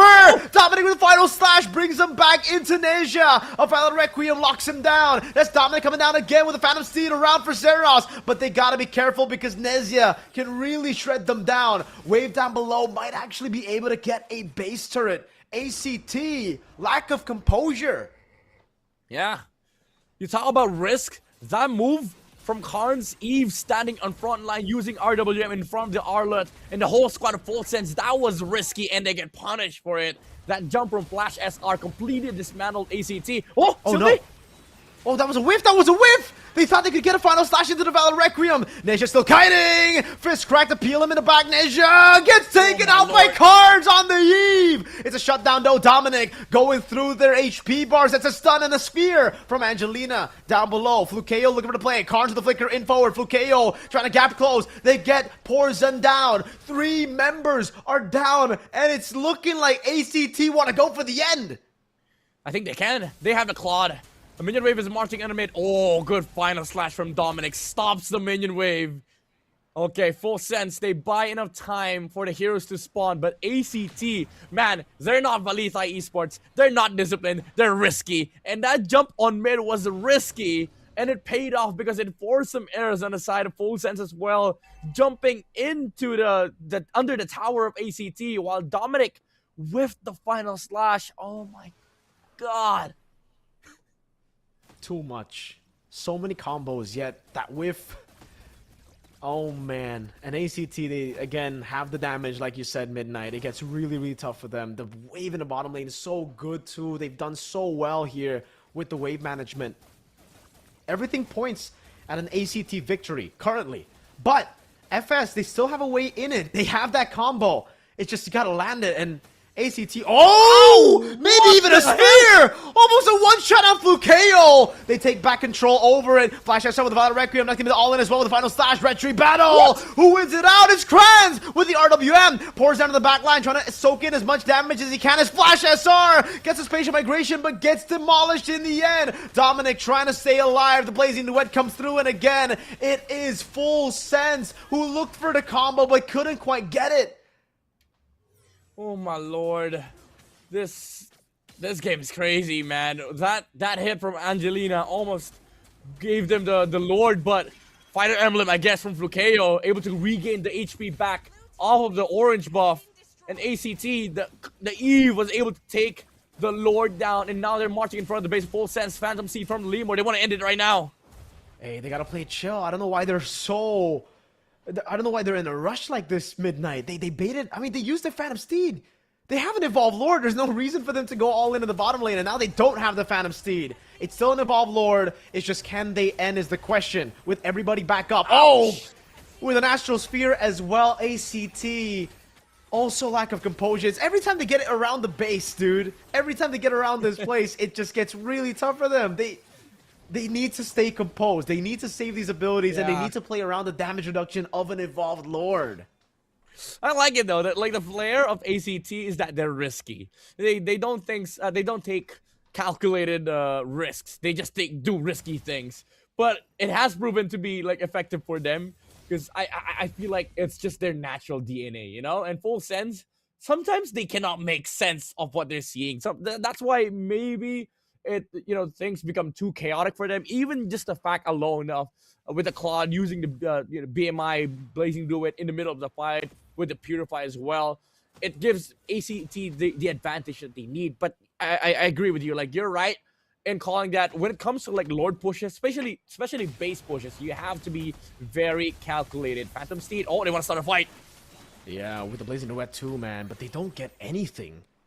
Again, for ACT, it's very similar to how they fought in the bottom lane, right? There are a lot of times where they use out a lot of resources. Flukeo, everybody, they get overzealous. And all that was just for a flicker on roam. Yes, it's a flicker burnt, but I think having a tempo around the map, especially with the slow push down below, means that you don't need to go for these big plays. You can just play it safe. Oh my lord! Angelina's a problem. They've scaled up. This is a big problem. If he lands this 1-2 good shots on the big boys, on the backliners, oh man. Yes, sir. Imagine good combo with a good Astral Recall with a Lightning Truncheon proc, may be able to hit 2 or 3 heroes. It's something that ACT has to be concerned about. So this Lord fight is going to get awkward. Oh, they see Novaria bot side, however. They might look to engage. They go for the control, but they just can't go. They can't afford to go all in on the roamer right now. Forza's doing a good job, and again, they don't have enough shred. If it was a carry on the other side, it would be a very different story here. Unfortunately, it's not. It's a Claude. You still shred, but not nearly as fast as a late game, ultimate ready carry. Yes, sir. But what you get is mobility, which is what ACT is utilizing right now. The ability to just move around these bushes. Oh, look at the Badang though. Forces out the Khalid away from the bush, and they want to blitz. They do. It's the right call, in my opinion. That slow push is just going to constantly build up. And they get a shot on Piper, too. Puts him at a 3rd or 3/4 HP. Huh. Spatial migration doesn't land. Flash SR needs to wait. Astral Echo. There you go. And they have to manage the waves again. Do that wave in the bottom lane. It's going to crash. Oh, they didn't reset it properly. ACT, they don't let it reset. They're controlling it. That wave in the bottom lane. Oh, man. Oh, man. Yeah, okay, they go for the reset. They want somebody to show up bot side first before they make an act. A Full Sense, again, this Novaria, they can just reach back the Lord in just a second. Oh, Khalid! Raging Sandstorm with the Blazing Duet. The RWM lands as well into the back of Neja, is completely zoned away. Now it's Sylvie, stunned up by Dominic. He's going to go for the play right now, but that's going to be Flash SR caught in it. Has to pop into Battle Requiem, gets the combo down. That's a lot of damage coming through as Dominic gets taken out with Flash SR. It's still everybody on ACT alive. They're looking for kills around the map. They get the winning team fight again. And it's through the slow lane in the bottom lane. Oh! The minions end up ending the game! ACT, you see, the boys going 6-7. What a win! Dude, they didn't even know that they won. After the tower was taken, this guy was like, what happened? Oh my lord. That just happened. Oh. Oh man. I mean, it happened in Malaysia. I guess it can happen again in Thailand. Oh my god, this game, man. The risk takers taking this game by storm. Dude, the last fight was very close. If Angelina was only able to land one Astral Recall, he would have been able to take out at least 2 heroes on the side of ACT. But it didn't matter because the fight wasn't about who's winning the team fight, who's taking the Lord. It's about the minion wave that crashed into the base of Full Sense. Well played, ACT. Well played. A long game. A game with 0 neutral objectives at the start. But hey, it doesn't matter. If you're able to team fight like ACT, those objectives are only just bonuses, man. Play around it. Play around these team fights. ACT are just banking on what they're best at. And it clearly is team fighting. Despite the combo from Full Sense, despite our like concerns for the Leo Mord against the Final Slash and the Vile Requiem, they prevail. Yeah. Like I guess this team is really good at like problem solving in team fights because we've seen so many layers of engage from ACT. First, it was the Sora that was providing problems for the carry, and then it became the Claude, and then it became the Khalid. They tried so many ways of engaging fights till they found the right answer. But even then, there were a lot of problems that they needed to solve. First off, the Novaria problem that they had in the late game. They were trying to force the Novaria back to the base before they actually take the Lord. But thankfully for ACT, they had more answers than they could have asked for. They had minions. Minions MVP. 2 times this week. Sir. I can't believe we get Minions MVP 2 times in a week. I mean, at this point, I'm just hoping for the last match of both PH and ID to have another moment. We got to make it 3. But hey, it's been a crazy week 1 here for MSL Thailand. We've gotten crazy games, some upsets here and there, but also Minions. I would give the MVP to Minion. I'm joking. It's Sylvie here who gets the MVP. 96% kill participation. He did a lot, and it's mainly the screening. It's mainly like the things you see outside of the team fights, right? And then in the last moment, obviously he got that big Raging Sandstorm that started things off. Yep. You know, when you're talking about roam, there's a lot of things to consider. It's not just about tanking. It's not just about setting, but it's also about like vision, controlling mid prio, river, not allowing your enemies to like go to side lanes. That is what he was able to do in this game. He was preventing the Gwyn from coming to the mid lane, which sometimes is the correct play because even if you have a hero like Khalid, most of the time you want to be able to poke out the mages. But in this game, he just provided vision on the Guinevere, prevented him from coming towards the mid lane, which kind of allowed the trio mid to play it chill for a bit so that they get to that level 4 timing of the Leo mode where Zeros is much, much stronger. So there were a lot of like good solutions coming out from this team. I feel like even though they're risk takers, they're also good problem solvers, which is kind of ironic because sometimes they're making the problems themselves, but it is what makes their identity, I guess. Like ACT, they just know what the problem is and they know how to solve it. Even in fights, especially that last fight you pointed out, that Raging Sandstorm that came out from him actually started that whole thing after the Lord reset. And then the true MVP of this game, the Minions just finished the game. Absolutely, dude. Oh my lord. These team fights are great. You pointed it out. The Claude's amazing. It's an amazing Claude player. And Flukeo, even though there were a couple of misses here and there in the Blazing Duet, you know, you can kind of give him a pass because of how good and how much he's carried around these team fights. Always coming in late, always acting as the assassin towards a team, and it works perfectly. You don't want to go in first up against a Final Slash and a Valor Requiem. That can always ruin your game. And the fact that he always has the Purify up at the right moments and he's spacing really well. I don't know, is he spacing really well? I think in a lot of these team fights, it's also just, for some reason, Full Sense never targeting him. They see him and they go for other combos instead. So yeah, we have to see that problem get fixed by Full Sense for sure. But there you go. Look at them. Look at the way that they were able to push in through. I think the glimpse of brilliance that I saw in this game from Full Sense was Angelina, actually. I think that's the only part of the game that I was like, whoa, you know? He's doing a lot for the team. And it was through those big shots. It's just, that's why in this meta we don't see the Novaria too much. We don't see too much poke like that conditional poke. It's because sustain is ridiculous in the current meta. You have to take that into account. Yeah, it's too slow, honestly. Like, even if you land those shots, we saw earlier just how quick Claude was able to regain his HP back. Huge shoutouts to the dev who thought Fighter Emblem could get some buff. And now we see the full strength. Like, Flukeo, even after getting hit by a big Astral Recall, took 2 seconds for his HP to go back, and then just use Blazing Do It under the Lord. Carnes was able to steal the Lord away from, from Full Sense. And that was the end of the story right there. And I think I would have preferred, honestly, the Kadita on the side of Full Sense. In that regard, like the Kadita, Kalea maybe could have bursted down more heroes on the side of ACT. But it is what it is. Even though he had an amazing performance, I think you're right. Like, there's a lot of things that Full Sense needs to fix come game number 2. Like team fight control, targeting, and maybe draft as well. Because even though it looked great for a couple of moments, this Navaria pickup really did hurt, even in the late game. Even if the damage was there, they just didn't have the right tools to deal with ACT. Yeah. And ACT had all the ways to deal with it, right?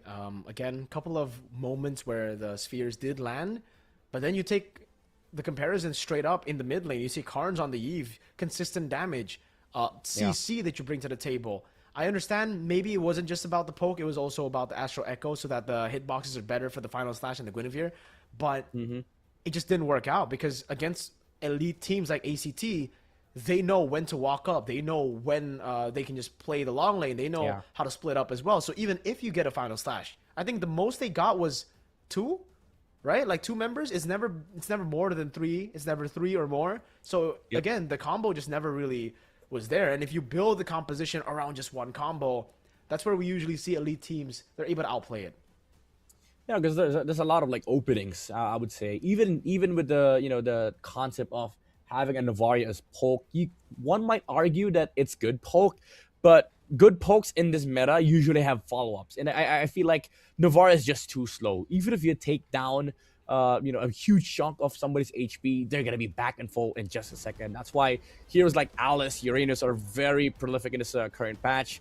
A lot of like the fighters can get their they have higher uptimes compared to old meta heroes, which is why I think good burst and good poke is very important in this patch, and that's something that they lacked in this draft here for Full Sense. So I'm expecting a lot of adjustments come game number 2. But hey, we did ask for the second half to have amazing games, extended games. Now we're getting it. We're getting everything that we asked for. Maybe we get a stomp on game number 2. I don't know, but it is an interesting match between these two teams. But let me just say, the qualified teams, man, there is something else. Dude, for now, it really looks like the qualified teams are on a level of their own. We'll see if they can actually beat the experienced Thai team, Buriram, right? They obviously showed a very good game. They were super clean with it. They were actually even faster getting those matches against Hydra. So we'll see. Again, that remains to be a question. I'm glad we already have so many questions here. Coming into week number 2 later on, week number 3, and later on the playoffs, even more questions as these teams will upset each other. These teams will beat each other around, and we'll have like a definitive power rankings before the playoffs. But again, in the playoffs, it'll be different, right? The open qualifier teams, they make it to the regular season. The regular season might go smooth, but in the playoffs, that's where experience really comes in handy. And that's where maybe some of the experienced players can show up, or we might get that lightning in a bottle situation with these 2 teams from the open qualifiers. Maybe they'll make it all the way to the grand finals. I wouldn't complain. Any way it plays out, Midnight, I think it'll be a banger. Yeah, dude. I mean, it's happened so many times in the past, even in the recent years, recent memory.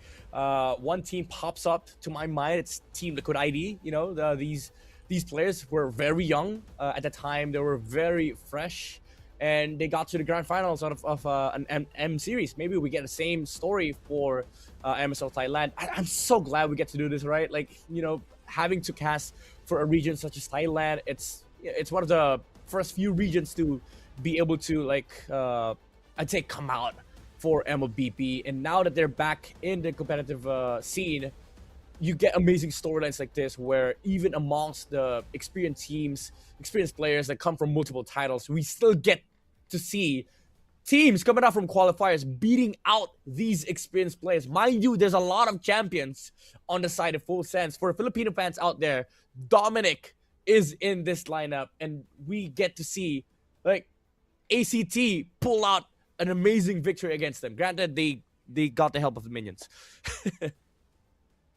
Yep. So again, back to the drawing board. ACT, can they keep this momentum alive? I think after that game, it makes sense for us to just say yes.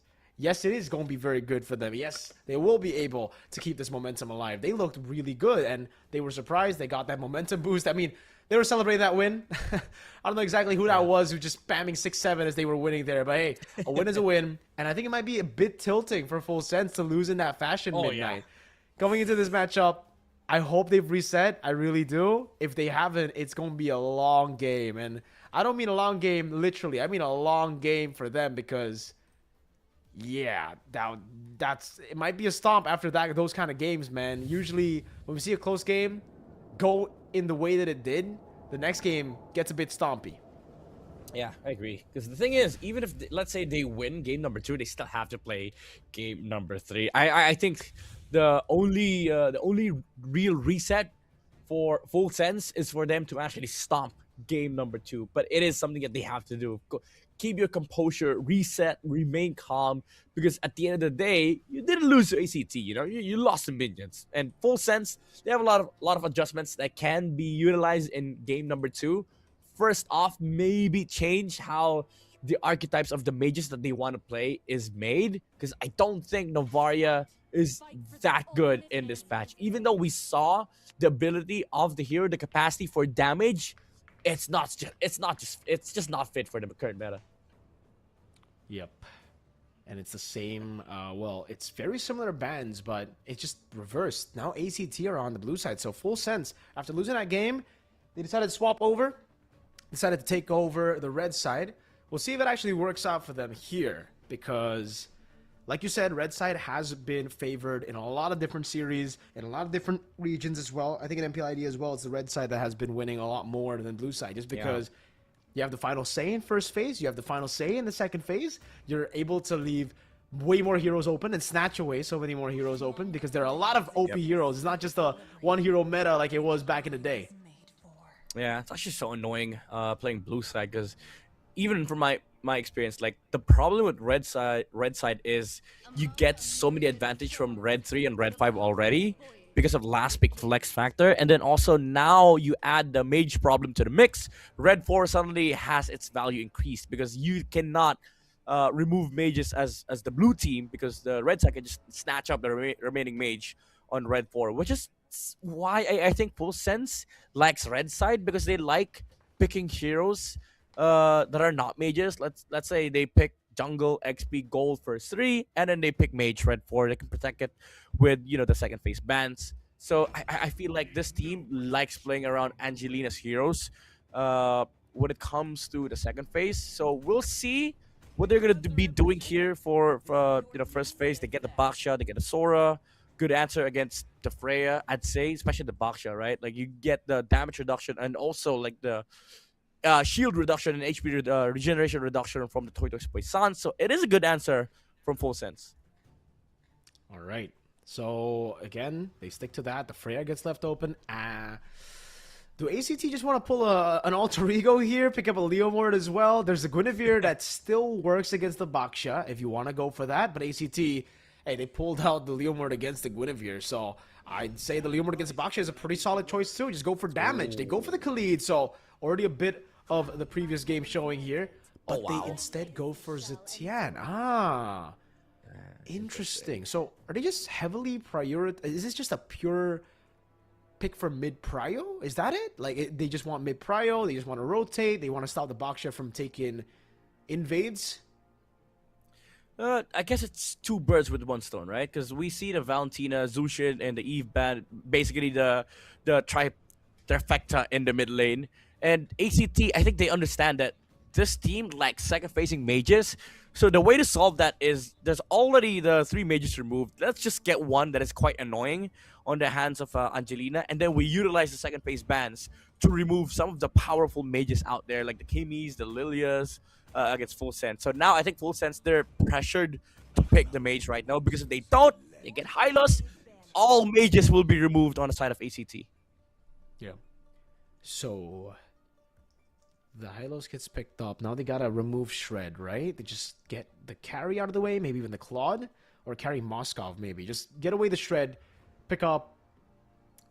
The Freya's gonna go gold. That's the thing. That's the thing for ACT, right? Like, they can just play with that. They can still go gold lane Freya. If these marksmen gets banned out, they can go for a CC, perhaps, in the XP lane. Still very, very possible as well. Goes through the Shred. Great lane against a Sora. So that's a two birds with one stone situation again. And it's actually the Moskov ban from ACT. So is this just... I think it's opening up for the Freya to have a good lane, no? Yeah, I think so. And you know what's funny? Like, Full Sense, I think no matter what they do, there is a checkmate angle here for ACT. I hope they see it, because Glue is such an amazing option here for ACT. It counters the heroes that we see here from Full Sense.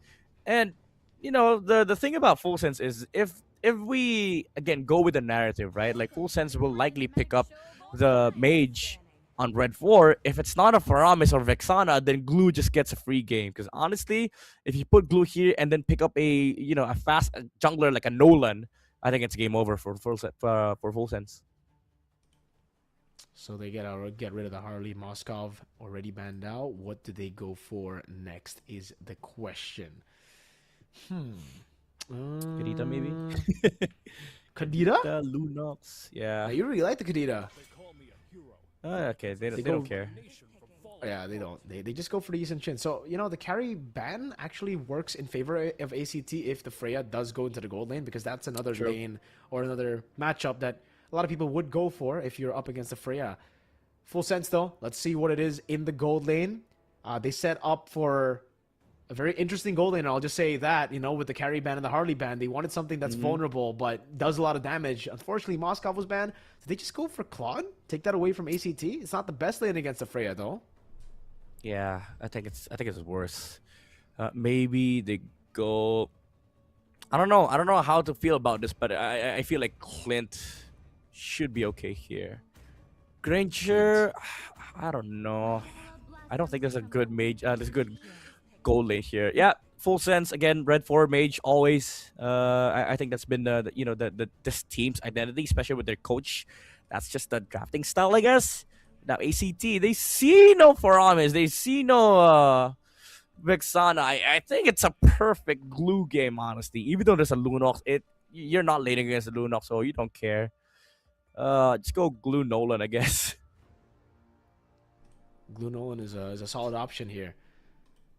I agree with you. I think the Glue still works very, very well. Not against Lunox, but yes, that's not really the main target anyways. I think the CC is still a pretty good option as well. Pop into Vengeance, you should be able to deal with that single target hero. They go for Suyo in the jungle. That is a very interesting choice indeed. And they go for the Glue. So at least the Glue we got, but then the Suyo. And usually Full Sense will... Oh! I don't know if I like the Obsidia though. I guess they have a Hylos, but I don't know. It's too slow for me. Like, this draft feels too slow. I agree with you. It really feels like the Lunox's not gonna have a fun time. The Hylos as well in the mid lane, they're really gonna get bullied. Baksha then will try to look for invades, but the Suyo matches him in mobility. And then there's a Sora in lane against the Glue, which is a bit 50-50. I guess there's a way for you to play safe on the Sora.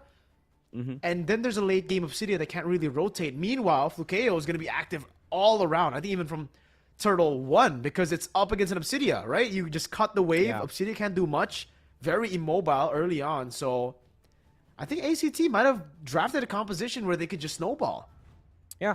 I think it's a surefire win for ACT just based off the draft. I've seen this draft before, and I like Obsidia against Freya, but I don't like this Obsidia Freya version because there's a lot of problems that they have to address. First off, this Glue is going to be annoying in the team fight. You basically have to kill this guy first before you target Freya, because the way that this composition works for ACT is that if you ignore Glue, you're losing out the poke battle against the Zetyan, against the Suyo.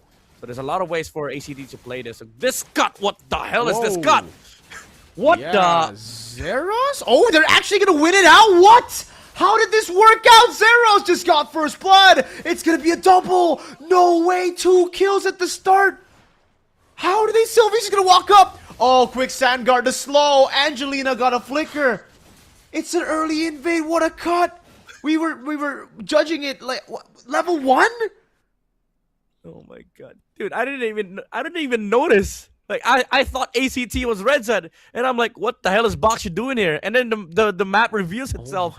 It's blue side going over the red side. So That's ridiculous, invading, bro. Oh, the risk takers, man. Dude, I don't know what's more ridiculous, the fact that they did that or the fact that it worked. Hey, you know what? Like maybe they think, okay, we have a Suyo, immortal form, by the way. Damage reduction is good. And then they were like, what's Boxer gonna do? Like, is he gonna roll around? No, he's level 1.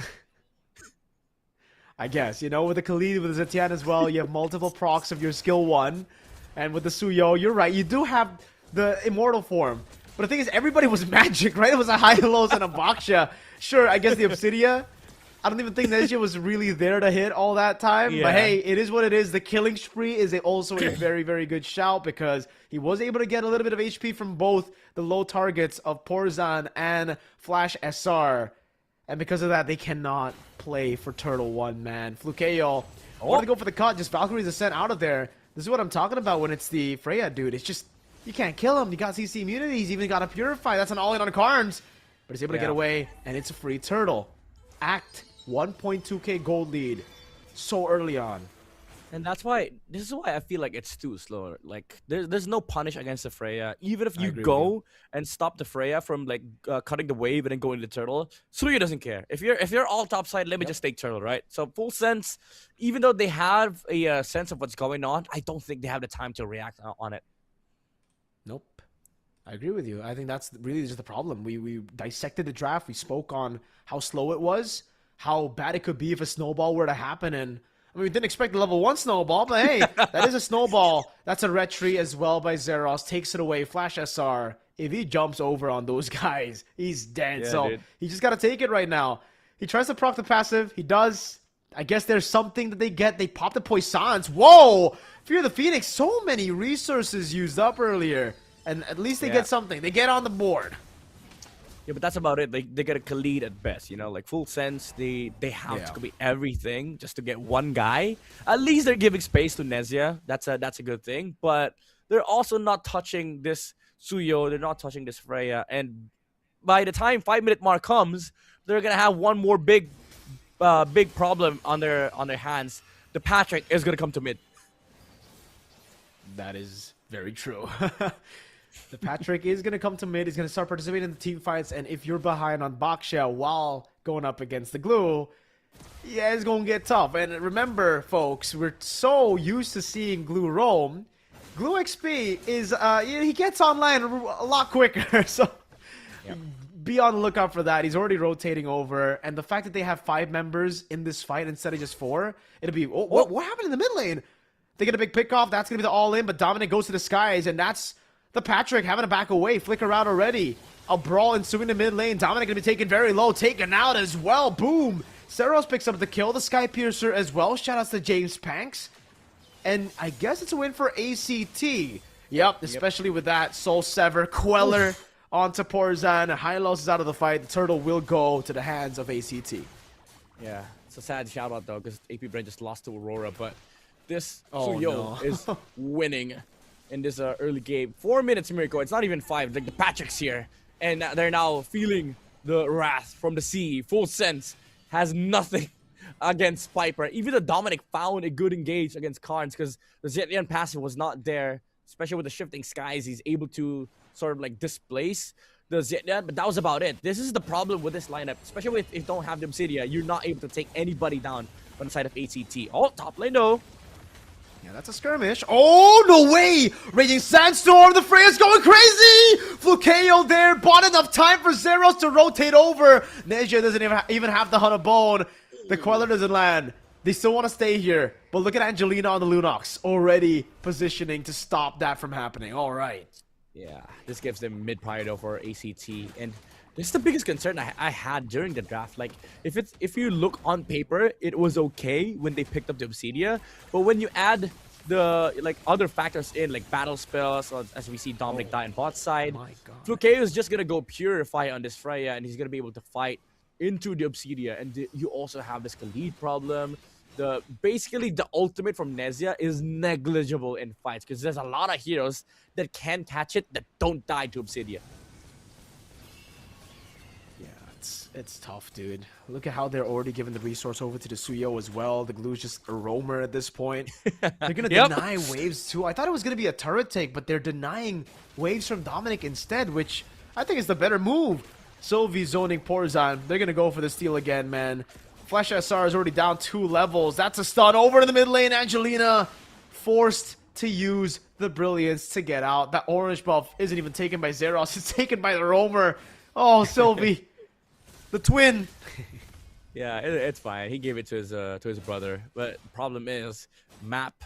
There's nowhere to go for full sense. This Obsidia is locked onto one lane while Suyo is busy triple laning. It's not even double lane. It's triple laning. You add bot lane, mid lane, and then the jungle camps. That's 3 lanes. That's the type of Suyo game I want to play, man. Yes, sir. It's just everything for the Suyo, especially with the Sky Piercer. I don't think he's on the board just yet with the Sky Piercer, right? No stacks? Yeah. Right now? I think one. Okay, so he's sitting on 1. It's still geekable in Indonesian terms. Because they have a late game carry, right? The Lunox, the Obsidia, they're technically late game. It's just that I think ACT might have a little bit too many bodies for the single target heroes to deal with. Yeah, I mean, I'm fine with geekable, just not Vamos, because we saw that last year. Oh, Sylvie. Man. Oh, okay. Sylvie with the Cook Sand Guard is still able to survive. Oh, he just sustains through it all, despite the anti-region of the Baksha. Now it's Piper looking for another mount on Angelina, and he doesn't have the Brilliance. Has to flicker out. Piper gets away, baiting out that ability. A wave up top takes the turret down. Flukeo's just stopping the rotations from happening. Look at him going on the green camp. Flash SR. He can't even farm in his own jungle. Yeah, all they can do is stare, honestly. Like, at this point, there's nothing to do. They cannot even take the Khalid down. Dominic went in with a full combo, but he got mounted on by Piper, and then he landed a beautiful stun onto the 2 heroes on the backside. And ACT, again, there's just so much frontline for this lineup. There's so much Patricks, honestly. Like, even the small Patricks are a problem for full sense, because you pointed out there's so many single target spells on their side. It's too single target, man. It's too single target for them to enjoy this game right now. It's looking kind of cooked. Dominic can't even make plays on the Sora, despite getting his hands on the Sora, and no Valentina on the other side. Flash SR, I mean, he gets the shield unity, but there's no way they commit on a Glue. It still has a pass. It was building Glowing Wand, by the way. He doesn't even care. Yeah, oh, 1v5 here, the Phoenix for... Oh my lord, he survives that, and now the all-in happens. Sylvie with the Raging Sandstorm in the back. Now it's the Soul Sever. Flash SR will die to Piper. Oh, they have won. I think they have literally just won the game, Midnight. Yeah, I mean, when they picked up the Glue, it was already over. Like, you have to be very careful about Glue problems, right? Especially second phase. It's very similar to, like, Uranus, Alice. Glue is also, like, a big problem, especially when you're first phase Baksha. And then you pick up something like a Hylos, you know? So, ACT, they're literally just stomping over full sense right now. Full map control, no damage whatsoever on the lineup of full sense. Literally, Piper can do whatever the hell he wants in this game. Build Glowing Wand, maybe build full damage on this Glue, because he doesn't die this game. Okay. Oh man, the Hunabone is kind of a suicide ult now. Oh, the all-in from Flukeo. He actually does die, Flukeo. At least that's one guy. Piper's going to take some turret aggro. He has to flicker out of there. But here comes the raid boss with a Sky Piercer. Oh, yeah. Don't walk there. Don't walk there, Dominic. He's dead. I think. Oh, Zeros doesn't want to go for it. Okay. They're going to play discipline. They did lose their gold lane, so no reason to risk. They're just going to chill. Yeah. Well, I guess with 2 stacks, you're kind of hesitant to just try and burst somebody. But with 4 stacks, that's a different story. Anybody dies with 4 stack Sky Piercer Suyu, especially 8 stacks. So ACT, they're kind of playing it chill because they made an error, I'd say. on the orange buff, like you do die, okay? I mean, as much as we say you don't die, if you play properly, okay, you don't die.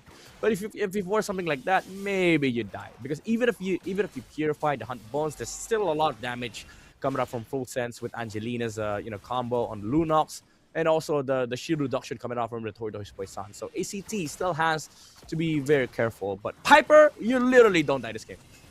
Yeah, you can just go for the mount. It's so tough to kill him.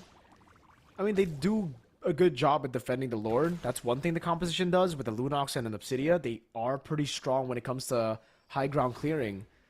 Yeah. But ACT, as long as it's outside of the base, as long as they get enough Lords, this will ultimately just, fall. It'll go back to what they've always wanted. Let's take a quick item check here. Oh my god. I wonder how many Thunderbelt stacks this Khalid has, because there's a bunch of like melee heroes on the side of full sense. This guy's so tanky. Look at this Khalid. He's so tanky. He is. Oh man. I don't know what to say at this point. It really feels like full sense are delaying the inevitable. There is a comeback angle. ACT have shown that they can throw inside of the Shifty Skies by Dominic. It's just zoning the minions. He just wanted to clear on the minions. But again, we've seen ACT. They've shown tendencies to throw when they're inside of the base. It's the risky moves, right? They're the risky team, ACT Esports. I feel like they understand after that game 1 victory that they are capable, I guess, of throwing. So, and after that Freya death, okay, maybe we don't play aggressive. Maybe we just wait for Lord.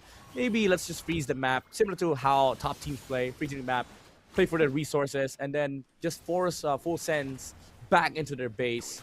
And right now they're coming out as 5 full sense. They want to look for somebody. They find Flukeo, however. Okay, but I think Flukeo found them. He goes back in. The whole team comes around as well. Piper, massive snaps on the pass. Zeros picks up another stack on the Sky Piercer. Now it's the mount on Porza. I think they got to feed it on Zeros, right? Yep. Yet another Sky Piercer for Zeros. Oh, man. They want more. Raging Sandstorm! Oh, I thought it was going to be bigger. I thought it was going to be the follow-up coming through with the Blade Surge. But Zeros, he was barely out of range. Now he looks for another stun on Dominic. Spaces out well. That's a tier 2 in the mid lane falling. They want some more though. Did he have the Soul Sever? I don't think so. Could have been a Blade Surge, you mean? Double kill. No, the Soul Sever after the Raging Sandstorm. No. I was just thinking, he was gonna Blade Surge the stun second time and then Soul Sever. Unfortunately, couldn't land it. Oh, that was a disastrous fight for full sense. I was about to say, like, if you walk out as 5, you find somebody, it better be Zetyan, because if you find the other 4 members, they fight back, by the way. Raging Sandstorm, Valkyrie's Descent, Glue just being Glue, and then Suyo with the Sky Piercer, they will fight back. You better find Zetyan, because if you don't, you're not gonna get a kill, honestly. Like, there's no way. It's literally impossible for anybody on the side of ACT to die unless, again, they play incorrectly. Now we're getting an instant replay for the first minute of the game, because this was the most interesting, I would say, moment of today. Absolutely.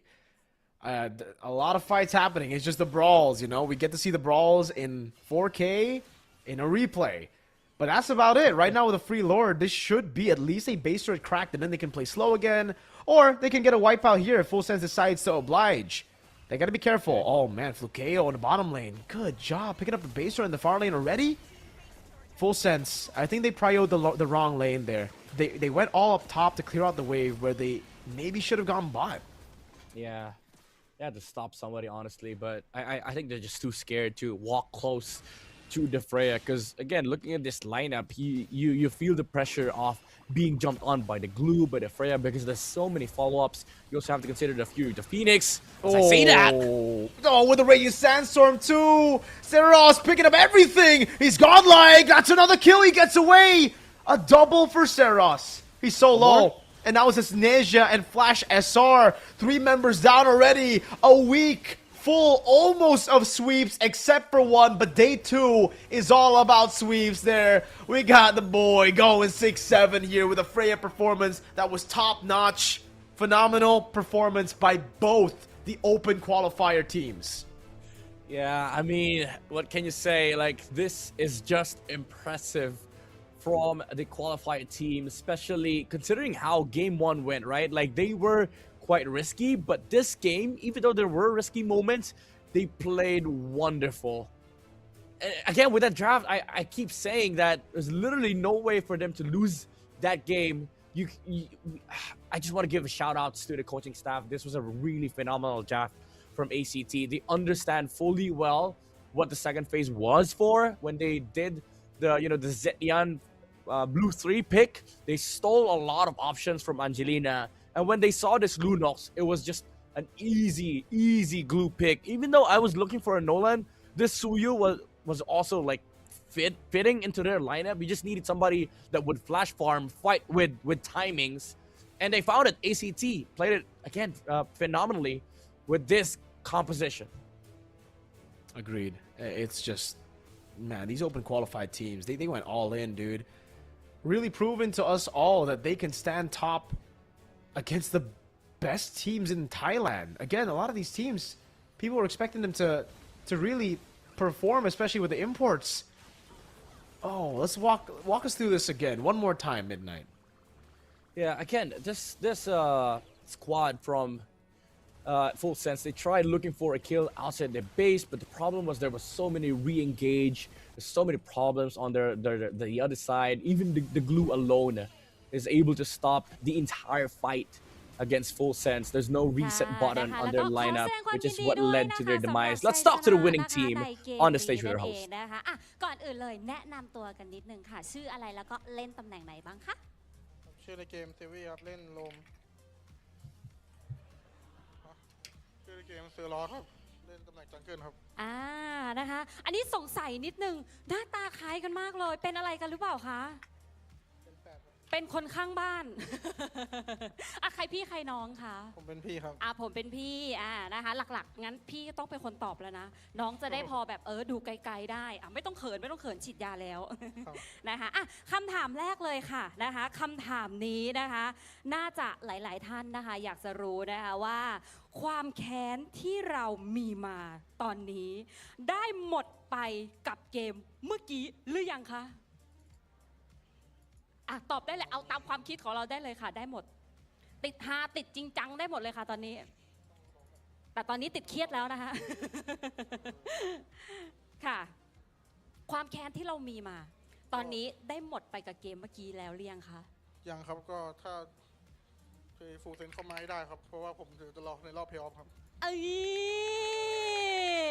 เขาบอกว่าจริงๆแล้วมันก็ยังไม่หมดเนาะมันก็ยังแอบมีไฟเขาบอกเดี๋ยวยังไงอาจจะเจอกันในรอบเพลย์ออฟนะคะไม่ธรรมดาเลยทีเดียวนะคะแล้วก็แล้วทีเนี้ยค่ะอยากจะทราบว่ามีเขาเรียกว่าเอานี้ด้วยกันพอที่ไทยเนี่ยมีลีก MSL ของตัวเองแล้วนะคะเราสามารถไปต่อนะคะแล้วก็ไปต่อในรอบของ Global นะคะในอนาคตเนี่ยรู้สึกยังไงบ้างคะลีก MSL ในครั้งนี้นะคะเราเนี่ยอาจจะได้ไปต่อในรอบของ Global นะคะเพราะว่ารอบนี้เนี่ยเราแข่งกันนะคะก็จะมีในระดับของ International ด้วยนะคะเราอยากจะทราบว่ารู้สึกยังไงคะถ้าวันหนึ่งเนี่ยเราได้ก้าวเข้าไปสู่ในระดับอินเตอร์จะมีวันนั้นไหมมันต้องมีก็มีโอกาสครับก็ถ้าได้ไปก็รู้สึกดีใจครับอยากลองเจอกับทีมตึงๆครับทีมเก่งๆของต่างประเทศว่าเราสามารถจะรับมือได้ขนาดไหนครับค่ะนะคะแล้วน้องมีอะไรอยากจะเสริมไหมคะไม่มีนะคะโอเคตามพี่เลยนะคะหรือมีทีมอะไรที่เราอยากจะเจอเป็นพิเศษไหมคะเอาในลีกนี้ก่อนก็ได้ค่ะก็ในลีกนี้ก็น่าจะเป็นบุรีรัมย์ครับเพราะว่าเขาบอกว่าเก่งครับก็อยากเจอทีมเก่งครับจะได้รู้ระดับตัวเองว่าต้องพัฒนาเรื่องอะไรบ้างค่ะนะคะแล้วเราเคยมีการแบบไปกดแรงกดอะไรเงี้ยแล้วเจอทีมบุรีรัมย์มาก่อนไหมคะเคยมีไหมก็เคยครับแต่ว่าเป็นช่วงที่เพิ่งเล่นแรกๆครับนะคะตอนนั้นเราก็เลยอาจจะยังอยู่ในช่วงซักซ้อมกันอยู่ด้วยใช่ไหมคะนะคะแล้วคิดว่าลีกไทยครั้งนี้ค่ะจะสามารถยกระดับนะคะวงการโมบายลีเจนด์แบ่งของเราได้ยังไงบ้างคะก็จะทำให้แต่ละทีมพัฒนาเพื่อสู้กันให้พัฒนาเรื่อยๆครับค่ะเพื่ออยู่ในระดับที่ดีๆครับค่ะนะคะน้องมีอะไรเสริมไหมคะ เหมือนพี่เลยครับ นะคะแล้วบรรยากาศในวันนี้เนี่ยแตกต่างจากที่เราซ้อมกันมายังไงบ้างคะบรรยากาศในห้องส่งมีคนมานั่งเชียร์นั่งอะไรอย่างนี้กดดันไหมคะหรือว่าดีเลยได้กำลังใจจากกองเชียร์ก็กดดันนิดนึงครับแต่ว่าไม่ได้เยอะมากโอเคแล้วน้องล่ะคะเหมือนพี่เลยครับ เราพูดบ้างก็ไม่ได้กดดันเนาะค่ะแล้วก็เวลามีคนมานั่งเชียร์อย่างเงี้ยเราดีใจหรือว่าเรารู้สึกยังไงไหมดีใจที่มาเชียร์ครับโอเคนะคะอาจจะพูดไม่เก่งแต่ว่ารับรองว่าฝีมือเก่งแน่นอนนะคะสำหรับแฝด2ท่านนี้นะคะแล้วก็สุดท้ายนี้อยากจะให้เรานะคะฝากอะไรถึงแฟนๆที่เชียร์เราหน่อยค่ะนะคะอาจจะเชียร์เราหรือว่าเชียร์ทีมเราก็ได้เราเริ่มก่อนบ้างฝากถึงแฟนๆขอบคุณที่เชียร์ทีมเรามาตลอดจะฝากติดตามด้วยครับค่ะพี่เสริมนิดนึงก็ฝากติดตามทีม ACT Sport ด้วยครับเราจะพัฒนาเก่งพัฒนามากขึ้นให้โชว์แสดงให้เห็นครับค่ะแล้วบอกหน่อยเจอกันรอบเพย์ออฟครับโอเคค่ะขอบคุณนะคะทั้ง2ท่านนะคะก็เดี๋ยวให้ลงไปพักผ่อนนะคะก็เก็บคะแนนในวันนี้ไปนะคะแล้วเดี๋ยวช่วงนี้ขออนุญาตนะคะส่งต่อให้กับ3แคสเตอร์หนุ่มหล่อของเราค่ะ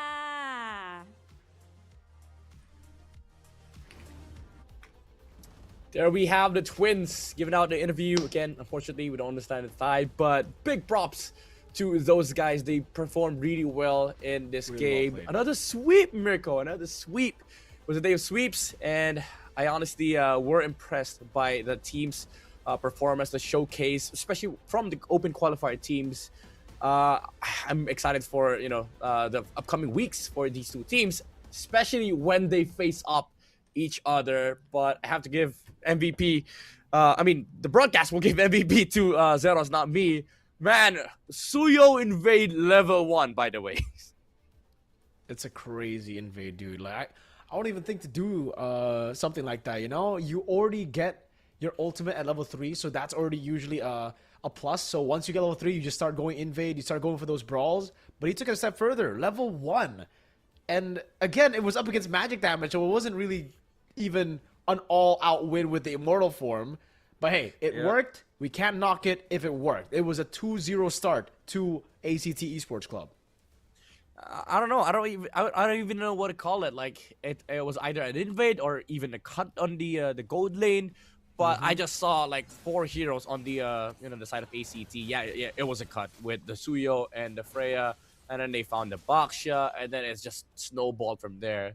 Like even if they didn't do this, I would say the game would have turned out the same way because the problems were still persistent on the side of Full Sense. The fact that they cannot take anybody on the side of ACT, but it was just an added insult to the already existing big problem that is Patrick for Full Sense. They just accelerated it, I feel, right? Like that's the right term to use.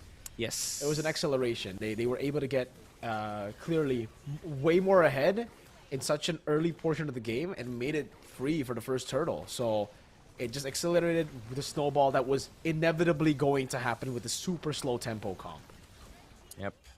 I'd like to give some commendations to Piper as well. He played it, I would say, almost perfectly because his ability to zone this game is based on how conscious the glue player is. Like you have to be really aware of the skills being thrown out. Can you actually engage? Who do you engage on? And most of the time, he just annoys the right people, especially like this Hylos when they see the the glorious pathway.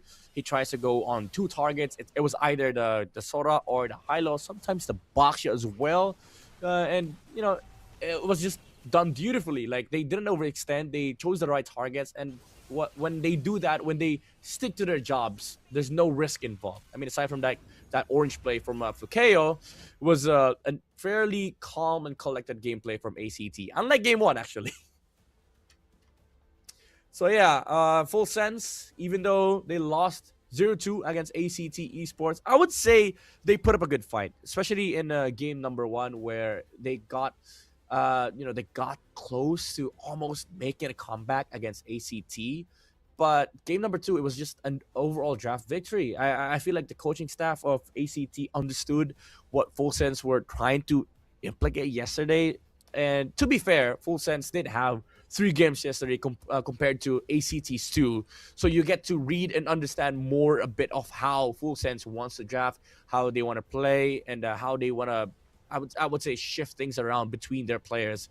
So ACT did have a bit of an advantage coming into this matchup because they just understood that, okay, maybe mages will be a thing in this matchup. And they did just that. When they picked up the Zetyan on blue 3, they blocked a lot of options for Angelina, and the glue came around. Yeah, the glue. Man, it's such a good pick. It's such a good flex as well. They were able to really utilize it. And, hey, nothing much to say around this game. I think game number 1, definitely, like, we could have analyzed that for days because of how messy it was, how good it was to take objectives, but also an amazing team fight from ACT really stopped those objectives from being a problem for ACT themselves.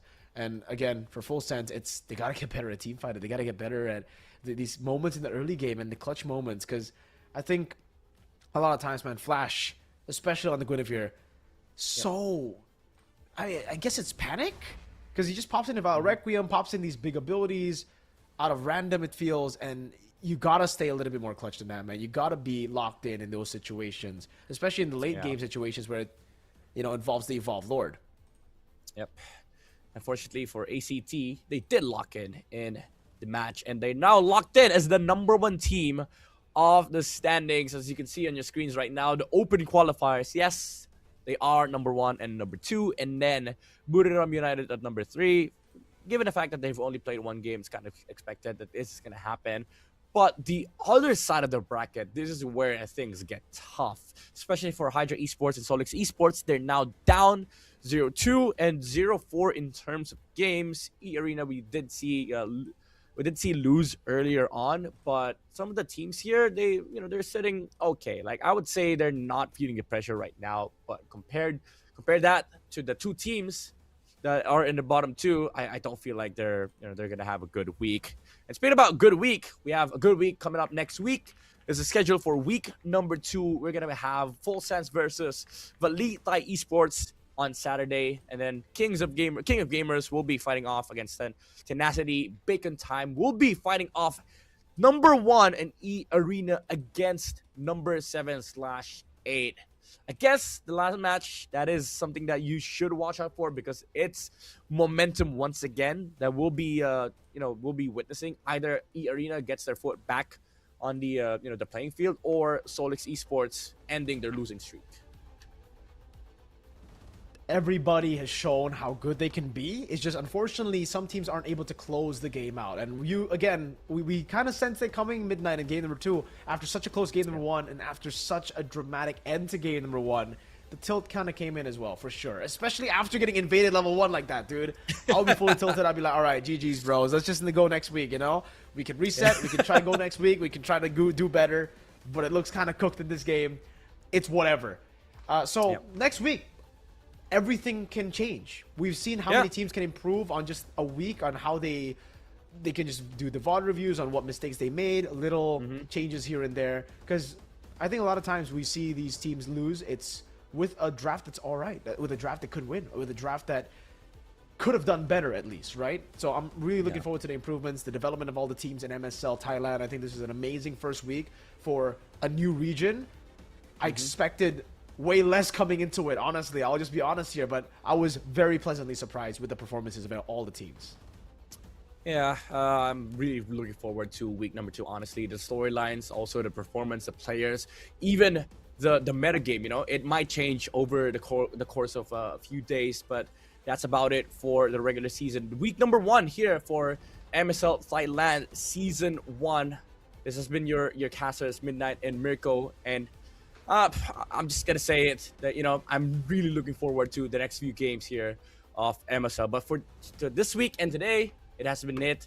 Let me just say thank you for Thailand for having us here to witness this amazing tournament for you guys, and for you guys at home watching this, I really thank you. So that has been it for week number 2. Well, week number 1, day number 2. We'll be seeing you next week.